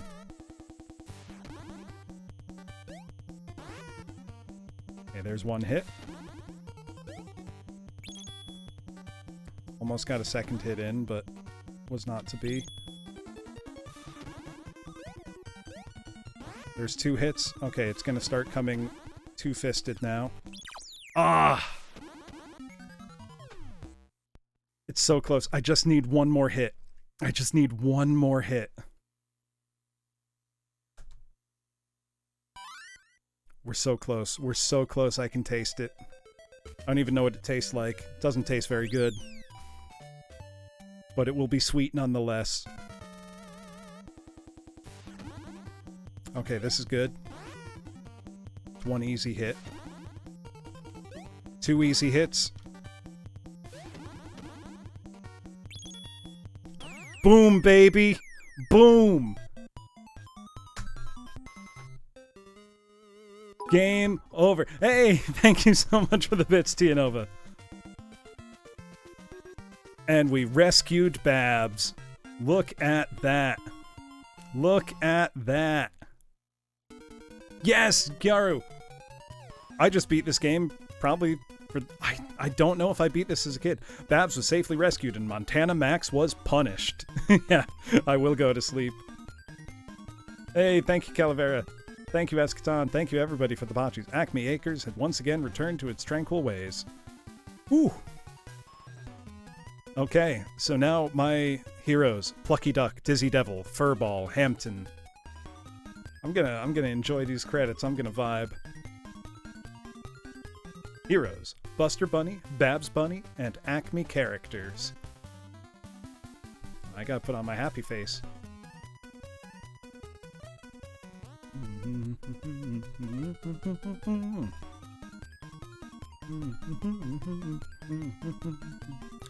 This game is great. This was very, very fun.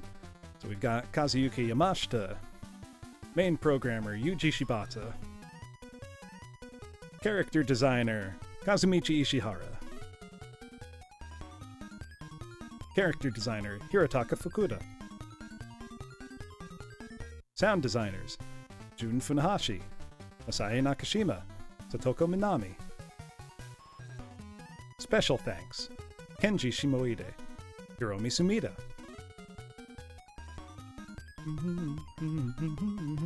Thank you for playing. I love when a game thanks you. That always feels very good. Alright, so I think this brings my record on Bloom Center CX to 2 wins, 1 loss. Having beaten... Thank you, Super Upsetty. Yes, my cat is meowing at me. Get out of here, bud. The end. Yeah, that brings my record on Bloom Center CX to 2-1. Having cleared Monster Party back at Halloween, having lost a bitter fight, terrible fight to the Noid after a 13.5-hour battle. But tonight, after only 4.5 hours, I have managed to beat Tiny Toon Adventures, maybe for the first time? I don't remember beating this as a kid, but I don't know that I didn't. Either way, this is a very fun game. I've been playing on my childhood NES this whole time. And we're done. That's the game. Thank you, class, for coming. Let me tell you what I've got going on, because Sunday the 19th, Sunday, is a very special event day. We will be having the premiere for the VTuber Choir project, Carol of the Bells, at 8 p.m. Eastern, Sunday night. But before that will be a karaoke relay starting probably around 1 p.m. EST, where choir members will all take a half hour singing some of their personal favorite Christmas tunes, and we will be raiding into one another back to back, making a chain all the way to the debut. I believe we have, 30 voices in the choir this time. It's very, very exciting. Everybody worked super hard and did a great job, so I really hope that you come out and support that this Sunday. It will be a really special event. Look for more on my Twitter soon. Thank you all for coming to this unplanned mini episode of Bloom Center CX. This was a very, very good time. Let me see who is online that we can go raid. Also, I've realized I don't have a good raid message for when I'm doing retro stuff. Let's see. What about Tiny Bloom Adventures? No. Maybe just retro raid. Yeah. Yeah, I like that. We'll do retro raid bracketed by Wiggly's. Why not? Because we've got our Wiggly's now. Oh wait, no, not the better Twitch TV one. Hold on. I want to use the real one. Is that the real one? I can't tell. Hold on. Okay, no, that's the real one. Hold on. I got the wrong one up. Yes, yours is the real one. Yeah, that's what it is. That's what it is. All right. So let's see. Does anyone have a raid suggestion? Otherwise, I'm going to see who is online that I know, and we'll just go that way. Actually, let's see. Oh, I know. Or we've got a member of the choir streaming right now, Callie Calico. So let's see. Let's make sure that she's not about to end the stream. She's been going for 2.5 hours. I think she's still going. I'm just waiting for the ad to finish, and then I can see if we're good to go. Just give me just a moment, class. Worst case scenario, raid Bob Ross. You know, if only he was still with us. Let me just make sure she's not right about to end. Okay, no, it looks good. So why don't we go raid, retro raid into Callie Calico. She is playing Resident Evil Remake because Chris Redfield is her husbando. Don't say I said that.